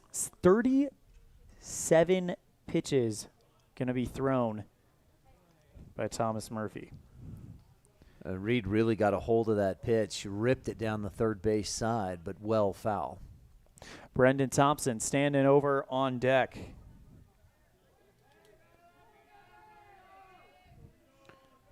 A lot of noise coming from that Rock Springs team, and pitch misses up high. Ball 4, and as soon as it came out of Murphy's hand, he threw his head up into the air like, I know that one's gone. That one got away from him big time. I don't know. It looked like maybe he was going for a breaking ball and just let it go way too early. But, boy, that's 2 straight walks and got runners on first and second with no outs. And this is how you become the number 1 RBI guy on a team in the number 6 spot at best. That's right. Your number 4, 5, and 6 get on base. Brendan Thompson, runner on second and first. Nobody down. First pitch outside into the dirt. Good stop there by Gunnar Hamlin. Ball 1. Thompson an RBI single in this game. He had an RBI hit by pitch in game 1 earlier tonight. And Evanston in a good spot, up 11-7. They'd like to add a couple more runs here, insurance runs, and end this thing comfortably.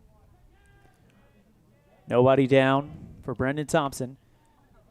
Breaking ball just misses outside. Ball 2. Boy, and that looked pretty good from here, but you never know.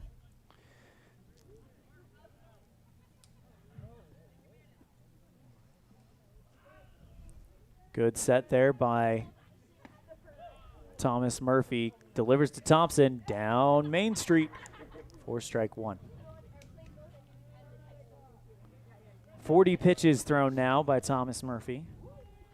He came over and took over in the 4th. So this is his 3rd inning of work. You got to love Brendan Thompson's attitude. Coming back, this is his final year of eligibility, and he wasn't sure if he was going to play, but he comes back, he works hard, and leading the team in RBIs, a lot of guys would think, well, why am I batting 7th? That's kind of there can be that attitude of I should be higher in the order, but he doesn't care. He wants to hit, be in the lineup, and contribute to the team. Thompson fouls off the 3-1, and it's now 3-2. Full count. Runners in scoring position, an opportunity for Evanston. Your runners, Reed Gross at first and Casey Perriman at second. So some speed there. Possibility to get some good things. Brendan Thompson puts one into left field. It is caught beautifully there by Ryan Powers for out number 2. Thompson reached out and got a little more power on that than I think he expected. It really sailed out into left and ended up being a pretty easy play for Ryan Powers. Jordan Schneider, he struck out twice, but however, on the first strikeout, it was a drop 3rd strike, and he made it to first over on the first inning. So he's been on base, but we've also seen him put in some pretty clutch hits as well tonight in the last game. First pitch misses, ball 1. Yeah, in that first game, he came up in the 3rd inning when Outlaws had something going, and he kept it going with a 2-run single. Another single in the 4th. He scored 2 runs in that first game. Murphy delivers 1-0. Popped up way high in the infield. Shortstop waves off everybody. Parker Ross makes the grab for out number 2. Outlaws really had something going to start this inning. They did get 3 runs in, but they've kind of been stuck the last little bit with runners on first and second. Connor Peterson steps in there. He's 1 for 2 with a RBI single and a strikeout. Would love to keep this thing going, build a 2-out rally. We've seen Evanston do it before. First pitch to Peterson, up high and in for ball 1. Ryan Fisher stands on deck, and he's had a pretty good night tonight. 0 for 2 in his last 2, but he went 5 for his first 5 and 6 for his first 6 getting on base. Throw back to second to check up on Perriman, who barely gets back there in time. 2 down, bottom of the 5th, excuse me. Evanston puts 3 runs in, and it was a 1-run lead, but now it's up to 4 on the Impact Physical Therapy scoreboard. Nearly hits the elbow of Connor Peterson, and it's 2 balls, no strikes. Peterson 0 for 2 in the first game, but he was hit by a pitch and scored in this game, an RBI single in the first. That was a big one, that 5-run first inning for Evanston. 2-0. Outside and low for ball 3. So now if you're Connor Peterson, I don't care if it looks like it's a fastball right down the center. Hold that bat. Oh, absolutely. Yeah, he's not swinging. He's holding all the way. Murphy steps off the rubber. It's such a temptation, too, because you almost know. It's like a 98% chance you're going to get there. a pitch that you could drive. And that one actually misses outside, and that's why you make up your mind before the pitch is thrown. I'm not swinging. So a 4-pitch walk to load the bases. And that brings up Ryan Fisher, who, quite frankly, this is one of the guys I want in this position. Rocky Rondinelli pointing out to center field. I think we're going to see Bobby Sains coming in. It's a 4-run game, and Coach Rondinelli may be thinking, you know what, we're not going to let this get any further out of hand. Is that Jaden Shelley? I think that's Jaden Shelley coming in, actually, for a second game. I didn't have a pitch count on him in that first game. I thought he threw like 40 pitches. I may have miscounted on that, but maybe we're also misinterpreting who's actually going to be pitching. Maybe. It is a pitching change, though. Thomas Murphy heading out to the outfield. And we had Jaden Shelley in right, but that may have changed. It's number 15, Elan. Number 15, that is Dominic Gunyon. So Gunyon, who Evanston has seen before, and quite frankly, they have done pretty well against him. So an interesting move here by Coach Rocky Rondinelli. Bases loaded to bring in Gunyon. Boy, and he's in a jam here. Bases loaded, but 2 outs, so not too bad. But, boy, he's got his work cut out for him right here. Dominic comes in. 26 2/3 innings pitched. A 1-5 record with an 8.13 ERA. Our broadcast brought to you in part today by Superior Rental in the Gun Room in Evanston, 371 Prospector Drive. Superior Rental, a full servicing rental shop. Have it serviced at the same place that you buy or rent it. Simple and easy. They also have the largest inventory of industrial strength equipment for rent. That's Superior Rental and the Gun Room at 371 Prospector Drive in Evanston. If I'm reading things right, I think we had Jaden Shelley come in from right and move to second base. Gunyon was at second. He moves to the mound, and then Thomas Murphy moves out to the outfield, probably right field. We'll see how that shakes out exactly, but little 3-man rotation there. So, if I'm not mistaken, I'd have to look it up, but I'm pretty sure Dominic Gunyon pitched in a game against Evanston back in May that you were calling, and Evanston, to put him, liked what they were seeing out of his hand. I'd have to look back at the score sheet. I really can't remember that. Yeah. For certain. Was that I remember Evanston won that game. I think was it 7-3? Is that the one you're thinking of? It was the late May. It was the same night we had the soccer scrimmage. So it was that in June? Maybe, yeah. Well, I'll try to look that up. Oh, first pitch is a wild pitch, and coming in is Casey Perriman. He slides and he's safe, and that's a run scored. Boy, and he just dove in on time. It was lucky for Evanston. Dominic Gunyon didn't come in to cover home plate, and so Hamlin's only move as the catcher was to try and dive back in and get to the plate before Perriman. He didn't get there in time, and Evanston gets the run. So first pitch is a wild pitch, and it's now a 4-run lead for Evanston. Next pitch to Fish. Fouled off for strike 1. 1 ball, 2 strikes. Or 1 ball, 1 strike, excuse me. Fisher, the 9th batter in this inning for Evanston. Gunyon, the right-hander, kicks and deals. Chopped across the third base line. Foul ball, strike 2. Those 2 games, let's see.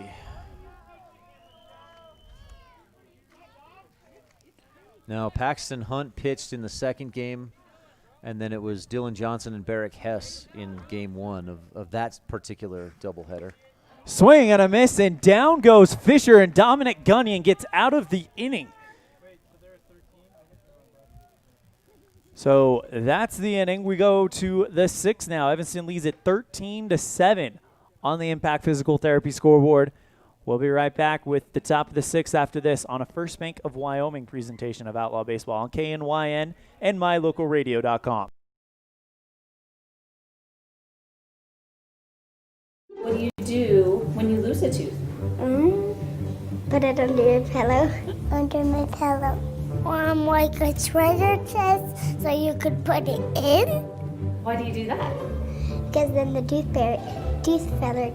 tooth fairy comes for the tooth fairy. So the tooth fairy can come get them.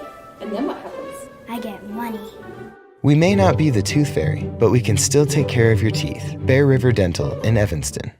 We know that when you think of Plains Tire in Evanston, you always think The Tire Professionals. Quality customer service. They're friendly with great prices. I really like Plains Tire in Evanston.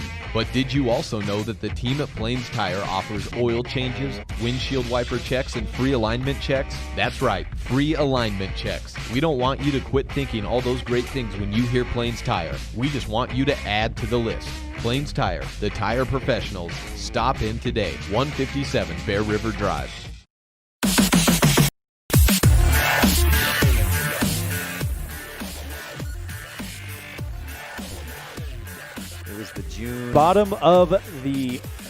Top of the sixth. Sorry to cut you off, Ryan. No, you're good. We can't hear the ads right now, so it's kind of hard for us to tell at the moment.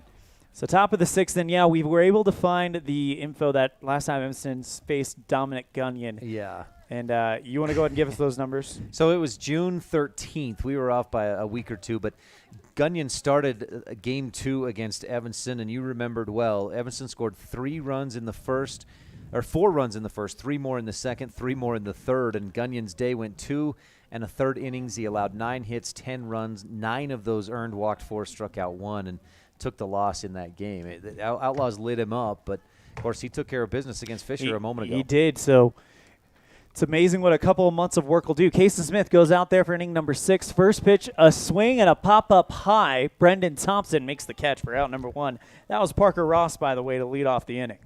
Boy, and that could have been a very tough play. I don't know if you noticed around the lights out there, Elan, the rain has really started to come back down, and Thompson looking right up into that to catch the fly ball, that pop-up. Dominic Gunyon, the new pitcher. He's got 2 strikeouts to my count. First pitch to Gunyon. Outside, ball 1. And we're in the 6th inning, correct? I know the scoreboard says we're in 5th, the 6th. but okay. Top of the 6th inning. Evanston leads by 5. It did say 13 at the break, so they must have changed that. Next pitch in the dirt off of the glove of Gross for ball 2. 2 balls, no strikes to Dominic Gunyon, the new pitcher. And I do have that as the correct score, 12-7 on the Impact Physical Therapy scoreboard. And how about Kason Smith? He's had some rough patches here and there, but for the most part, and especially considering his run support, he's having a good game. The 2-0. Missed just barely. That's another one of those ones where I would love to be behind at a better angle to judge that one. If it missed, it didn't miss by much. 3 balls, no strikes. Next one outside, and a 4-pitch walk to Dominic Gunyon.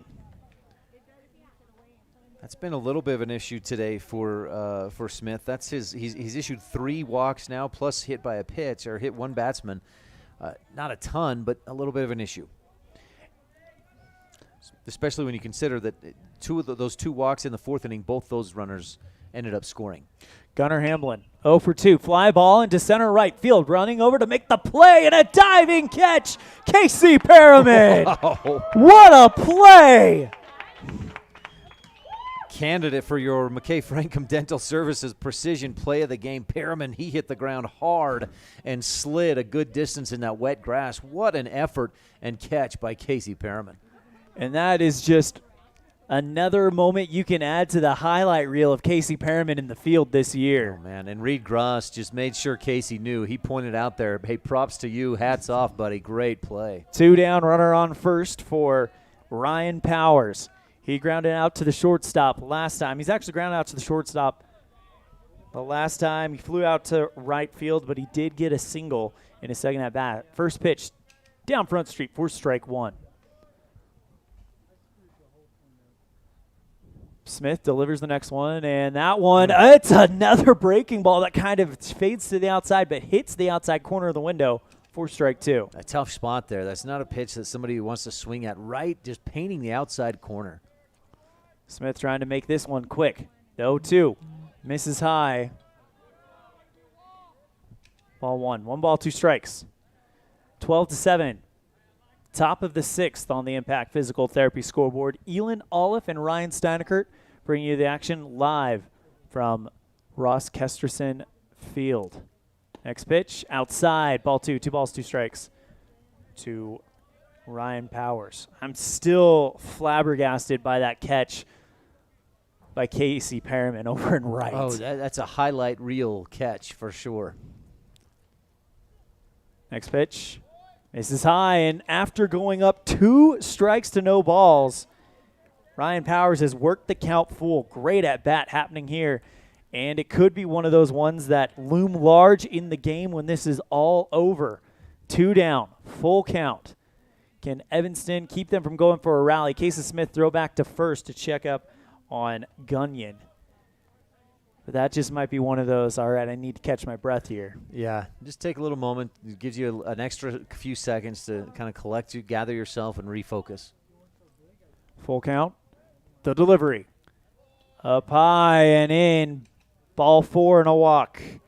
So the rally can happen if you are Rock Springs. Runner in scoring position and a runner on first. The runner in scoring position, Dominic Gunyon on second, Ryan Powers on first after the walk, and that brings up the 2-for-3 Bobby Sains. You mentioned Bobby Sains and DeAndre Ricks last time they were up, 2 hottest batters in this lineup, and this could be where Rock Springs were hoping to get. First pitch to Sains, up high, ball 1. And this is becoming reminiscent of the 4th inning when DeAndre Ricks doubled, but then we saw a bunt, an error, a walk, an error, another walk, and another error, and Rock Springs scored 4 runs in that 4th inning. 2 down right now. 1-0 to Saints. Great stop by Reed Cross. That one was in the dirt and would have gotten past most catchers in the state, but the Rocket is able to stop that one. 89 pitches thrown by Kason Smith. You can only throw 105 in Legion baseball. And he's still got another inning of work to go. Next one, swing and a miss. Beautiful throw by Reed Gross. It gets past Gus Allred, but the runner holds at first. However, they will send Gunyon to third on the throw, but Gross trying to pick off the runner at first, fires a bullet.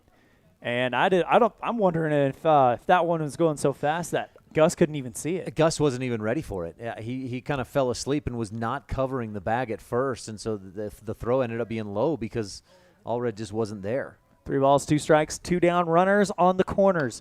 Next pitch, fly ball into shallow right field. That's going to drop, and the runner scores. A beautiful bloop single by Bobby Sains, and he is 3 for 4.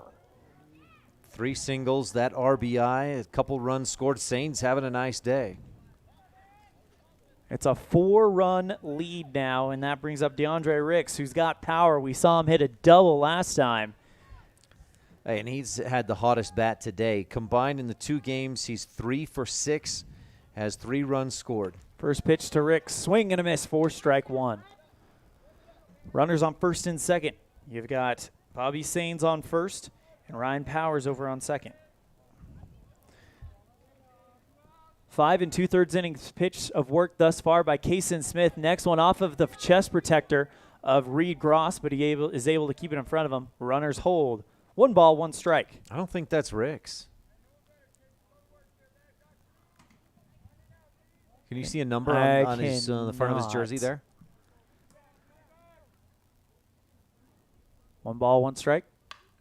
Fly ball into shallow right field, but a hook's foul. That's number 17.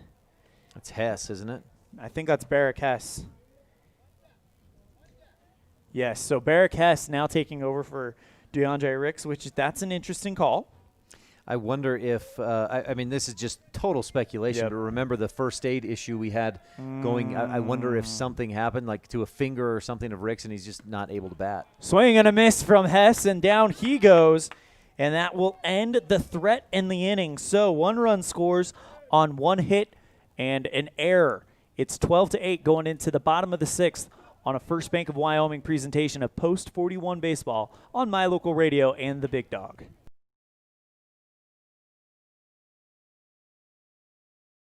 The best place to stay when you're in Casper, Wyoming is the Come On In Hotel and Suites. This beautiful log hotel offers 5 hot tubs, 1 pool, a fitness center, and fabulous indoor atrium. Offering jacuzzi and fireplace suites, the guest rooms are comfortable and relaxing. Plus, every stay includes a delicious extended continental breakfast. Whenever you're in Casper, stay at the best place. Come On In Hotel and Suites. Come on in today. Come On In Hotel and Suites, Casper.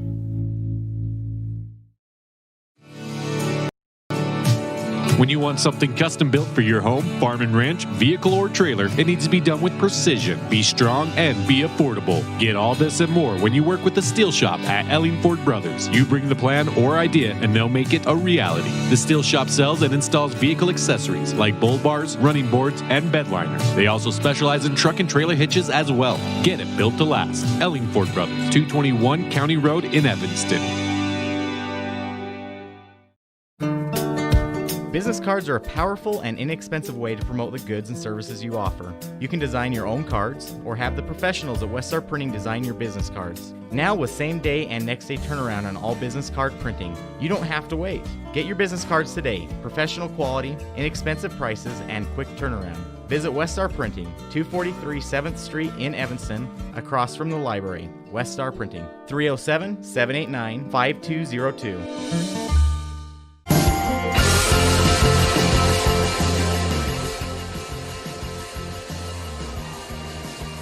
Welcome back to this First Bank presentation, First Bank of Wyoming presentation of Outlaw Baseball on My Local Radio and the Big Dog. Bottom of the 6th, here we come. Evanston leads it by 4 on the Impact Physical Therapy scoreboard. Dominic Gunyon out there to start his second third of an inning of work.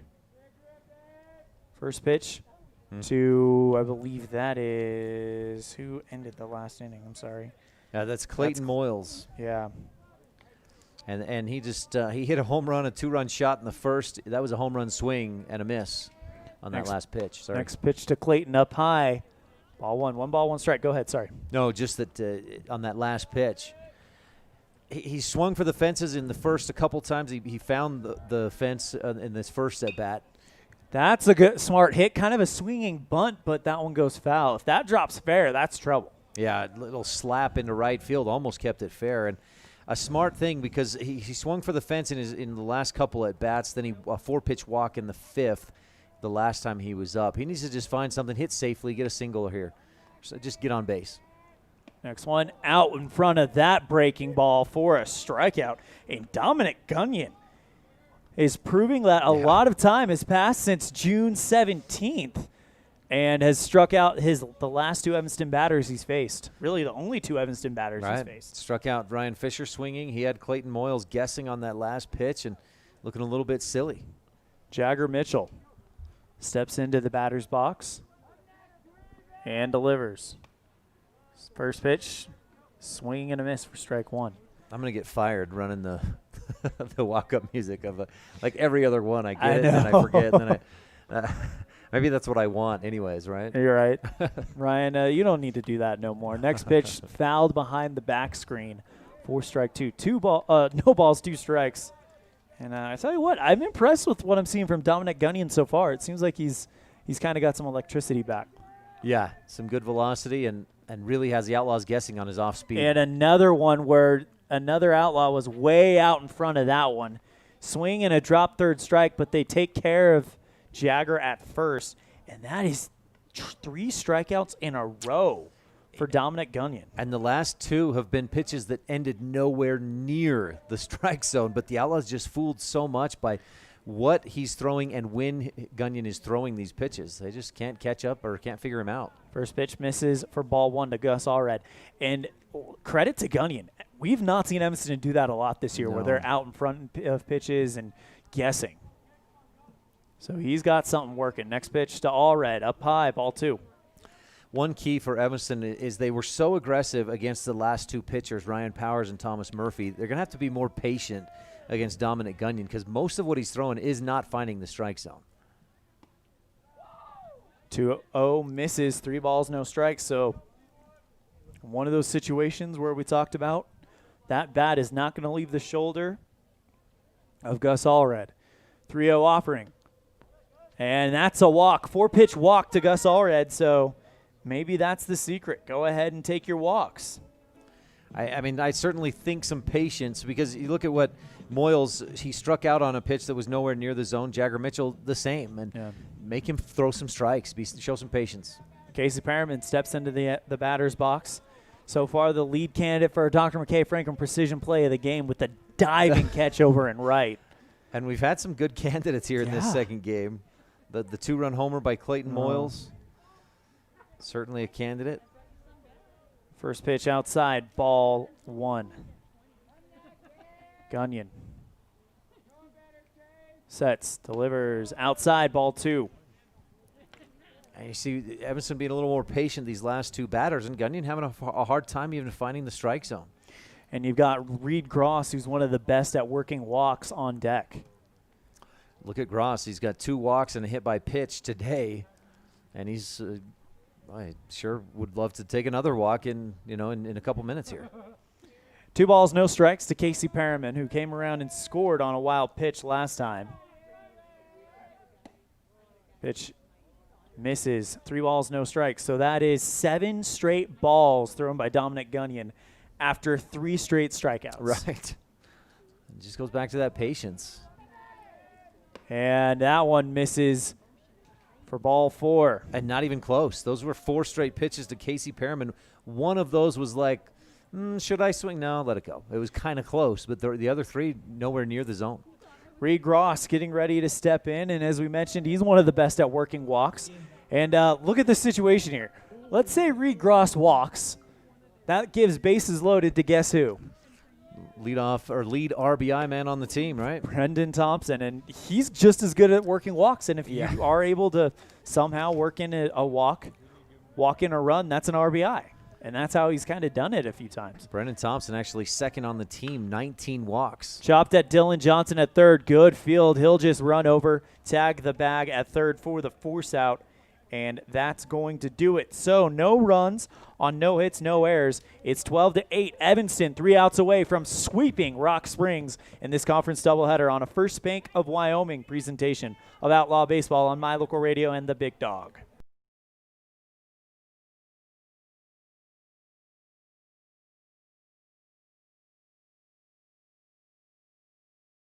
A pass to the Evanston Rec Center gives you access to 3 amazing weight rooms. As a serious weightlifter, you can accomplish all your goals of bulking and maximizing with our complete lines of Precor, Hoist, and Troy free weight equipment. If your weightlifting is more focused on firming, toning, core, and muscle strength, then you'll enjoy the Cybex equipment weight room. Don't wait another minute to reach your weight training goals. Live your fit life with a pass to the Evanston Rec Center. Stop in today, 275 Saddle Ridge Road. The best live coverage of local sports, weather, local news, and radio classifieds. Plus job listings, fun giveaways, and more. It's all on mylocalradio.com.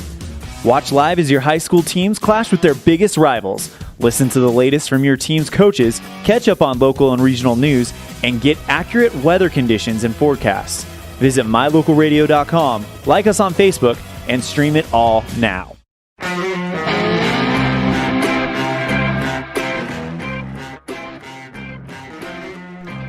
3 outs away from the Evanston Outlaws getting a conference sweep and really solidifying themselves as the team to beat on the west side of the state. 96 pitches thrown thus far by Kason Smith. And he's going to try to finish this out, but he's got 9 pitches to do it, he's got 9 pitches before he cannot start another batter, technically. The 7, 8, 9 guys do it. Jaden Shelley leading it off for Rock Springs. First pitch in the dirt for ball 1. And Reed Gross just kind of kneeled down, didn't really do a whole lot. It was like a goalie, knowing that's going to bounce somewhere and he can just block it with that chest padding. Smart run there by Reed. 1 ball, no strikes. Key here for Kason Smith, throw strikes. Yep. Throw strikes and trust your defense like we talked about during the break. Next pitch, misses ball 2. So this might be one of those situations where, like Dominic Gunyon, Evanston just kind of learned that patience might be the key. It may be happening for a fatigued Kason Smith. Very well could be. Now he's going to take some time, a little bit of a rest here, clean out some mud from his cleats. That may be contributing as well. If you can't get a good plant and you slide forward, that's tough to deliver an accurate pitch with that leg sliding out from under you. But Coach Thompson may be going to the pen soon. The 2-0. That one misses. Ball 3, 3-0. Pitch number 100 for the night, going to be on the way soon. Plenty of options to, bring in guys that you could bring into pitch here. Pitch 100, down Front Street for strike 1. 3 balls, 1 strike. Jaden Shelley took a step back as that pitch crossed the plate. There was no way he's swinging at that one. And that was a heater. 3-1. And that's a strike. Shelley thought he was going for a walk, but again, we're not in a good angle here to call balls and strikes, but that looked as perfect right down the middle as any pitch we've seen tonight. Full count offering. Here it comes. And that one inside for a walk. Jaden Shelley leads it off. And that is pitch 101, and I think that's going to do it as Coach Thompson walks out there. What a performance, though, by Kason Smith. Can't close the book on him, but allowed the 8 runs. He's gone 6 and 6 complete innings. We'll have some final stat line on him here in a bit, but he may not be done. I think he's just talking with him, giving him. Give me one more guy. Yeah, maybe because he didn't bring the rest of the infield in like they usually would. Yep, he's going. So Kason Smith will get at least one more guy. I just saw Coach Thompson hold up a one more batter. Now you've got Jordan Schneider at third. He can pitch. Jagger Mitchell at short. You've got Casey Perriman in right. He can throw. Brendan Thompson. You got plenty of options. And then, of course, Ryan Fisher, who's designated hitter in this game. He could just come in a straight swap and try to finish this one off. Smith getting ready to deliver pitch 103 on the night, and it'll be against Thomas Murphy. First pitch misses, ball 1. So that's a confidence that you like to see from your pitcher, isn't it? This late, this many pitches like thrown. I can let me finish it. Let me get one more guy. Come on. Next pitch, swing and a miss. 4 strike 1. Throw back to first to check up on Thomas Murphy, Shelley, as he wandered off the bag a little bit. I saw Derek McDonald out there with a glove, so when the switch is made, Derek will probably go somewhere, and they might end Kason's night. Bunt laid down beautifully, fielded by Kason Smith. Throw to first, throw back to second, trying to get the double as he overrounds second, but they got 1 out. Well played by Kason Smith. He was very careful and deliberate to make sure to scoop up that ball cleanly and toss it to first. He got that. He wanted one more batter. He got it, and he retired that batter. So a good finish for Kason. I believe that's Jaden Schneider who we're going to see finish this game. Derek McDonald, number 22, I think. It might be. And he's an option I hadn't mentioned. He came in and pitched pretty well in that Cedar tournament a couple of weeks ago, the Cedar Summer Showdown. Big, strong, tall, right-handed pitcher. And we'll see what he can do to try and finish this game off. Only need 2 outs from McDonald. And at this point, you'll trade the outs for the runs as long as you get the wins. Oh, yeah. And surely, coaches, while they're prepping McDonald, hey, you're going to go in and pitch. And listen, that guy on second, don't even think about that guy. No. If he scores, nobody cares. Okay, let's focus on the batters, get 2 outs, and win this ball game. Exactly, and that's really what you need. And also, they're bringing in these young guys. Like, you look at their sub list. You've got Derek McDonald, who's one of the top guys on the B team. You've got Hank Allred. You have as well as Jaden Schneider, who I thought was coming in. Yeah. They're all here tonight, and you get them this experience because you know they're going to be on the roster for the tournament. Right. A few of those guys will be on the roster for state tournament time. And you'll take some of those guys, and if you make a deep run, you're going to need those guys to be able to pitch and pitch well. Why you need Derek McDonald to come in this spot. That's why I also thought we might see Jordan Schneider or Jaden Schneider, who actually in the few times we've seen him pitched, he's been fairly effective as well. So I wouldn't be surprised if we see him in the non-conference game against Jackson. That's something I would look forward to, actually, and maybe almost expect, because especially where the B season is over, Jaden was the either 1 or 2 pitcher in the B team's rotation. He's a guy that the Outlaws are going to rely on some at state. Again, if they're going to make a deep run, they'll need him to pitch well. As well as the guy on the mound, Derek McDonald. Tall right-hander. Not even worrying about the runner at first. First pitch to Dylan Johnson in the dirt, and the runner will advance to third. So Jaden Shelley walked. He got to second on the sac bunt and then advances to third on that wild pitch. That's Dylan Johnson, not Paxton Hunt. Dylan struck out his first time up.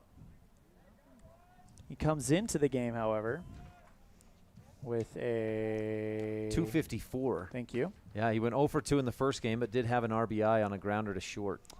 And a 333 with runners in scoring position. That's impressive. He's got a pretty good gap down the left field line. Clayton Moyles shaded just a bit towards center field.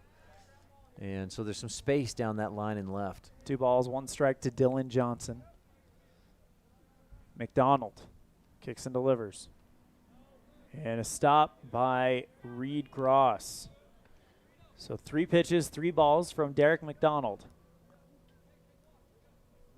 And McDonald, 3 pitches delivered, 3 balls. He's got to find that strike zone as well. A challenge sometimes coming in on a chilly night.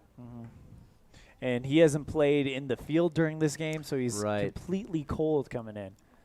And not that it's cold, but 55 degrees, a little bit 3-0 chilly. bounces in the dirt, and that's going to score a run. That scores a run for Rock Springs. So still a 3-run lead for Evanston, 12-9. That again, still that runner on first. You just got to put him out of your mind, focus on the batter. But if you walk another one, then you got to start thinking about the runners and maybe making a change. In fact, Coach Chad Thompson jogging out to chat with his pitcher. So Dylan Johnson works the walk, the wild pitch, scores. Jaden Shelley. Our broadcast brought to you in part today by My Local Radio. Local radio just for you. Local and regional news, weather, jobs listing, giveaways, and more, as well as live regional sports. Derek McDonald gets a quick pep talk from his team and his coach and goes right back to work. Yeah, some quick confidence from both Jagger Mitchell, the shortstop, and Jordan Schneider. I saw him pat Derek on the chest, just kind of, hey, you got this, bro. Let's get it done. We're behind you. Throw strikes. Parker Ross steps in. He popped out to the second baseman last time. First pitch. Down the zone, and there's the first strike of the night from Derek McDonald. Ross due for a hit. He came into the day hitting .318. He's 0 for 4 in this game.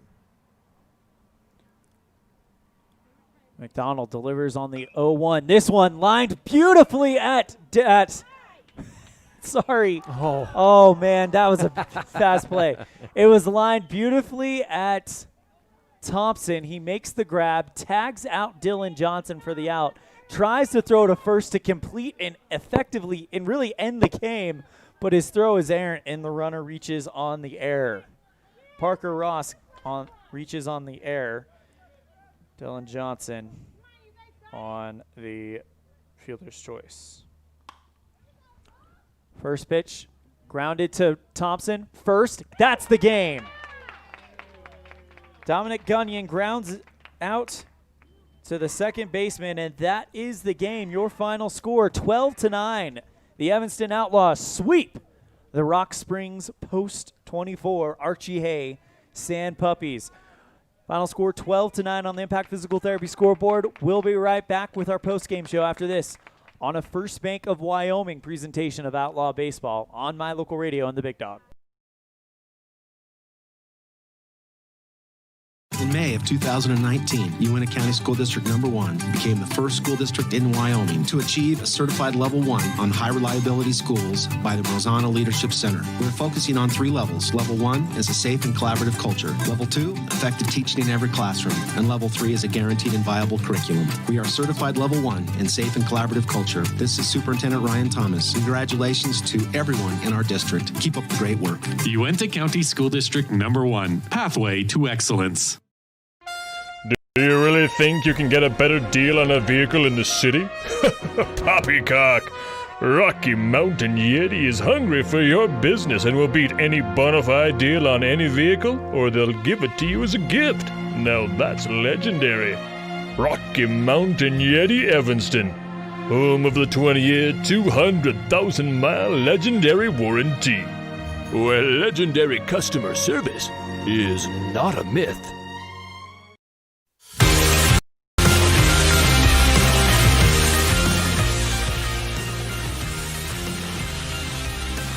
Your final score on the Impact Physical Therapy scoreboard of Game 2, 12-8 on the Impact Physical Therapy scoreboard. Joining us in the broadcast booth, we have Evanston Outlaws, shortstop, pitcher, catcher. We've seen you in the outfield. We've seen you everywhere.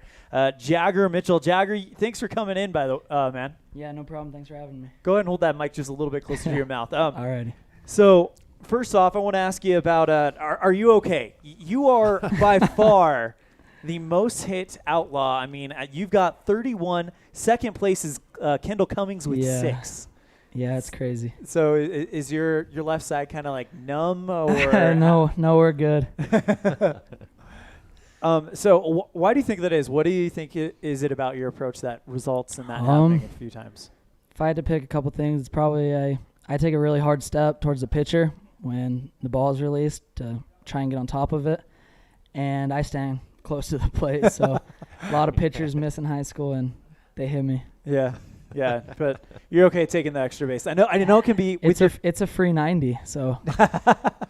But you got to admit, I mean, your body language at least tells us, like the second or third time you get hit by a pitch, you're going, oh, come on, I want to hit the ball. I'd much rather have it hit the bat than hit me. So. Yeah, definitely. Speaking of hitting the bat, let's go ahead and go back to the first inning. Okay. Ryan Fisher reaches on a single. Yeah. And then Clayton Moyles hits one that looks like it's going to be a pop fly out to left, but it just keeps going and going and going and going. What was it like to kind of be in the dugout during that whole issue? I got to sit there, and I watched him, and he hit it, and I kind of got nervous. I was like, uh-oh, left's going to make a play on this, and Ryan's going to have to do something special. But he put it up in the jet stream, and he let Wyoming's wind do the rest, so props to Clayton. Right, first home run of the season for him. First at the AA level. You have 2 right now this season, I believe. Yeah. You also we've seen it since the beginning of the season. You really, really try to pull it along that third base line and kind of create kind of a coffin corner type effect in left field. Is that something that you work on constantly in practice, or is that something you just naturally do? Well, my main approach is I just want to hit the ball hard every time, give myself my greatest chance, and usually if I'm ahead of the ball and I hit it, it goes that way. So that's what happens. You've been on this team for a while. You're one of the guys that people know. How does this team compare to other outlaw teams that you've been on in the past? In the past, I think this team's a little bit scrappier because a couple years ago we had good players, Seth Lloyd, and then my brother's class who had a bunch of handy ball players, but we walk out there and teams don't think they think light of us, and we just take advantage of it because we're scrappy, and it doesn't matter how we win, but if we win, we're going to do it. You showed that in the first game. You're down 3-0, a 12-run third inning. I know. We just had to flip a switch, and it just happened to be that inning. Now, you got to feel good about the sweep tonight. You're now, 7-1 in conference? Yeah, no, we're on track to do something great, but we got to finish business Saturday. So, what do you guys? How much attention or how much do you think about like the B team going out and getting going 0-2 at state and worrying about that for yourselves in a few weeks? Worrying about us not playing to our potential at state? Yeah. I don't think we are allowed to. Okay. We're representing our town, our families, our team. We don't we can't do that. I think that's a great attitude to have there. Just real quick, you were standing in shortstop when we had probably one of the best defensive plays of the year. It's a fly ball into right field, and Casey Perriman makes an absolute dive. That was amazing. What was your first reaction? Just kind of like pumped up to kind of see that? Or? Well, I saw him do it in left, and he had that one that kind of bounced just right ahead of him. But we tell him, have that mentality. If it's in the air, it's your ball. And he went after it, and he dove, and he got it. So we were pumped because whenever an outfielder will sacrifice their body, they earn everything you got. This is the first team that's really gotten to get going since the pandemic. It took away the basketball title, which I know you guys were primed to do something special there. Yeah, we had momentum. Yeah, and what do you think it means to the town to not only have this team playing, but to have it playing on this type of level that we have not seen in a little bit? Well, I think it's just a pride thing. I think everyone should be able to walk up to the baseball diamond, and a little piece of them is playing 4 times a week, and we're going to do everything we can to make sure that keeps happening. Great. Jagger Mitchell, thank you so much for your time. It's been a blast watching you guys play. Appreciate it. And we'll see you on Saturday, and good luck moving forward. Sounds good. Go Outlaws. All right. Thanks, Jagger. You're good. Appreciate it. Jagger Mitchell, utility player, pitcher, catcher, shortstop, outfielder, slugger, whatever you want to call him for the Evanston Outlaws. Thank you for coming in. Now it's time for your Jimmy John's Freaky Fast Recap, brought to you by Jimmy John's on 113 Front Street in Evanston, where fast and fresh meat. Well, coming into this one after a come-from-behind victory, Evanston said, hey, let's not do that anymore. And in the first inning, as we mentioned, Ryan Fisher leads off the game with a single. Then Clayton Moyles gets home run number 1 of his AA career into the jet stream. I like that Jagger called it. It's 2-0. Evanston holds the lead the rest of the way. Kason Smith picks up the win, going 5 and 2 1/3 innings pitched. Looking for the box score. Yeah, got it coming. Just a sec. Anyways, 5 2/3 innings pitched. He gets the win. That is his second win in his last 3 starts. So he is on a roll. He's a pitcher that I would definitely trust moving into the state tournament, Ryan. Final line on Kason. 6 1/3 innings. He allowed 9 hits, walked 6. That got him in some trouble. Yeah. Struck out 4, and that was part of why he allowed 9 runs, 6 of those earned. But again, with that kind of run production to help you can allow 9 runs and still win by 3. Yeah, anyways, that is your Jimmy John's Freaky Fast Recap, brought to you by Jimmy John's on 113 Front Street in Evanston, where they spend 6 hours daily slicing all natural meats and fresh produce for your 30-second sandwich. Jimmy John's on 113 Front Street in Evanston. We're going to step aside, and we come back. We'll have our Dr. McKay Frankham precision play of the game, and boy, do we have some to pick from. This is a First Bank of Wyoming presentation of Outlaw Baseball on my local radio and the Big Dog.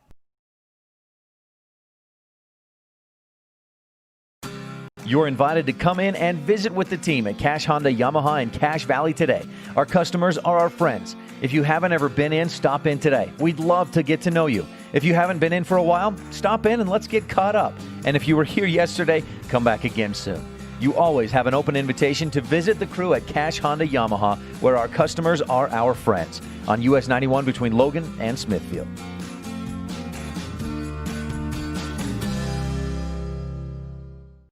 Early Oregon-bound immigrants traveled through the Bear Lake Valley. U.S. Highway 30 basically follows the Oregon Trail. Many wagon trains stopped at Thomas L. Pegleg Smith Trading Post, located near Dingle, Idaho, for supplies. One traveler wrote of camping along Cotton Line Bear River, watching grass as tall as a man wave in the wind. Today, you don't have to ride in a wagon to visit Bear Lake Valley, but the rich history is still here to enjoy. Visit bearlake.org for more information.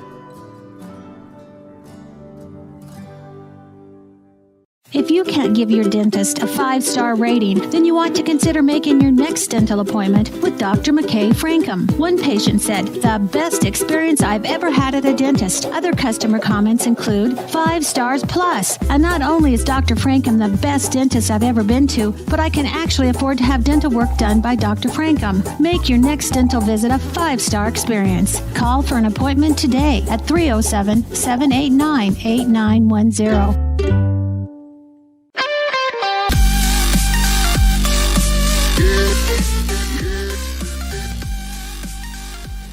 Welcome back to this First Bank of Wyoming presentation of Outlaw Baseball on MyLocalRadio.com. I would like to direct your attention to the screen on MyLocalRadio.com. You've got 4 Outlaw players. I think those are the 4 guys who their career will be over after this year, huddled with 2 Rock Springs players taking a picture out in front of the pitching mound.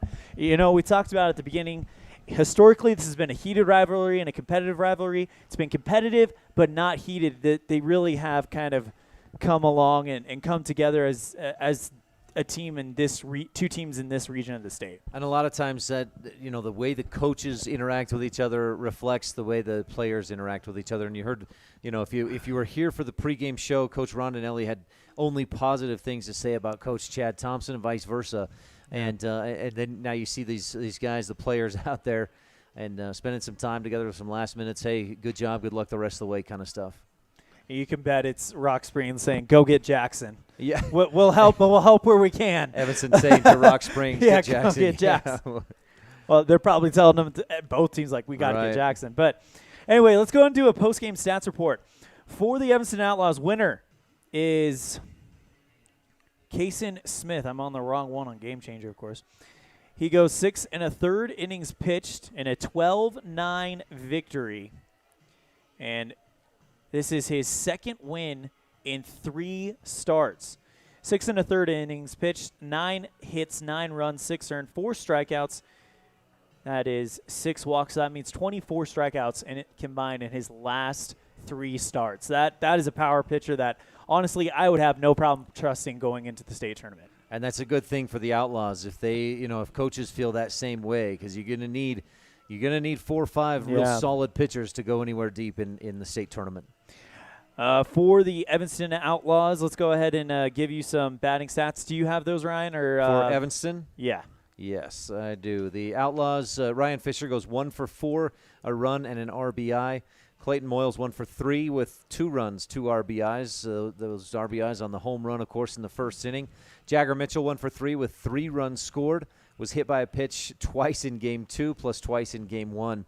And Gus Allred, great second game, 3 for 4, 3 runs, 2 RBIs, 2 singles and a double. Casey Perriman 1 for 3 RBI and a run scored. Reed Gross 0 for 2, but he scores once and has an RBI. Brandon Thompson 1 for 2, a run and an RBI. Jordan Schneider 0 for 2, but an RBI. And Connor Peterson 1 for 3 with an RBI. For the Rock Springs Sand Puppies, Parker Ross goes 1 for 3 with an RBI. Dylan Johnson goes 0 for 1 with a walk. Dominic Gunyon 1 for 5 with 2 strikeouts. Gunnar Hamlin 0 for 4. Ryan Powers 0 for 3. Bobby Sains 1 for 3 with a run scored and a walk. All they have is there we go. DeAndre Ricks. Sorry, I'm looking at Game Changer. All they have is the initials. Yeah. Yeah, so DeAndre Ricks 4 for 4 with 3 runs scored and an RBI. Great day for him. Jaden Shelley 1 for 2 with a run scored and a walk. Thomas Murphy 0 for 2 with 2 runs scored, an RBI and a walk. And Paxton Hunt 1 for 2 with a run scored. 3 RBIs though. Wow. And a walk according to Game Changer. First pitcher for the Rock Springs Sand Puppies. The loss is going to go to Ryan Powers. 3 innings pitched, 8 hits, 8 runs, 6 of them earned, 1 strikeout, 4 walks. Thomas Murphy in relief goes 1 2/3 innings pitched, 1 hit, 4 runs, 4 earned runs, 2 strikeouts, and 5 walks. Dominic Gunyon closes it down with 1 1/3 innings pitched and 3 strikeouts to 2 walks. So the Evanston Outlaws improved to 7-1 in conference play, and this has got to be the best conference record we've seen here in Evanston in quite a while. Yeah, 7-1. You can't. You can only do slightly better than that. And you were talking about it earlier. I think between games, winning this second game and going to 7-1 rather than losing and going to 6-2, it's not a big difference, but it feels huge. It feels big, and especially if Rock Springs can take one from Jackson Saturday, That would almost shore things up for Evanston. But one thing is certain, Evanston is in the driver's seat. They're in first place, and as long as they keep winning, they'll win the conference. Let's go. We got one more thing to do on our broadcast, and that is award our Dr. McKay Frankum Precision Play of the Game, brought to you by Dr. McKay Frankum Family Dental Services. Affordable dental care affordable dental care for the whole family. Call 307-789-8910. Dr. McKay Frankum today. And, man, we were talking at the break, and we both decided that it's going to be tough. We've got two glaring ones. Of course, the home run by Clayton Moyles, right? Which that does not happen often. It's his first home run, only the third home run for Evanston batters in the entire season. But that catch, that diving catch by Casey Perriman, that doesn't happen often either. Right. And that home run by Moyles kind of sets the tone in Game 2. Yeah, he was the second batter of the game. It put him up 2-0. They never trailed. And in other games, Gus Allred's 2-run double right down the line in right field, that's a candidate too. Yep. Unfortunately for Gus, he won the last one anyway. Yeah, that's right. But that catch, that diving catch by Casey Perriman, I mean, he laid out. And he had to cover a lot of ground, and it wasn't one of those high – I mean, he had to lay out and down, and it's lucky for him that he catches with the right hand because a glove on the left hand doesn't make that catch. No. I mean, everything had to work out just right, and it did thanks to Perriman's quickness and speed and the angle he took. That's a lot of precision there. I'm just saying. We're giving it to him. Casey Perriman, your Dr. McKay Frankum Precision Play of the Game. With a very, very big honorable mention to Clayton Moyles' first home run. He gets the ball, so that's a reward, right? Yeah, absolutely. I mean, well, and here's something else that makes that play by Perriman big is that at the time, so Dominic Gunyon had just walked. There was one out, and if that hit by Hamlin drops, there's 2 on with 1 out, and if it gets past Perriman, Hamlin probably gets around to third, and Gunyon's scores, and it's a different ball game in the sixth inning. So it saves the game. So it essentially, it made a huge difference. All right, so we're going with it. Casey Perriman wins your Dr. McKay Frankum Precision Play of the Game for this one. And just to recap, Evanston wins Game 1 16-3 and wins Game 2 12-9, improves to 7-1 in conference play in the driver's seat in the Double-A West region, hoping to lock down that one in the next couple of, really a week from Saturday is the end of the regular season for Evanston, so they're going to lock that one down soon. Evanston will play Casper on Saturday. Game times are exactly the same, 5 o'clock and 7:30 in the doubleheader. At the same time, Jackson and Rock Springs will be playing. You can bet we'll be doing some scoreboard watching for that one. Absolutely. As we are at that point of the season. It's the end of the regular season. No, it's exciting. Races are starting to wrap up and take ultimate shape. It's going to be a great one. Ryan Steineckert, thank you for joining us joining me on this one. Thank you for tuning in. Whether you're listening on mylocalradio.com or KNYN. I'm Elan OLLIFF on behalf of my broadcast partner, Ryan Steineckert, our producer in the studio, Alyssa McDaniel. Man, we put her through the ringer tonight. She did. Great job, Alyssa. Great. Thanks so much. Thank you so much, Alyssa. On behalf of all of us, I'm Elan OLLIFF saying thank you so much, and we'll see you next time the ball flies, which will be right here on the Big Dog and My Local Radio when Evanston takes on the reigning state champion Casper Oilers Saturday. First pitch scheduled at 5 o'clock. Pregame at 4:40.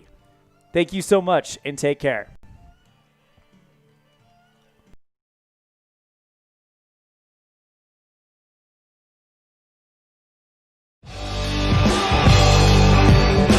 You've been tuned into Evanston Outlaw Baseball on the Big Dog 99.1 KNYN with live video online at mylocalradio.com. Today's broadcast has been brought to you by these supporting businesses and individuals: Auto Farm Chevrolet, First Bank of Evanston, Dr. McKay Frankum, Rocky Mountain Yeti, Arrowhead Dental, Plains Tire, the Come On In of Casper, the Littlest Wood Shop, Evanston Recreation Center, the Legal Tender Restaurant in Best Western Dunmore Inn, West Star Printing and Rocky Mountain Sign, the Bear Lake Convention and Visitors Bureau, Uintah County School District Number 1, Ellingford Brothers, Bear River Dental of Evanston and Black's Fork Dental of Mountain View, Trona Valley Federal Credit Union, Mountain West Business Solutions, Wyoming Dental Specialties, Cash Honda Yamaha, and by Dr. Todd Hoover Chiropractic. The proceeding has been a wholly owned production of MyLocalRadio.com and Cook Brothers Broadcasting, no portion of which may be used or rebroadcast without the express written consent of Old West Media. Our executive producer is Val Cook.